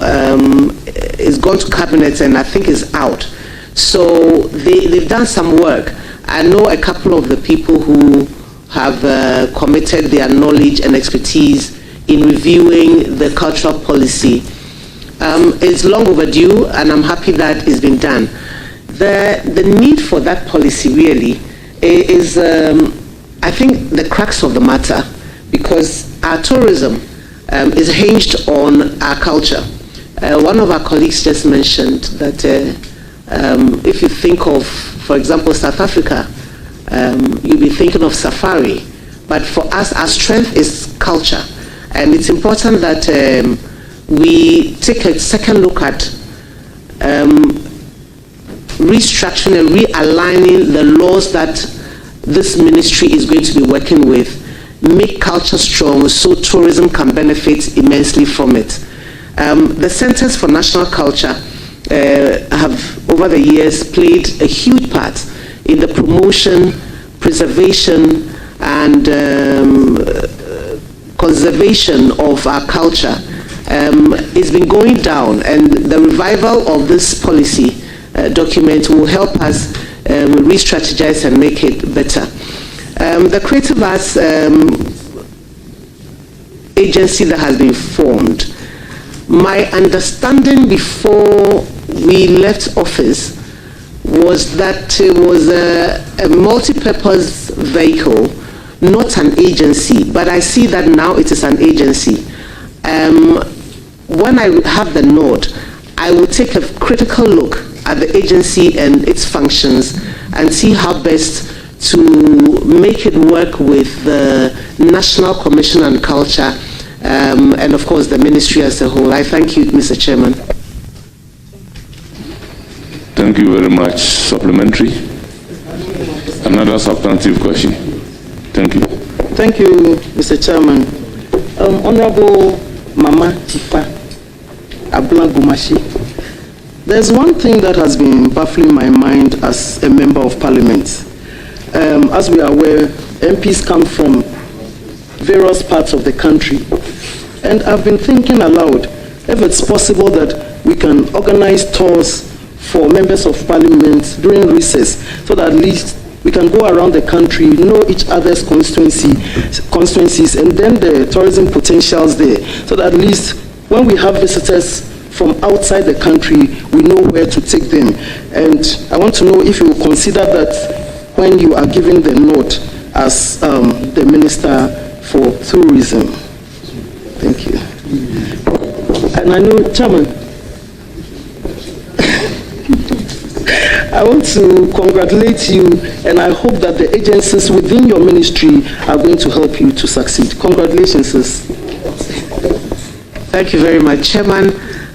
Who am I to reject this beautiful offer? Considering especially the fact that to practice what she's preaching, she's one of the few people who has taken the trouble to come to my constituency to see the beach that I've been terrorizing her with. So it's a brilliant idea, and I hope that because this thing going on, it affects everybody. It's affecting our democracy. So please, let's discuss it dispassionately. I know it has not just happened, it has happened before. But please, let us be candid and discuss it in such a way that it will send a very good message out there for whatever is going on to stop. So let's discuss it with this thing in mind. Please, let's conclude from your contribution. Thank you, Mr. Speaker. To conclude, as I've earlier said, I'm a victim, and I know how it feels to go through this.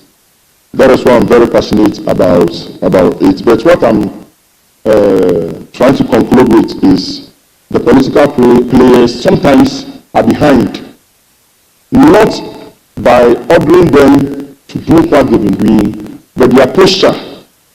An example was what I was giving the president, who never commented on the Ayawaso West Wagon shooting, the Tichina killings, the Doma,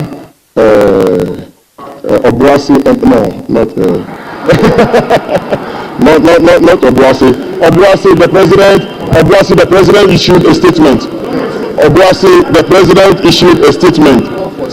But Mr. Speaker, all I would like to end with is to thank President Mahama for being bold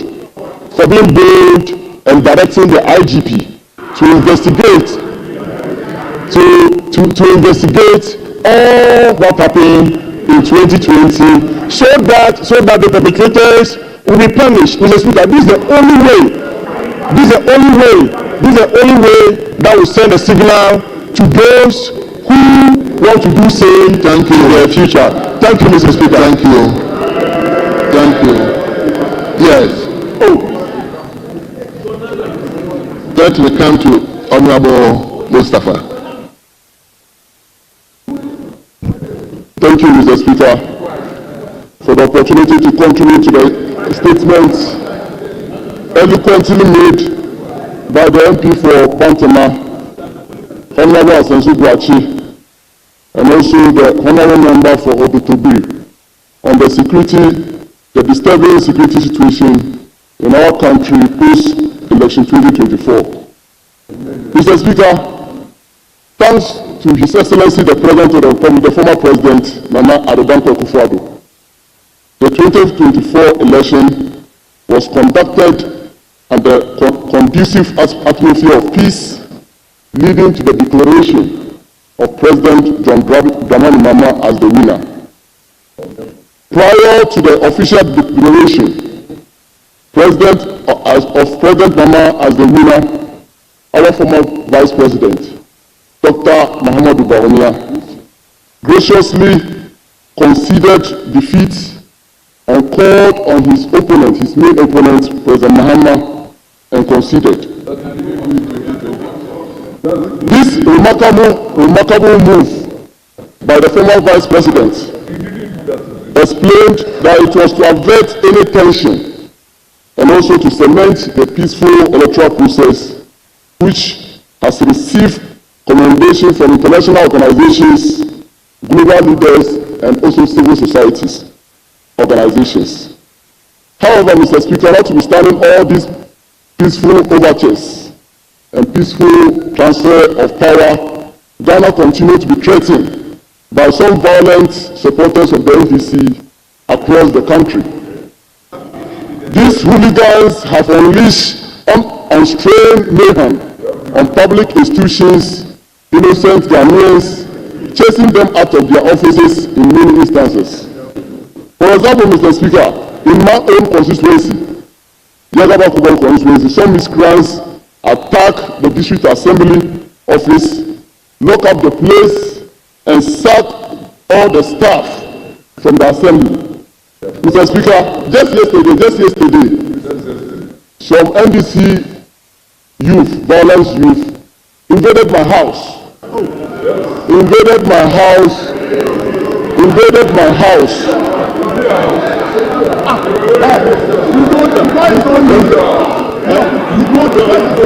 Dr. Cassiel Atuba-Aforson, the Minister of Finance, will take his first.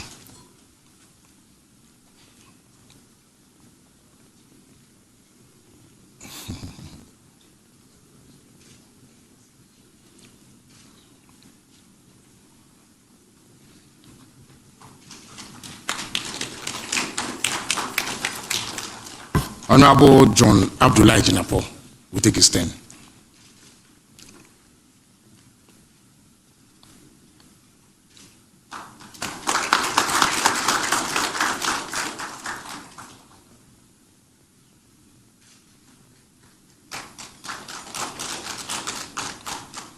Honorable Dominic Akuretenga Ayini, Attorney General and Minister for Justice.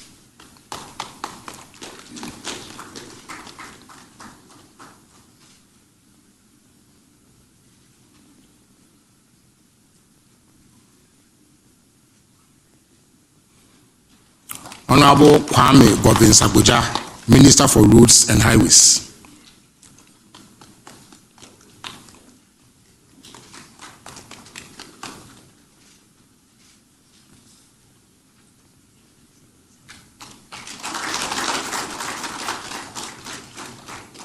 Honorable Eric Opoku, Minister for Food and Agriculture.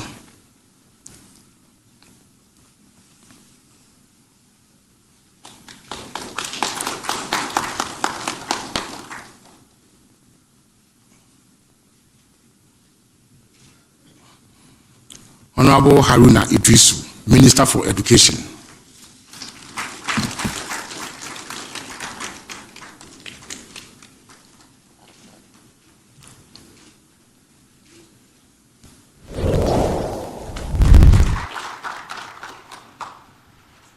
Thank you very much, Your Excellency.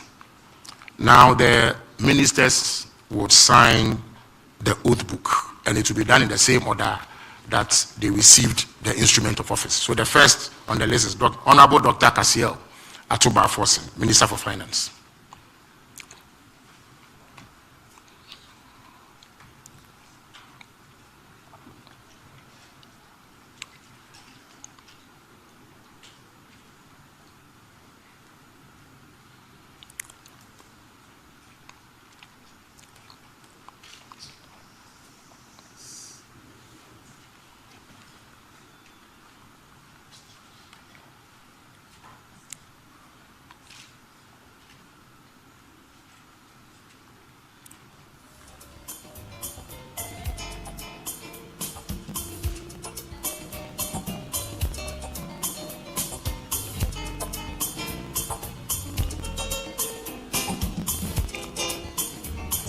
Thank you very much, Honorable Atoforsen.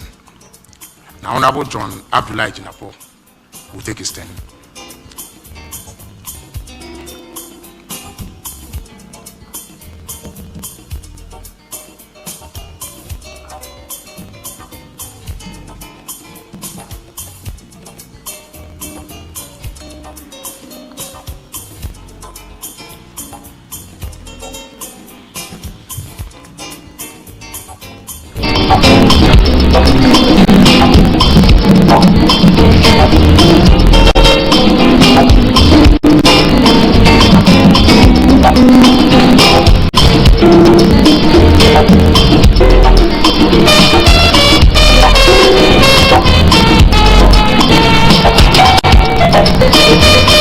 Thank you very much.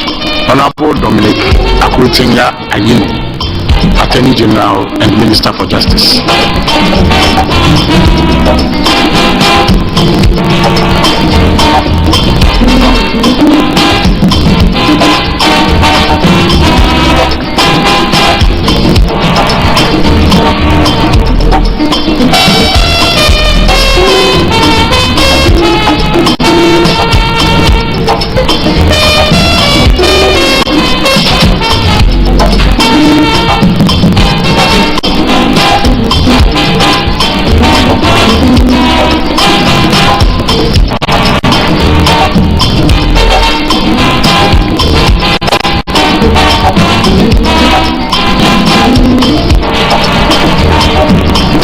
Mr. Attorney General.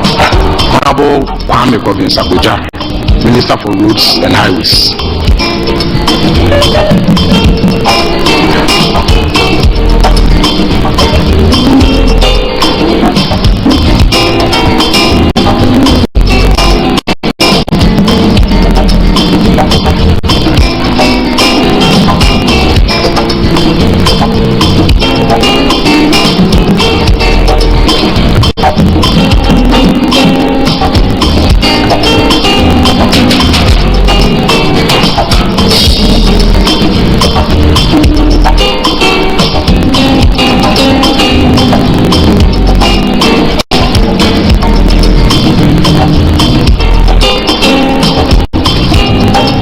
Honorable Eric Opoku, Minister for Food and Agriculture.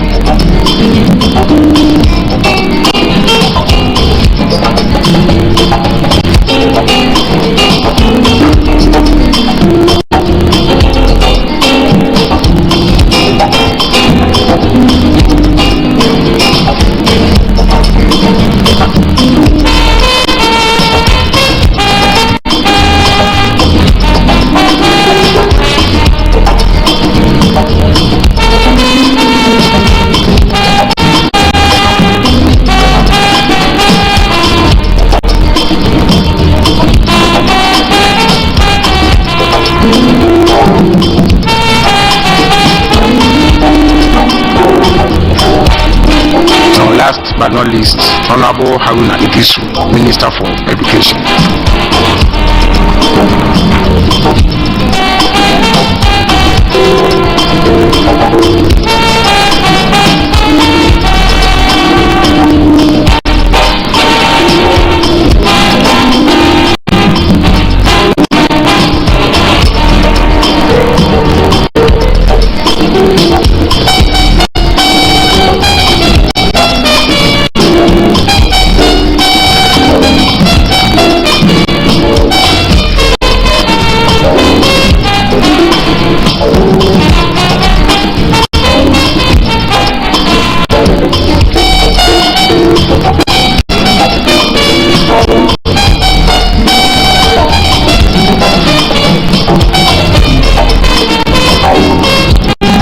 Thank you very much, Honorable Haruna Idisu. It is now my pleasure to invite His Excellency, the President of the Republic of Ghana, to sign the oath book.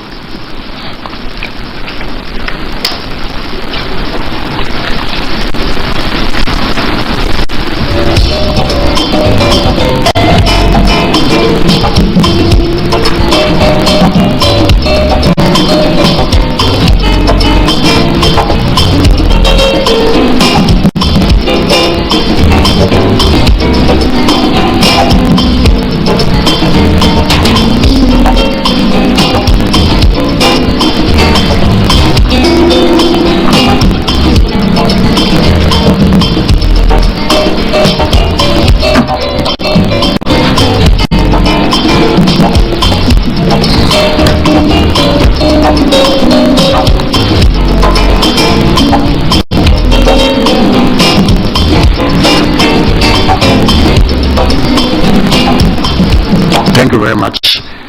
His Excellency will be making some remarks, but before I invite him to do so, let me acknowledge the presence of the chairman of the National Democratic Congress, Honorable Johnson Asiedu Nketia, and the General Secretary of the National Democratic Congress, Fifi Fiavi Kuti. Welcome. Mr. President, the floor is yours.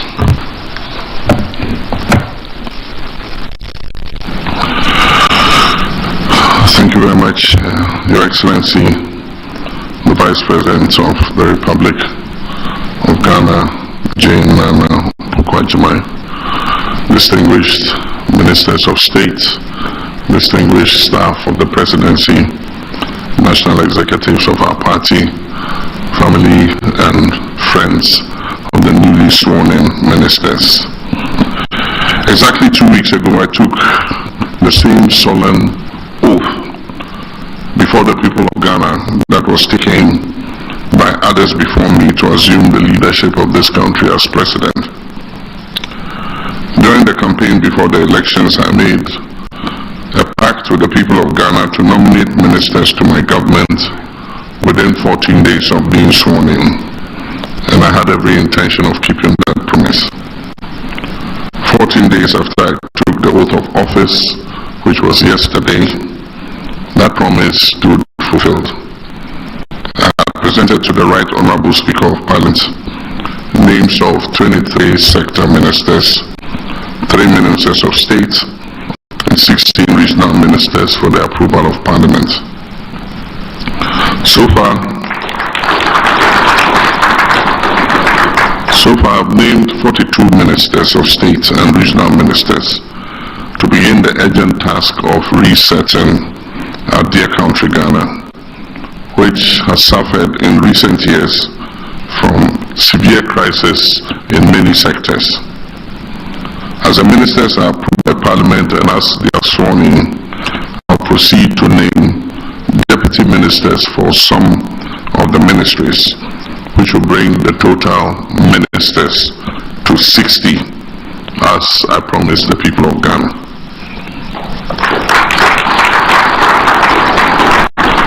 This will make this government Ghana's leanest and I believe most efficient government ever in history.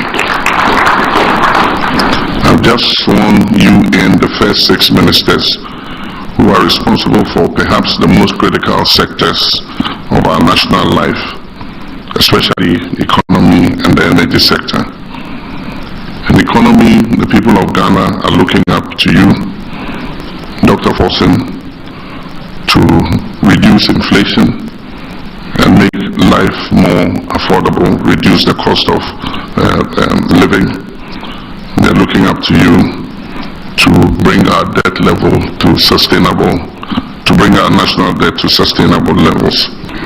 They're looking to you to stabilize our currency, and they're looking to you to rein in the deficit so that we can achieve macroeconomic stability. To you, the Honorable Minister of Energy, Mr. John Ablai Jinapong, Ghanaians are looking for stable and efficient power supply. They are looking to you to accelerate our upstream and downstream petroleum sectors in order that Ghanaians can reap the benefit of the potential that God has given us. They are also looking to you to manage the energy sector debt and be able to remove it as an albatross around the neck of our economy. To you, Mr. Eric Opoku-Agric, Ghanaians are looking for food security, and they're looking for cheap and affordable food to fill their stomachs. To you, Mr. Governors Abuja, you probably have one of the most difficult jobs. Everybody in Ghana is complaining about bad roads.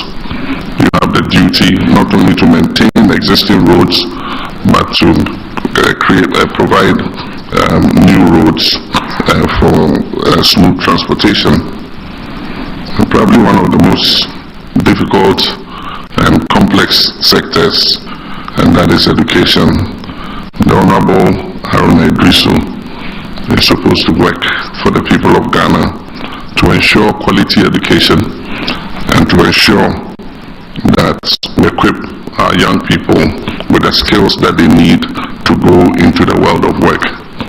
And one of your first responsibilities will be to superintend the National Review Conference on Education, to bring stakeholders together to dialogue on how to improve our educational outcomes. Our Attorney General will be required to reform our justice system to make it fair and transparent to all Ghanaians. You will also be responsible for holding people accountable and making sure that the sword of justice goes after people who have misappropriated the resources of Ghanaians. One of the major tasks you would have to undertake is to shepherd the National Constitutional Validation Conference in order that we can begin amendment of our constitution to make it a living document for the future. Ladies and gentlemen, long before the elections, we were aware of the parlous state of our economy, and we made specific pledges to address same. The energy sector is also riddled with many hydra-headed problems, threatening its very survival. Already we've been at work since my first day in office to tackle these problems. Indeed, you elected us to confront and resolve such challenges. As you may all be aware, the previous government did not work to ensure the smooth running of the energy sector by neglecting to arrange enough fuel to power our thermal plants. This was important because of the known scheduled maintenance work that was to take place on the West African gas pipeline, which is responsible for bringing in significant gas for the thermal plants that we have in our eastern enclave. Through determined efforts, I can report that we have now averted the looming threat of power outages.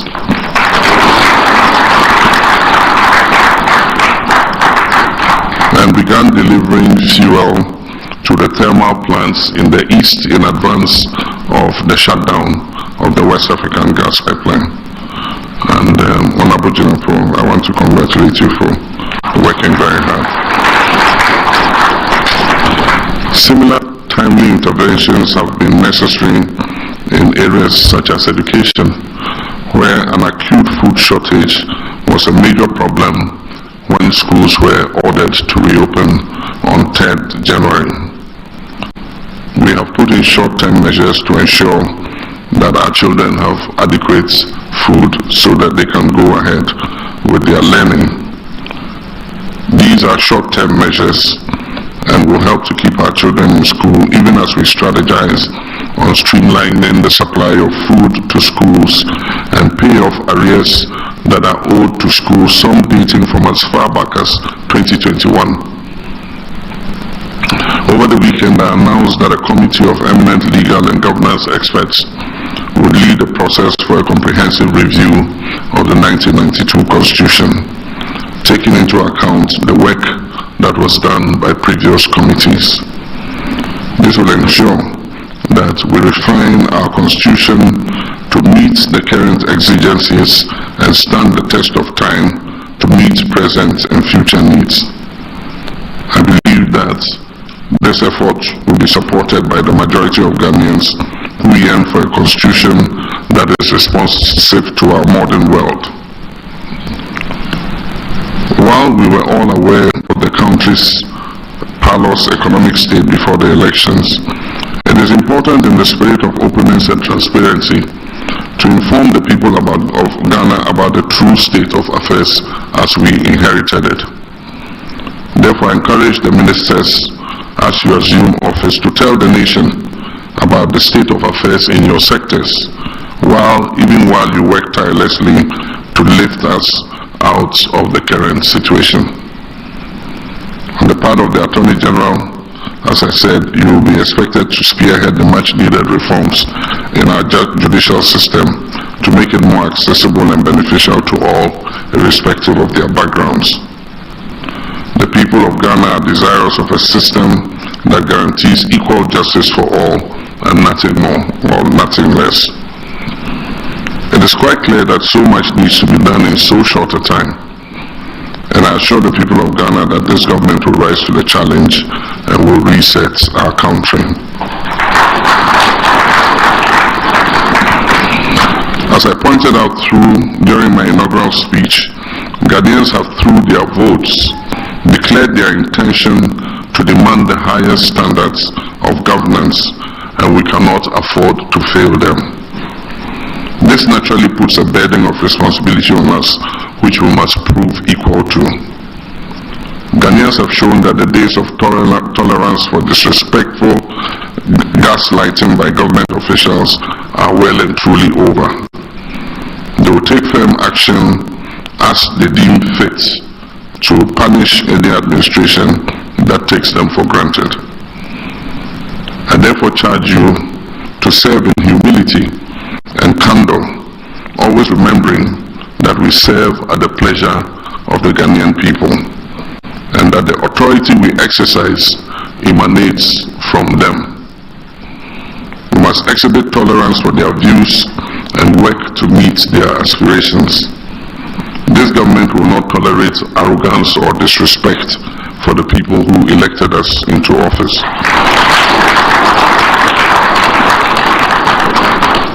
Modesty and prudence must be the guiding principle upon which you, myself, and our Vice President fashion our governance. People of Ghana will hold us accountable for the trust that they have placed in our hands. It cannot be business as usual. We must be transparent and fair in all our dealings. The anti-corruption institutions will be empowered to investigate and deal with any appointee who falls foul of the law. I expect all of you to begin the process of declaring your assets. The Chief of Staff will announce the cut-off date by which time all eligible appointees should have deposited their assets declaration forms with the Auditor General. I wish all of you good luck in your duties and a pledge to work with you, myself and managing in the interest of working for them. I thank you and may God bless you.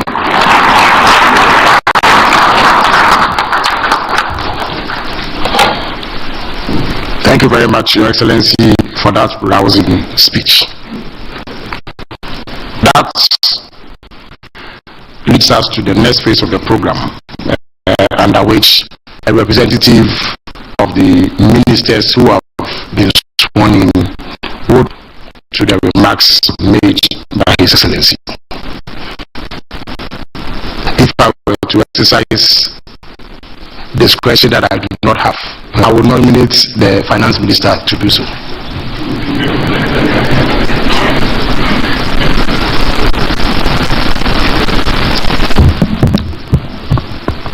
Thank you very much, Your Excellency, the President of the Republic of Ghana, Your Excellency, the Vice President, Chief of Staff, and senior officials at the Presidency, colleagues. Let me, on behalf of my colleagues, thank His Excellency the President for the honor done us in nominating us to represent you as Ministers of State.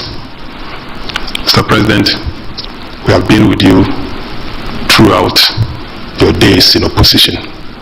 We have witnessed the misgovernance and misrule of the previous administration.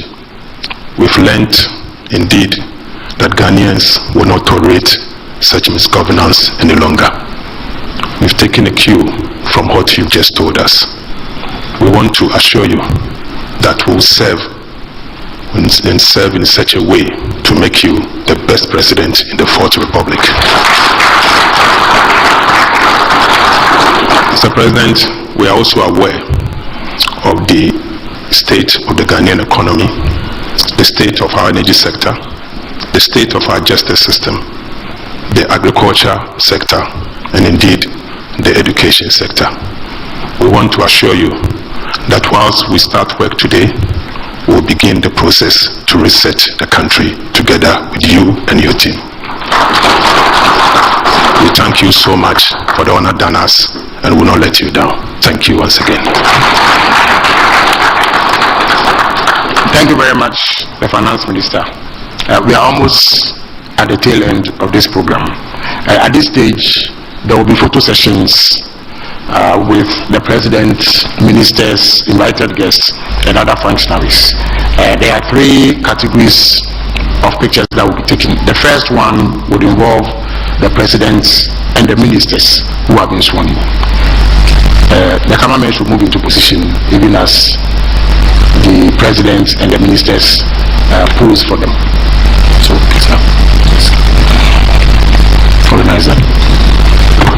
That's a good picture.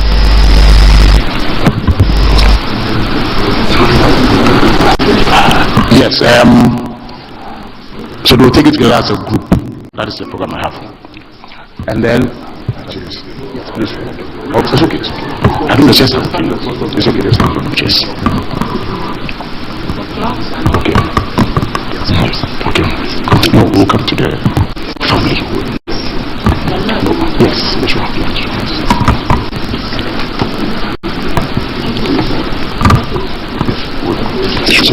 Yes, no, in the individual pictures. In the individual pictures.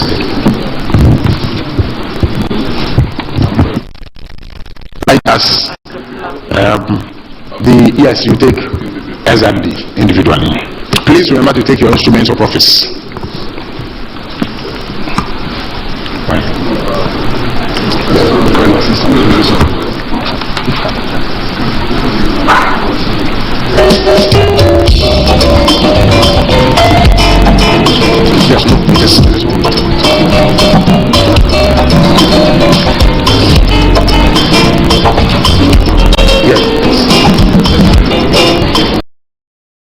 Went to his house and vandalized his light post or whatever.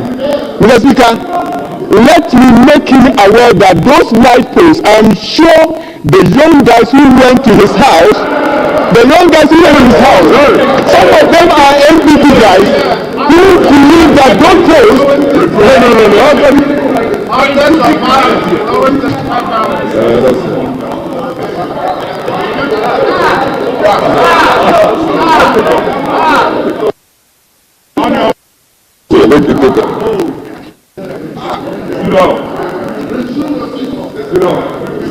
Sit down.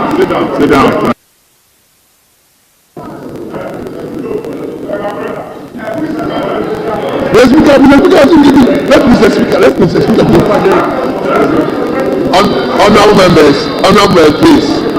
We said the ground rules, so that is why I didn't allow any interjection. No, Minister, honorable members.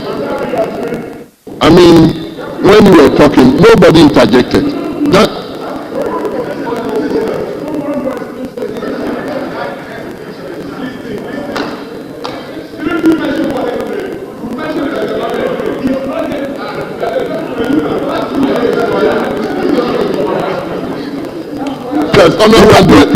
Please conclude for us. Mr. Speaker, one thing we must know is that President Mahama is not here to defend himself.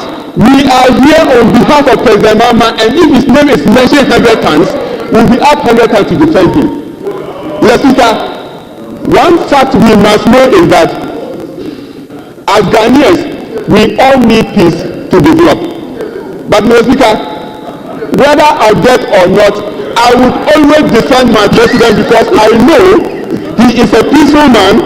I know that anytime NDC is in government, we see progress. Anytime NDC is in government, we see peace. But let the MPPs know that. Let the MPs know that what happened in Bole and what happened in Go has nothing to do with post-election violence. Have they still forgotten? Have they still forgotten that 8 people died in Techma South? Have they forgotten? Have they still forgotten about the West Wagon issue? If you are talking about violence, you do not have any right to stand in the chamber and equate the violence of NPP to those of the NDC. Mr. Speaker, like I said, I will not keep you on my feet, but let me conclude by telling the NPP MPs that no matter what they say, no matter the kind of slur that they want to put on President Mama is as clean, President Mama is as pure, President Mama is one of the gentlemen that we can all. It's a fact. Let me conclude by advising my younger brother. Let me conclude by advising my younger brother Abu Jinapo. Honorable Abu Jinapo, one thing we must know is that what happened in Obuasi is not political. Today you want to take advantage of whatever. It's not political. Today you want to take advantage because you have lost elections. You want to take advantage of that and let it sound as if it is the NDC that pushed the youth that way. Thank you, Honorable. Thank you, Speaker. Whatever they have planned will not wash. They can be stepped, but we will have gathered this year's proof. Thank you. Now leadership. Thank you.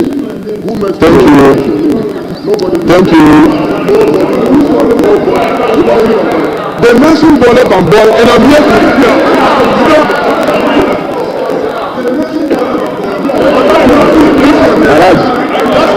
No. Honorable member for Bole and Bole, please. Bole, please. I beg of you. Whatever you want, share with your leadership. No. Share with your leadership. Yes, honorable minority leadership. Thank you, Mr. Speaker, for the opportunity to contribute on the statement post-election violence and its impact on our democracy and socio-economic development by the Honorable Member of Parliament for Bantama. Mr. Speaker, post-election violence should not be encouraged by anyone. Post-election violence should be condemned by all. Post-election violence should not be entertained by us. Mr. Speaker, and if you observe, you see the trend of the contribution. Mr. Speaker, you see that our colleagues from the other side is rather encouraging post-election violence. Their comments indicate and suggest that they have no problem with the violence that is going on in our country. About 4 of them on their feet, none of them have condemned the post-election violence. They rather seek to justify, they rather seek to support, they rather seek to encourage that there is nothing wrong with what is going on. Mr. Speaker, if political parties from 92, we've changed hands, both NDC and PP, in 2000, in 2008, in 2016, and in 2024. It should not be the case that wherever there is a change of power from one political party to the other, we should experience election violence. It should not be the case. But our colleagues, from the way and their posture, is suggesting that whatever is going on in the country, they are in full support of it. And it is normal, and it is something they are encouraging their people to do. Mr. Speaker, I want to call on the youth of this country. That as a matter of fact and agency, if they are encouraged by any political player or any political leader to involve or get involved in this act, must stop immediately. They should rather seek to get jobs, they must rather seek to be able to place themselves very well and look for opportunity. Mr. Speaker, the youth of the NDC will not be the only people who are disappointed. In this house so far, President Mahama have made 42 appointments, ministerial appointments. Out of that, only 28 are MPs. 11-18 from his 16. And you are 183, including the independent, to make 187. So you will not be the only people who will be disappointed, the NDC youth. Your MPs will equally be disappointed. They will equally be disappointed. Over 120 of them will be disappointed. Mr. Speaker, they said they are the NDC majority. The NDC majority, Mr. Speaker, are 183. As we sit here, because of the disappointment, we have only 45 in the chamber. Only 45 in the chamber as we speak. And you are 183. Mr. Speaker, in my own constituency on election day, Mr. Speaker, my constituency on election day, Tolum constituency, by 10 to 11, the youth, NDC youth, have taken the law into their hands and blocked the road in Nyankpala, denying voters the opportunity to leave Tamale to come to Toro to vote. They brought daylight, and they did that with violence. They did that. People who were coming had to turn back. That resulted into someone losing his life. A life lost in this election is a life, or it is something we must all condemn. And because of the acts of our colleagues or our NDC friends, it is actually causing a lot of problems. Mr. Speaker, my warehouse, personal warehouse, I was not a government minister. My warehouse in Tamale was attacked. They stole over 50 motorbikes. I was not a government. That is branded in my name. They took a lot of things away. As of yesterday, some of them were arrested yesterday because one funny thing about my motorbikes is that I bought it and branded it in a particular name. It is not in the market for sale. So if you steal it, you will get. As of yesterday, the police arrested 2 people. Not only that, they went to my personal house to attack my house. Why? Because I have won an election. Why? Because NDC is now in power. If we encourage this, should it be the case that any time there is power change, that another political party win, they should attack the other people? It should not be encouraged at all. My brother, Honorable Boale, is here. If he encouraged people to attack my house, should it be the case that when the people win, I should also encourage people to attack?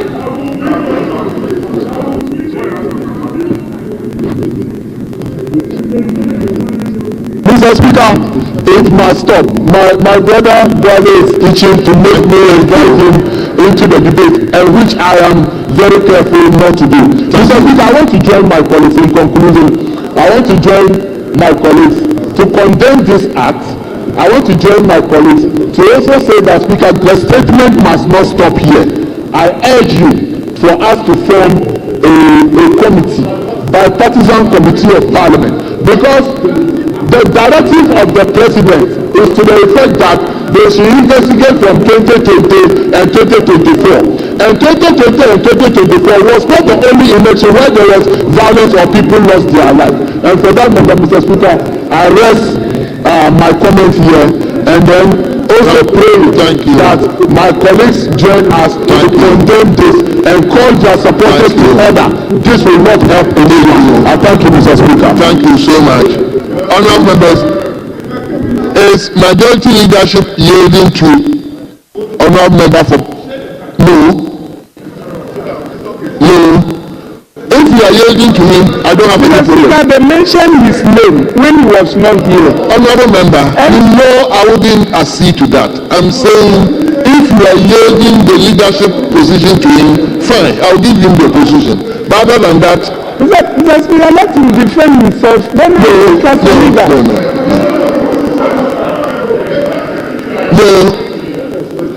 are yielding the position to him. Speaker, they mentioned his name. Honorable Comfort. His name was mentioned when he was not Honorable Comfort, I have said I am not granting that application. You either talk as a leader or you yield it to him? Mr. Speaker, let him defend his name so that I speak as a leader. Honorable leader, please, you don't need to fight over this. I have already ruled. I'm saying no. You either speak as a leader or you yield it to him. Thank you, Mr. Speaker, to add my voice to the statement made on the floor of Parliament about violence. Mr. Speaker, I just want you to put a mirror here for each and everyone to go and look into the mirror to see who are the perpetrators when it comes to violence. Mr. Speaker, violence started in this country when we were going to do the Etiwa by-elections. That is where we saw serious violence in this country. Etiwa Yechire Bibi Kakra, we have 2 boys. All die be die. That is what sparked the youth at that time, and they realized that, look, let us all involve ourselves in this violence because even our leaders are examples. Mr. Speaker, when MPP won the elections, we were all in Ghana here. Never in the history of Ghana, when His Excellency President Rawlings left power and we handed over to President Kufuor, there was no violence. When Atanos came and we handed over to His Excellency John Dramani Mahama, there was no violence. There was peace in this country. Journalists can go about, do their work, TV stations, attack government, nobody chase and arrest them. So the former president, Nana Akufo-Addo, came to power, and his time was the time that we experienced. Even speaking alone is something that they will come after you, and every man in this country turned to a woman. All leaders, they stop speaking. Mr. Speaker, they started it, and today is hunting them. Which people went first to attack people in their house? Go and ask John Jinapor. When we lost the election, he was attacked in his house. Go and ask Dr. Yime, he was attacked in his house. Whereas the former ministers, they were attacked in their house. So it was leadership by example. What you taught them is what they are doing now. So if today there is a new government who is against violence, now I can tell you boldly that now journalists can criticize free of charge and they will not be held responsible. Journalists can talk now and nobody will chase them because we have a peaceful president. We have somebody who is always preaching peace and giving freedom to people to speak their mind. Mr. Speaker, today MPP is complaining. They are complaining. They have forgotten. Even they went to the court to even pull a judge from her seat. They even went to court. We saw the videos, chasing people left and right. Ayawasu Westwagon, have they forgotten?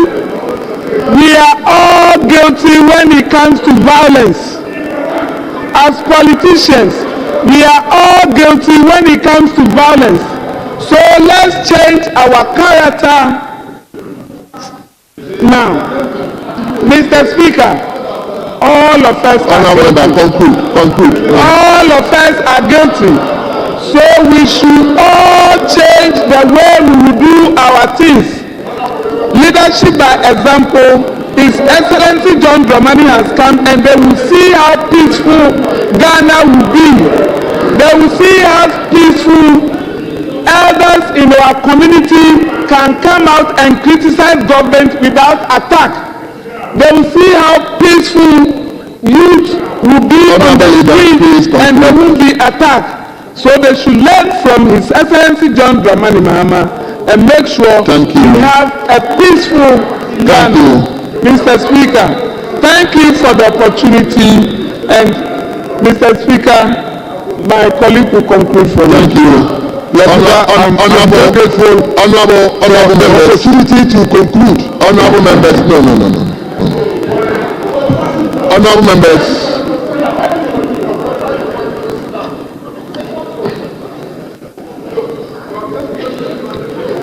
Honorable members, please indulge me to suspend the House for, we are coming back at 5 o'clock.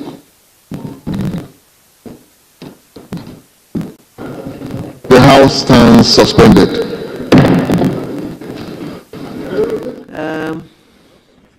It will not be good for me to make any promises when I have not assumed office.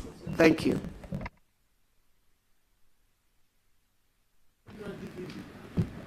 Now, would you know the Ghana Enterprise Agency, former NBSSI? You know about it? I've heard about it. We enacted, we gave them a new identity through an enactment in Parliament. Ghana Enterprise Agency. You are aware that they've been disbursing funds to the creative